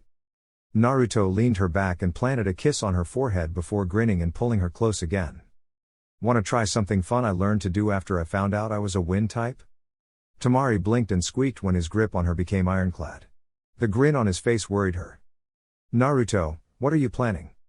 His grin only widened as he kissed her again. Ever thought about flying, Temari-chan? What do you? Before she could finish what she was going to say, he flipped her into his arms bridal style and crouched low, before leaping into the air. She felt the sensation of weightlessness as they reached his peak, and then the gut-wrenching terror and thrill as they plummeted to earth. Naruto. What the hell are you thinking? His reply was to laugh heartily and she made a note in the back of her mind that if she lived through this, she was going to kill him. No, she couldn't kill him. Then who would bake delicious desserts for her? She'd break his legs instead. The ground was coming up fast and Temari closed her eyes, dreading the inevitable. Her eyes opened to find them only 100 feet from the ground and she squealed, shutting them tightly again. Only a couple more seconds. When nearly 10 seconds went by without the jarring feeling of Naruto landing on his feet or them splattering on the ground, she felt a soft breeze waft by her face and slowly opened her eyes once again. The ground was right below her, only 3 inches from her nose, while a cushion of air distorted her vision. She blinked and turned her head to find Naruto grinning like an idiot. Hee, gotcha. Her response was to pull her right arm back and slug him in the face as hard as she could, sending him flying away into the bushes, and she landed hard on her stomach. With the adrenaline still running through her system and high on the thrill, she stalked off into the bushes and found him quickly. With a growl she leapt onto his stomach, straddling him as he lay on the ground, and grabbed the collar of his shirt, hoisting him up so that they were nose to nose. You idiot. You unmitigated fool. What would have happened if you hadn't cast that jutsu at the last second? But Tama. Shut up. I swear I'd kill you if you weren't such a thrill to be around. What do? She silenced him by crashing her lips to his, the thrill of the ride she'd been on still coursing through her and making her need him at the moment. There was a growing heat in her belly as she attacked his lips. Naruto was surprised at first but quickly gave in and allowed her to do as she wished. He slowly ran his hands up and down her sides, making her shiver with delight, and then pressed her to him while his hands rested right above her round bottom. Temari pulled back, panting, slightly disappointed that he refused to touch her in naughty places. She reached up to pull her kimono apart and was stopped by Naruto's hands. She gave him a pleading look and whined piteously. No, Temari. Not here. Tears came to her eyes. She needed release so badly it hurt. But I want it. I want it badly. I need it. He wiped the tears away with his thumbs and drew her into a gentle kiss. Soon Temari-chan, soon. But not out in the woods. She grabbed him by the collar again and shook him. Why not? He laughed and grabbed her hands, pulling her into a hug. Because I want our first time to be special. She huffed and nuzzled into his chest, pouting the whole while. It would have been special. You'd be my first. And you'd be mine. Now let's go to where we'll be staying. I'll make you dinner and a cake. She sniffed again and nodded as he helped her up. She noticed, however, that he did not say let's go home. That brought a little happiness to her. He considered Suna home. 30. Hinata was waiting for them as they walked through the door and greeted them cheerfully. Welcome home. I have dinner ready. Naruto nodded, but Temari caught the wince when Hinata said home. She ignored it for the moment and looked around the room. This place is beautiful, Hinata. What did you have to do to get it to look like this? Just a little work. Everything you see was in the home already. The beautiful wooden wall panels, the hardwood floor, even the luxurious furniture. It was all here. I just had to do a little cleaning. Temari nodded and grinned sheepishly when her stomach growled. Hinata giggled and motioned for them to follow her to the kitchen. Naruto was surprised at the cleanliness of the place. It made him somewhat sad that this house that had belonged to him was in Konoha the whole time and he had never known of it until his final days. Hinata had done well in sprucing the place up. Dinner was a simple affair. Hinata had insisted upon cooking and made a wonderful meal. Beef, chicken, fish, rice, and vegetables. Temari and Naruto had their fill and insisted on helping to clean up. When supper was finished and all the dishes put away, Hinata excused herself and said she was spending the night at the Hyuga clan house. When asked why, she gave a small smile. I would imagine you two would like a little alone time. I'm sure you don't get much of it in Suna and I don't want to be a bother. I'll stay in the clan house until you leave. The blonde started to protest, but Hinata would hear none of it, insisting that she had to go. They watched as she walked away from the property and Naruto shut the door. Well, shall I show you around the house? Temari nodded her head and he led her down the hall. They stopped in the living room first and she admired the beauty of it, the simplicity and the elegance. The next stop was to look out the back door at the small training area and the rocks where the hot spring used to be. Hinata had told him that they simply had not had time to pipe any water into it yet, what with restoring the house itself, but that it was in the works. The house was smaller than he remembered, but maybe that's because he was overwhelmed the first time he was there. His parents obviously had been frugal folks, not needing anything bigger than the small house. The bedrooms were all the same and they checked the vault to see if he had missed anything the last time. It was empty. Their final stop was the bathroom and Naruto admired the tile and the extra large tub when he heard the click of the door lock and turned to see Temari smiling at him sultrily. Why did you lock the door? Because I'm going to take a bath, and you're taking one with me. His throat tightened as she stepped toward him, swinging her hips. But Temari-chan. No. You stopped my fun earlier today. Now you're going to help wash me. And we'll see how long you can keep your hands off me when I'm presented to you. Naruto gulped and shook his shirt, blushing as Temari turned around and looked over her shoulder. Undo my sash for me. I can't reach the bow. Author's note, there is a lemon here if you want to read it. Link to the story is in the description. 30. Hinata had come into the house early the next morning and checked up on the lovebirds, wrinkling her nose at the smell and sighing as she saw the mess in the bathroom. I'm so glad I stayed at the clan house last night. She went about cleaning up the bathroom and then went downstairs to make breakfast. Naruto woke up when he smelled bacon and looked down at the naked girl nestled into his side, smiling as he shook her awake. Temari, wake up. Hinata's cooking breakfast. She sleepily wrapped her arms around him tighter and smiled in her sleep, speaking with a sleepy slur. If you want to try anal, we'll do it later. I don't have any lotion right now, Naruto-kun. He blushed and shook her harder, trying not to think about what her dream might be. She yawned and rubbed her eyes as she sat up. She stretched and he tried not to tackle her when her perky breasts bounced up and down. Something smells good. Good morning, honey. Morning to you too, sweetie. Sleep well? Best I've ever slept. Must have been the teddy bear I was hugging. I doubt that had anything to do with it. Come on and get dressed. Hinata's cooking breakfast. Can we get a quickie in? No. You suck. Yeah, but you're better at it. He barely dodged the pillow thrown at him. 30. They got dressed quickly and padded to the kitchen where Hinata stood in an apron. Good morning, you two. Did you sleep well? They nodded and she doled out a helping of oatmeal to them with bananas and nuts sprinkled in. The three chatted amicably until a knock was heard outside the door. Hinata answered it and took the letter from the messenger, closing the door behind her. She silently handed the letter to Naruto. He ripped it open and read quickly. It was a summons to the council's chambers and he was to come immediately. He frowned and turned to Temari. What's it say? It's a summons from the council. It says I am to come immediately and alone. She frowned and he smiled at her. What? You didn't think I'd listen to them, did you? You're coming with me. She shot him a disbelieving glance and snatched the letter up, reading it quickly. But Naruto, it clearly states that I'm to come alone, yada yada yada. I'm not a Konoha ninja, so I ain't doing jack squat they tell me to do. Now let's get decked out, full dress as ninjas of Sunagakure. We have a meeting to attend. Temari smiled and nodded her head and Hinata watched as the two went back to prepare. Only back for a day and already causing trouble. It's like you never left, Naruto-kun. 30. The council all looked up when the doors to their chamber were thrown open and two people walked in. They were quite a sight. Temari was dressed in her finest black battle kimono, her headband around her neck, and her battle fan fastened securely in place. The scowl on her face screamed that she was not to be trifled with, and several in the council room gulped at the fierce expression. But it was the other blonde who intrigued them. Naruto stood in the doorway in his beige pants and black button-down shirt with a mesh, long-sleeved undershirt on underneath. His black sandals had been shined to perfection and he was proudly wearing his Suna chonin vest. His headband was tied to his right arm, while his hair hung limply. It was not his clothes that worried the council members though, it was the expression of pure disdain on his face that looked so out of place. Perhaps they had made a mistake in calling him here. But it was too late for regrets.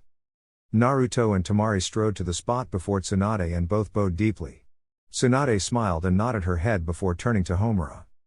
The floor is yours, Homura-san. I hope you know what you're doing. Homura frowned and stood up, leaning against his cane. Thank you, Hokage-sama. Uzumaki Naruto. You were to come here alone. Naruto frowned and stood with his back a little straighter. I brought a representative from Suna with me. She will listen to these proceedings and give me counsel if I need it. So you are saying you are incapable of independent thought? Naruto growled and fisted his hands. If this council would like to continue to have an audience with me, then it had best damn well watch its mouth. I didn't come to Konoha to be insulted. I have a class back home to teach and other duties that I must fulfill. I don't want to be here in the first place, so say what you have to say and be done with it. Homura scowled and nodded his head. Tsunade had informed them ahead of time that they held no power over Naruto any longer and that if he so wanted, he could walk out of these proceedings. With a sigh and a nod, Temari was given a seat next to Naruto and all was quiet. Very well. Let this meeting come to order. The purpose here is to speak with Uzumaki Naruto about his status as a Konoha ninja and his duties as the son of a Hokage. Chapter 19. Could you repeat that? I believe I had something crazy in my ear. Homura sighed and rubbed the bridge of his nose. He could tell this wasn't going to go well. We wish to talk to you about your status as a shinobi of Konoha as well as your duties as the son of a Hokage. You have rights and privileges. Naruto narrowed his eyes and leaned back in his chair. That I don't want. I'm no longer a Konoha ninja, so there is no status that you speak of. As far as my lineage. He gave them a smile and laced his fingers behind his head as he looked at the ceiling. I'm an orphan, a parentless child. I never knew who my parents were. We thought we knew at one point, but it was a decision of this council that the conclusion we came to could not be right.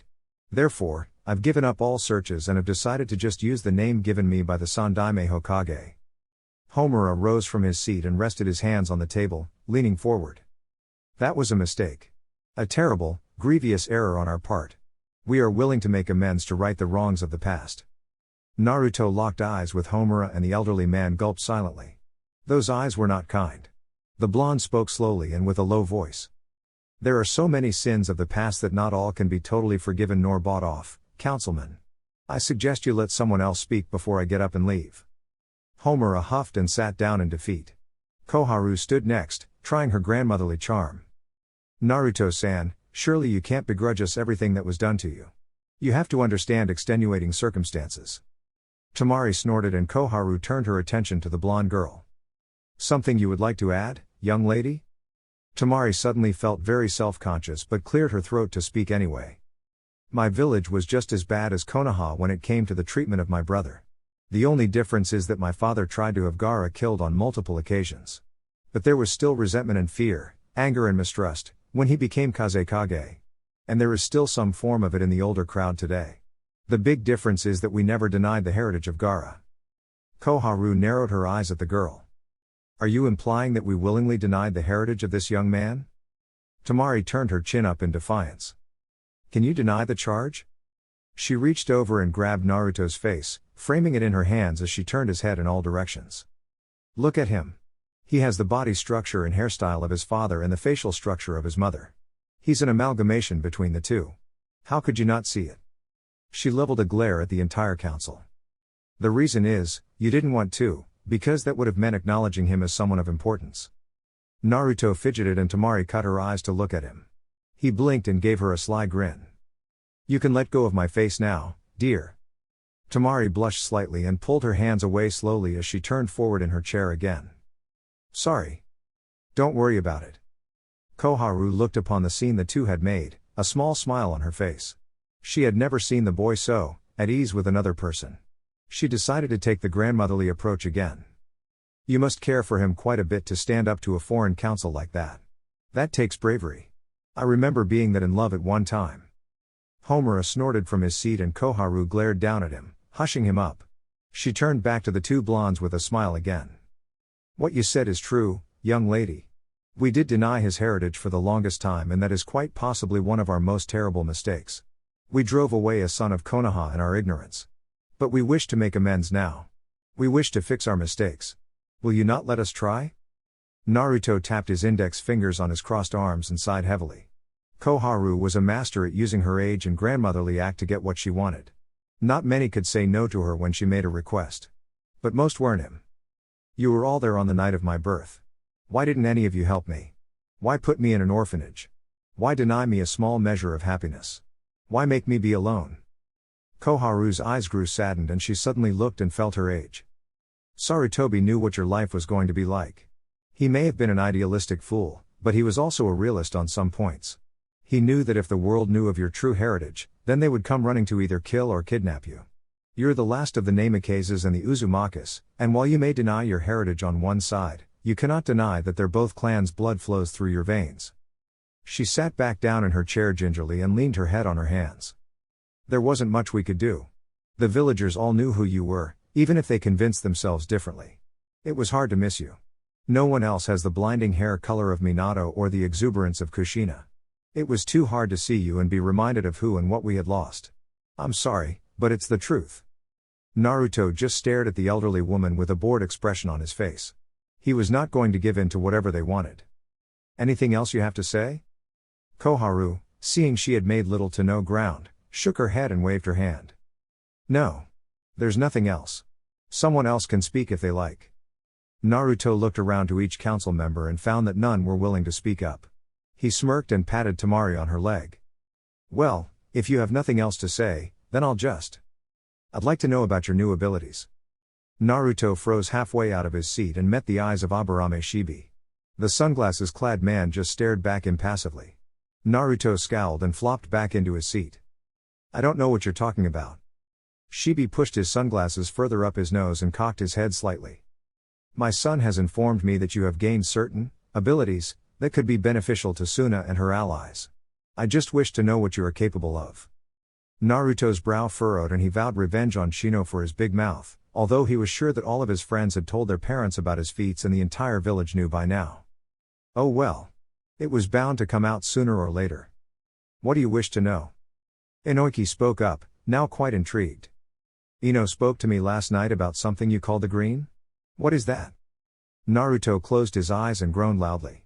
Temari reached over and squeezed his arm for comfort. Normally it would calm him down, but he was too irritated at the moment. He had to remind himself that he represented Sunagakure in this situation and he couldn't afford not to be diplomatic. He was already riding the border for rudeness, and had he been anyone else, they would have tossed him out on his ear. He stood from his seat and walked to the large, plate glass window. He pointed to a patch of dirt in the main pathway of the market district, one where grass had not grown in years due to the amount of traffic. See that patch of dirt? The council members all stood and looked at where he was pointing. Naruto closed his eyes and felt the source flow through him as he directed it on what to do. The council members' eyes all grew wide as the street erupted into chaos when fruit trees of all types burst from the ground, sending merchants and shoppers scurrying for cover. Naruto opened his eyes again and smirked. That's a small sample of what I can do with the green. He heard several whisper that it was Makuten and shook his head in a negative. It's not Makuten. It's something else entirely.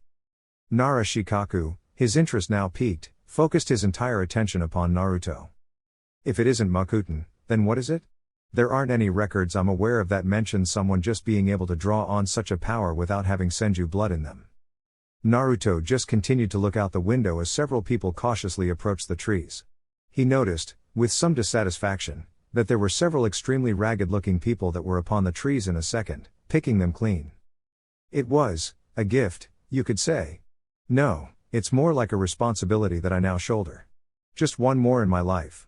It started out with me delving into some scrolls I found and ended with me being the guardian of this power. That's all I can tell you. Shikaku scowled and started to say something, when he caught the stern look Tsunade was giving him. He sighed and muttered under his breath as he returned to his seat. The man simply hated not knowing all the pieces of a puzzle when one was presented to him. Tsunade motioned for everyone to return to their seats while Naruto remained standing at the window, still watching the people below. Naruto, we need to get this going again. Return to your seat please. He sighed and crossed the floor, plopping down beside Temari again. He gave her a weary smile, promising to himself to make this up to her later tonight with a night on the town. Casting a bored look around the room, he offered himself up for more inquiry. Sume, surprisingly, was the one who spoke up. That red panda that you had draped around your neck when you entered the village, where is it and what is its purpose? Is it a summon or a familiar? Naruto cursed mentally and shook his head. It seemed that almost all of his secrets would be divulged here. He gave a start suddenly and looked around the room. Temari, where the hell is Sanzoku? He didn't come in with us. She merely shrugged and crossed her legs again. I dunno. That rat doesn't do anything that could be considered normal. He's not very far off, that's for sure. Want me to call him? Yeah. He seems to respond quickly when you bait him. Temari grinned and rose from her seat, walking across the room to the door while the council watched with interest. She cracked the door and poked her head out. Sanzoku. Get your furry ass in here. The council all winced at the volume of her voice and several quirked their eyebrows until they heard the voice of the summon. Keep it down, you psycho bitch. I was trying to take a nap. She glanced down the hallway and saw him on one of the benches. Giving him a smirk as he waddled up, she cracked the door more to allow him inside. About time you showed up. Where the hell have you been, fleabait? Waiting for you to finish your little soiree. I hate meetings. The council all leaned forward over their table to watch as the red panda waddled into the room and climbed the back of Naruto's chair to rest on his shoulder. Sume smiled as he wound himself around Naruto's shoulders and yawned loudly. It reminded her of Akamaru when Kiba was younger. Sanzoku, was it? Might I ask how Naruto came in possession of your contract? I've never heard of a raccoon summon. Sanzoku lazily looked up and blinked before yawning again. The raccoons wanted him, so we contacted him. Not like he had a choice in the matter. It was like Jiraiya with the toads. There is a purpose to him helping us and vice versa. It's an arrangement that benefits both sides. Sume grinned and nodded. She could understand the you scratch my ears, I'll scratch yours arrangement. How are you able to stay in our realm though? I was under the understanding that summons could only stay as long as their chakra remained. I performed a blood ceremony of sorts under the supervision of Tsubasa-sama, the Raccoon King, so that I could remain with Naruto and guide him. It doesn't hurt that he rarely needs our help in battle, although I'm always happy to help. Hyashi focused his eyes on the summon and tried to find any deception. Would you harm Konoha? Only if Konoha tried to harm Naruto or me. I don't take kindly to deception or such things. I only put up with Temari because the boss likes her, and she's not a bad chick besides. Temari crossed her arms in a huff and looked away as she mumbled. Love you too, you overgrown plushie. Sanzoku was growing weary of all the seemingly mindless questions and propped his head on top of Naruto's, yawning again while he nestled into the bristly blonde plumage. Is that all you need of me, councilwoman? I see no point to these questions. Sume frowned and nodded her head. She had just been curious. Tsunade, seeing that this was merely dissolving into a grilling of what Naruto could and could not do, rose to her feet. If there are no other questions or anything of the sort, I'd like to call this meeting to a close. We have accomplished nothing. Homura slowly rose to his feet and locked eyes with Naruto. I just have a few more things to say and then they can go if no one else has anything to add. Naruto stared with bored eyes, resisting the urge to yawn as Sanzoku snored into his ear. Homura leaned against the desk and sighed heavily. We messed up, Naruto.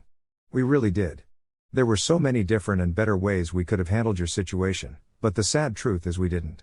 If I could go back, I'd fix it. But I can't.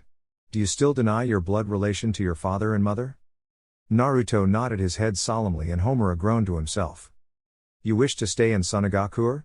What of your parents' house and land? What of their bank holdings? What about their history? Do you wish to leave all that behind? Naruto could see the man trying to subtly guilt-trip him again and remain steadfast. Why should those things matter to me so late in life when they were denied to me back when I needed them? I know what I need to know and that is enough. I owe no allegiance to Konoha anymore beyond what our alliance with you dictates. I only agreed to this meeting because my cage said that it would probably benefit me, but all we've done is beat around the bush. Homura looked at Koharu as she stood, her bones creaking wearily. What about your dream to be Hokage, Naruto?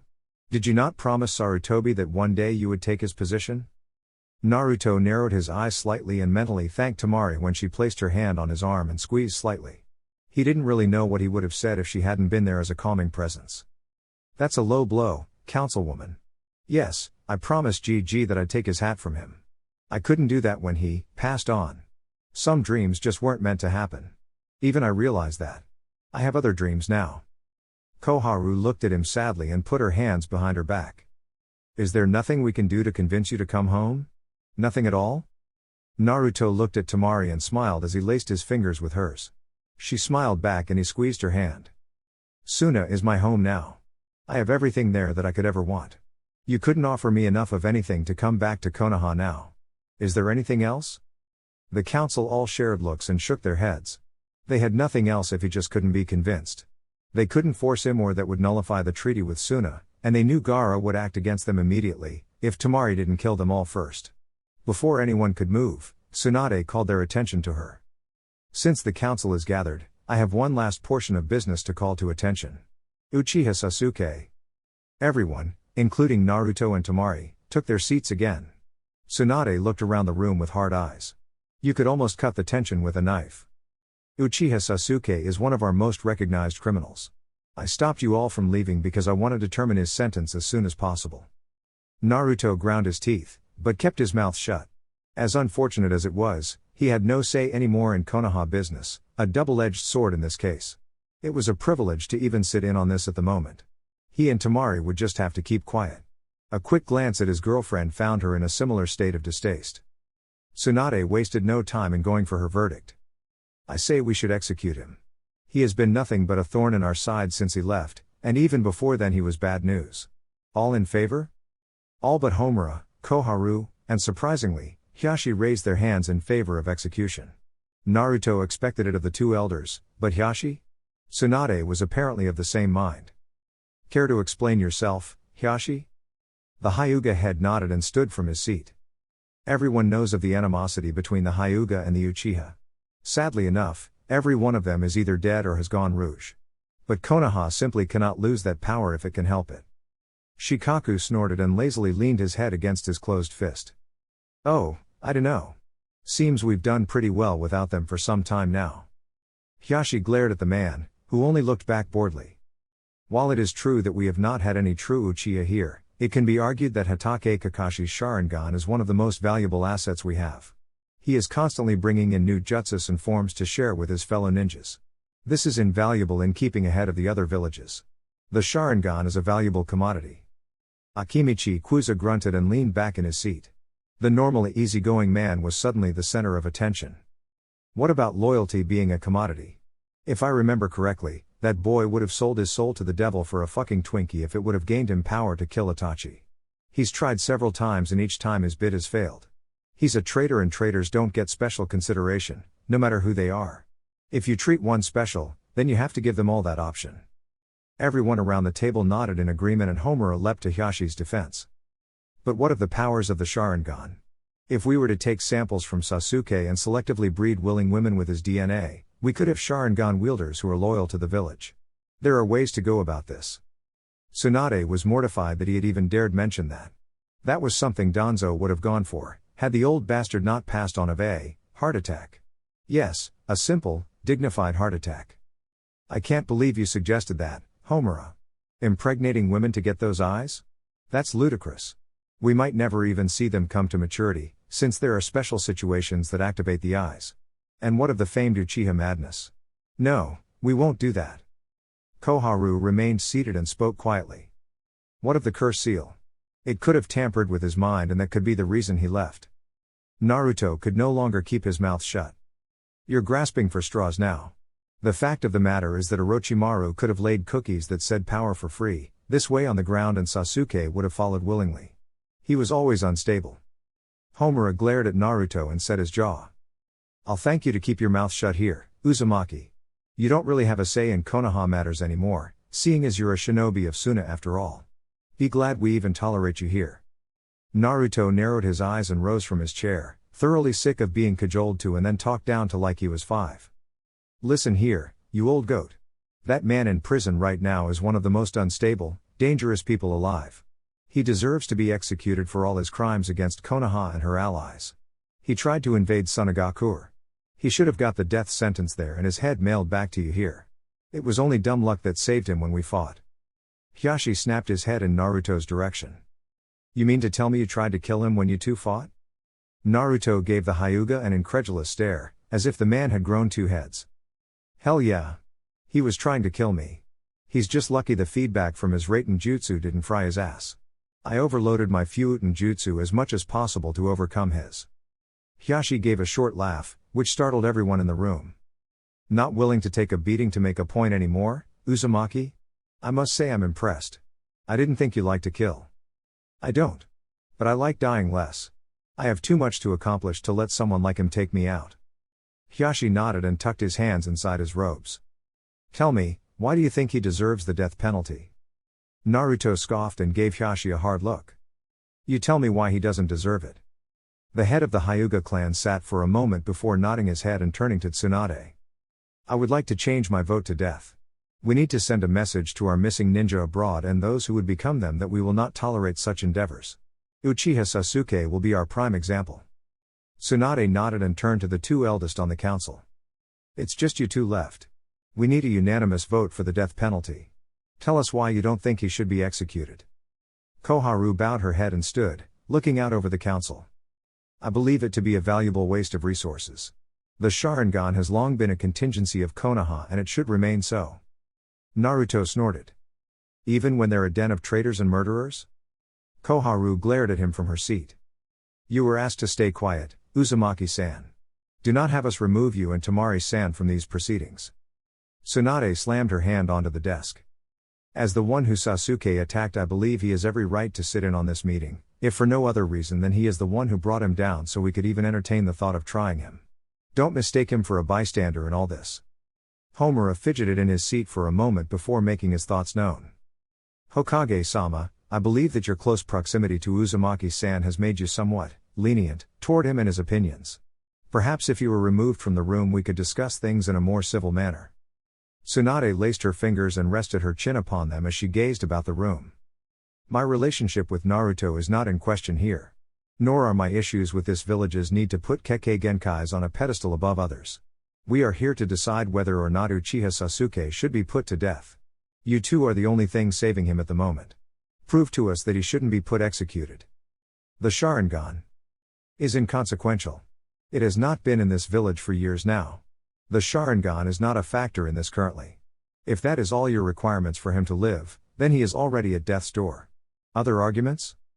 Koharu and Homura whispered amongst themselves for the moment and decided to turn the tables on the others.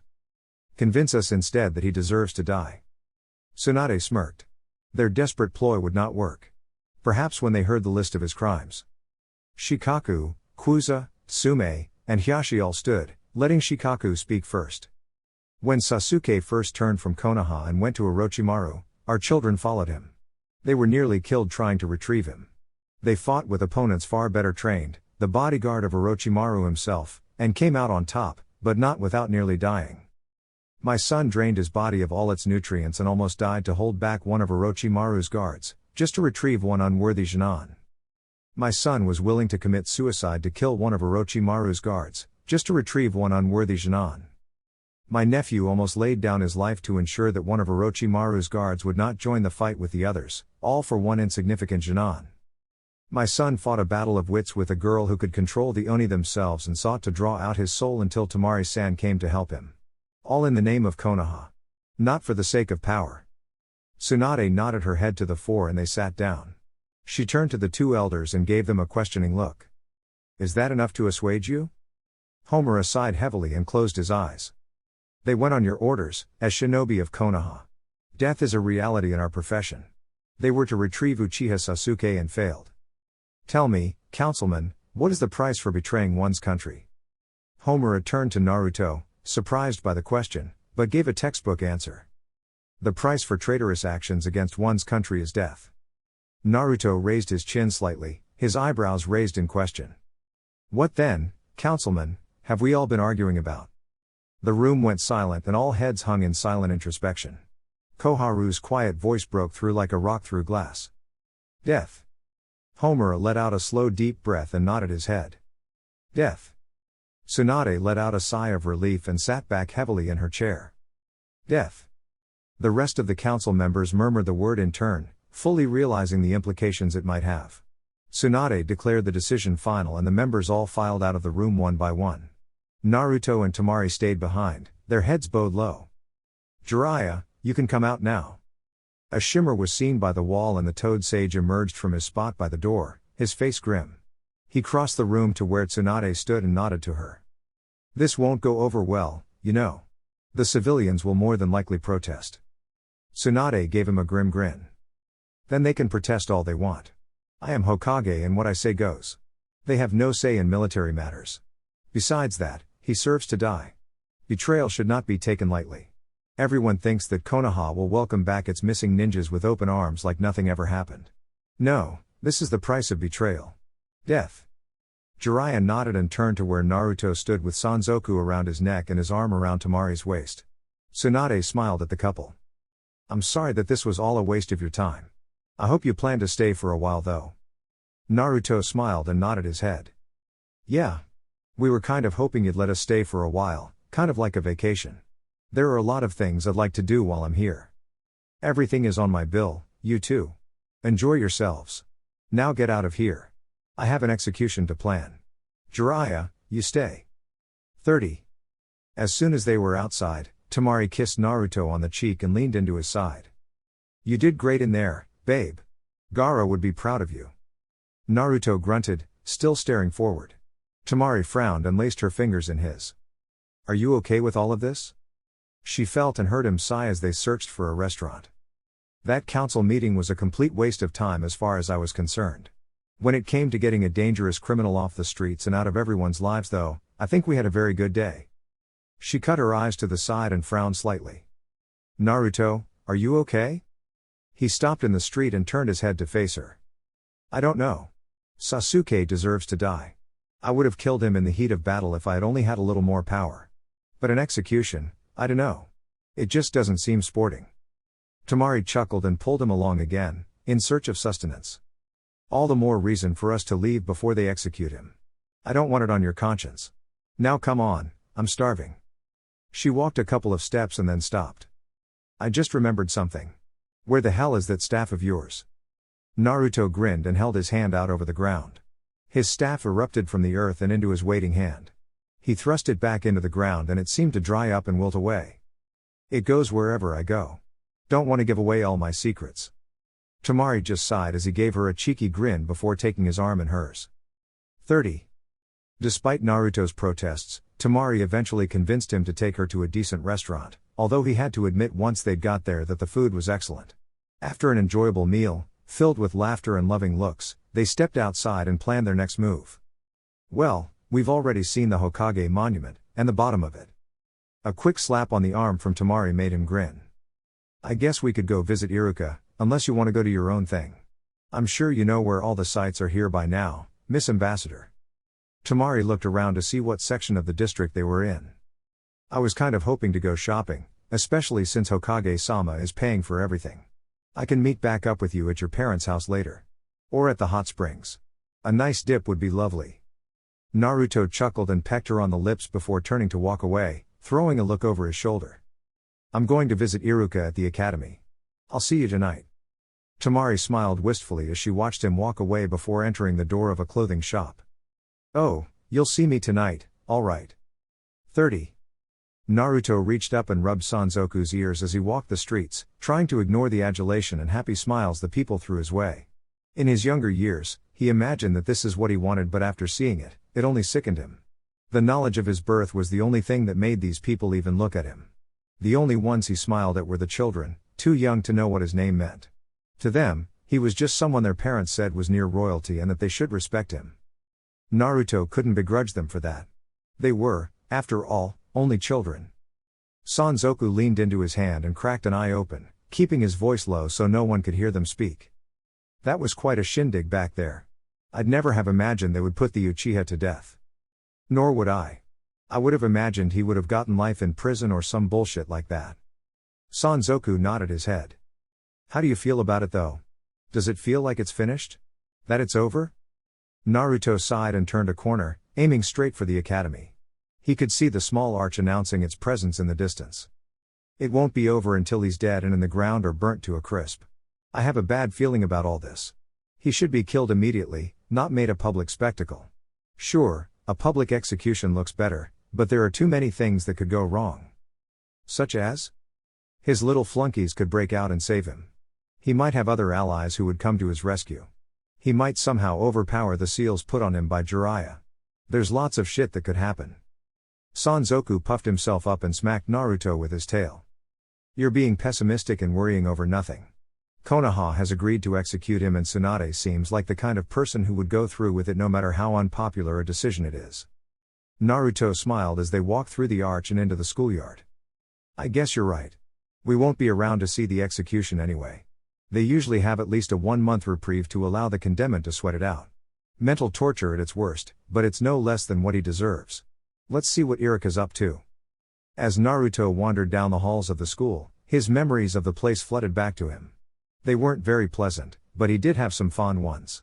Ditching class with the guys, torturing poor Iruka on a daily basis, skipping class to paint the monument, yeah, he had some fond memories. He found his old classroom and heard Iruka giving a lecture on the other side. He hated to crash the man's class, but the kids could probably use the distraction. He smiled wistfully as he thought of his students back home. They probably missed him by now. Most teachers didn't teach like he did after all. He slid the door open and Iruka froze immediately upon hearing the sound, years of being a ninja sharpening his senses. Unless it was an emergency that door shouldn't be opened, he turned, expecting the worst, and blinked when he saw. Naruto? What are you doing here? Naruto grinned and stepped inside.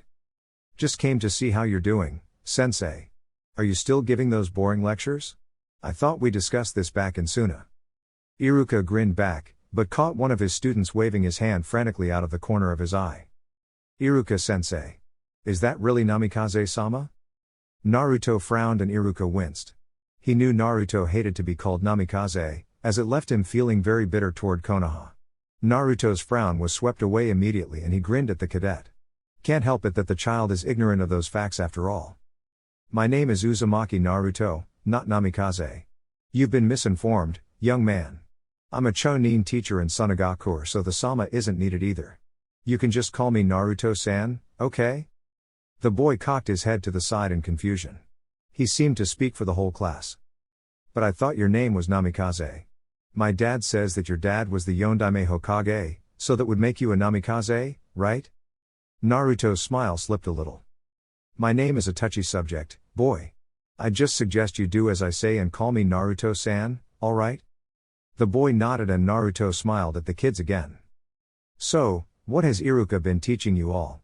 Boring history and theory, no doubt. Iruka coughed into his hand and sent a mock glare at Naruto, who just shrugged him off. I'll have you know that those are vital parts of a ninja's development. Not all of us can be powerhouses like you, Naruto. Just because you're on par with most Kage doesn't mean the rest of us are. The kid's eyes went wide and demands permeated the air. How powerful are you? What can you do? Show us a move. Naruto put his hands on his hips and gave them all a hard glare. Be still. The kids were immediately quiet and Iruka gave him an appraising look. There weren't many who could command such a presence or respect from the children. Perhaps he should look into some of Naruto's teaching practices. Naruto looked around the class slowly, locking eyes with each student. You should all respect your sensei better. Iruka is a good teacher. He taught me after all and look where I am today. Don't speak out of turn and don't disrespect your sensei. Naruto, you did plenty of that when you were a student of mine. The blonde groaned in exasperation, causing the kids to giggle as he turned to Iruka. Man, now look what you did. I had them ready to kiss your ass for eternity and you had to go and ruin it. Iruka waved off his former student's glare and the two smiled at each other before Naruto turned back to the class. Now, raise your hand and I'll call on you to ask a question. You first. Iruka watched as Naruto mystified the class with his answers. Yep, definitely going to have to take up some of his teaching style. 30. Temari had just come out of the clothes shop with a surprise for Naruto, when she found herself surrounded by 4 girls of varying hair color. The blonde sighed and closed her eyes. All right, what do you want? Ino grinned and flipped her ponytail back over her shoulder. Why Temari, I'm hurt that you would think we would want anything from you. We just happened to be walking by and saw you and thought we'd have a friendly chat. Just a friendly little chat. Temari snorted and shifted her bags to a more comfortable position. She knew where this was headed. I'm sure. If you'll excuse me, I need to go put these bags away. Sakura smiled and held her hand out. We're free the rest of the day. Let us help you carry them. Hinata invited us back to her house for tea anyway. Temari cringed on the inside but nodded her head, silently swearing to kill Hinata when the chance presented itself. She knew somehow that this was the quiet girl's fault. Ten tapped her on the shoulder and she turned to the girl with a blank stare. Temari, how are things between you and Naruto? Are they hard or is it all easygoing? Sakura and Ino giggled until Temari threw them a glare. She was not having fun at the moment. Hinata saw her uneasiness and cleared her throat. Maybe Temari would like to just be alone. She and Naruto don't have much alone time in Suna, I believe. Temari threw the girl an appreciative look until the other 3 shook their heads. Nonsense. They have plenty of time while they're here. Besides, Temari needs to spend a little more time amongst us girls. She's always coming and going, she never has time to relax. Actually, I was planning on going to the hot springs with Naruto this evening. She rolled her eyes when the 4 girls sighed dreamily. Sakura clasped her hands together. That sounds so romantic. I wish I could have a guy sweep me off my feet like that. They didn't catch Temari's smirk. You could have if you just opened your eyes, dumbass. Ino snapped her fingers and began to push Temari forward. I have a great idea. Let's go to the spa and have a girls' day. You said you're meeting Naruto this evening, correct? Come on, we have so many things to ask you, share with you. Temari sighed and let herself be dragged along. At least she would get a free spa treatment out of the deal. She couldn't remember the last time she'd pampered herself. 30. Temari leaned back against the wall of the sauna with her eyes closed. All in all, it hadn't been a bad evening. She had a couple hours before she was supposed to meet Naruto and the girls hadn't grilled her too bad. She cracked an eye open slowly and cursed herself when the eyes of all 4 girls met hers. Sakura sidled up alongside her and propped her feet up on a stool. So, Temari, how is it having Naruto as a boyfriend? It's good. He treats me like a princess most of the time. I have to remind him that I'm not royalty. Ino rested her elbows on her knees and cupped her chin in her hands. How's the sex? Temari spluttered and stared wide-eyed at the girl while the other 3 glared. Ten smacked the girl in the head, making Ino glare at her. Ino. You didn't have to be so abrupt about it. What? I want to know. It's not a hard question. She turned back to Temari with a grin. Well? The other 3, having had the question on their minds, leaned forward as Temari groaned in defeat. At least it was girl talk. If any of them ever told anyone, she'd chop them into such little pieces that no one would ever find them. Okay, fine. It's great, okay? It's awesome. Ino squealed in delight and plopped down in front of her on a stool. Details. How big is he? Temari jerked her head back and crossed her arms under her bosom. I'm not telling you that. Ten gave her a pouting face and poked her bottom lip out. Aw, come on, pretty please? We'll keep it a secret, we swear. Wait, he's not tiny, is he? Temari scoffed in indignation. No, he is not tiny. He's perfect for me. Sakura grinned, seeing a little prodding was needed. So he's tiny. He's 8 inches, okay. You happy now? Ten and Ino whistled appreciatively while Sakura giggled. Hinata just poked her fingers together and blushed, thinking about what it might have been like if she and Naruto had gotten together. Temari huffed and sat back against the wall. Anything else you'd like to know?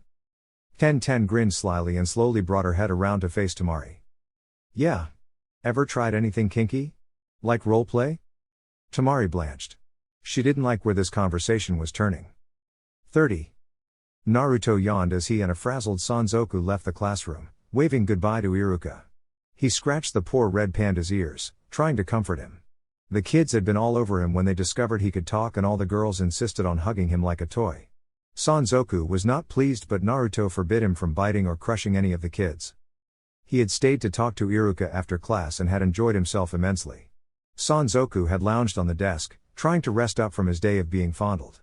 He didn't even put up any resistance when Naruto lifted him from the desk and draped him around his neck like a scarf. Naruto had swung back by his parents' house to get his robe and a towel, totally perplexed by the appraising and coy look Hinata gave him. He chalked it up to a weird girl thing. He certainly got enough weird looks from the girls in Suna. He smiled at the receptionist and paid his way in, asking if she'd seen Temari. The girl informed him that she was down the hall and to the left and that she had hired out one of their private baths for their use. Naruto thanked her and went on his way. Sanzoku hopped down and curled up on the bench outside the door, saying he would keep watch. Naruto knew he was just going to take a nap. He stepped inside the bath and was met by Temari standing at the edge wearing a long robe. He smiled at her and she gave him a smirk as she undid the sash on her robe, flinging it open. His jaws dropped when he saw what she was wearing. Temari thanked Ten silently as Naruto looked her up and down. The girl had forced her to go back to the shop and but something a little more risque than the nightgown she'd bought. She let the robe drop and turned around, bending over and looking over her shoulder with a mischievous glint in her eye. Oh doctor, I need some help taking my temperature, and not just any thermometer will do. Naruto grinned and kicked the door shut behind him as he began to shed his own clothing. Tonight was promising to be very fun. He waggled his eyebrows and whistled. Well, hello nurse. 30. Tsunade waved the guards aside as she and Jiraiya, followed by the entire council, made their way to Sasuke's cell. They found him chained to the wall, his shirt in tatters, his head hung low. He looked up when they saw him enter and he chuckled. So, come to free me, eh? I told you, Hokage-sama, your council couldn't waste my talents or my birthright. They all remained silent as he stood to his feet and shook his head. Tell Aviki that he's getting old as well. It felt like someone's grandmother was trying to work me over instead of an interrogator. Tsunade smirked, making a mental note to tell Aviki what was said. The man had a month to work after all. I'll pass that along to him. But we're not here to release you. We're here to tell you what your sentence will be. Sasuke's smirk died down slightly. What then? Community service? A slap on the wrist? Or confine me to my clan house for a few months before putting me back on light duty missions? Tsunade snorted. She was going to enjoy his shock immensely. Your sentence is death. In 1 month, we will publicly execute you by beheading. He stood still for a moment before snarling and lurching against the chains. You can't do this. I'm an Uchiha, one of the last. You can't kill me. The Uchiha can't die. Tsunade rushed forward, planting her fist in the boy's stomach. He spit out blood and fell to his knees. Tsunade caught him on the way down and whispered in his ear. We warned you in Suna that things had changed here. Your name means nothing now. Your blood means nothing. Your eyes mean nothing. You betrayed us all for paltry power, and now you'll know the price of betrayal. You have 1 month to think on your sins and try to find some peace with the kami. She rose from her kneeling position and walked past the council. They turned one by one and followed her back out. Sasuke finally found his voice and screamed after them. You can't do this. I haven't killed Itachi yet. My vengeance is not complete. Jiraiya stopped at the door, his one hand resting on the frame. He turned back to look at Sasuke, who still had fire burning in his eyes. Now you know how it is to be at the mercy of someone on a whim. I believe you told my student one time that you spared him on a whim and that you would take his life on a whim. His life meant nothing to you. Know now how worthless your life is to the rest of us. Jiraiya walked out the door without a glance back. If he had, he would have seen the maniacal glint in Sasuke's eyes. They'll come for me. Someone will come for me. My vengeance is not complete. I cannot die until he is gone from this world. The guards shivered when they heard the insane laughter coming from the cell. What kind of man could laugh when he'd been told he was going to die?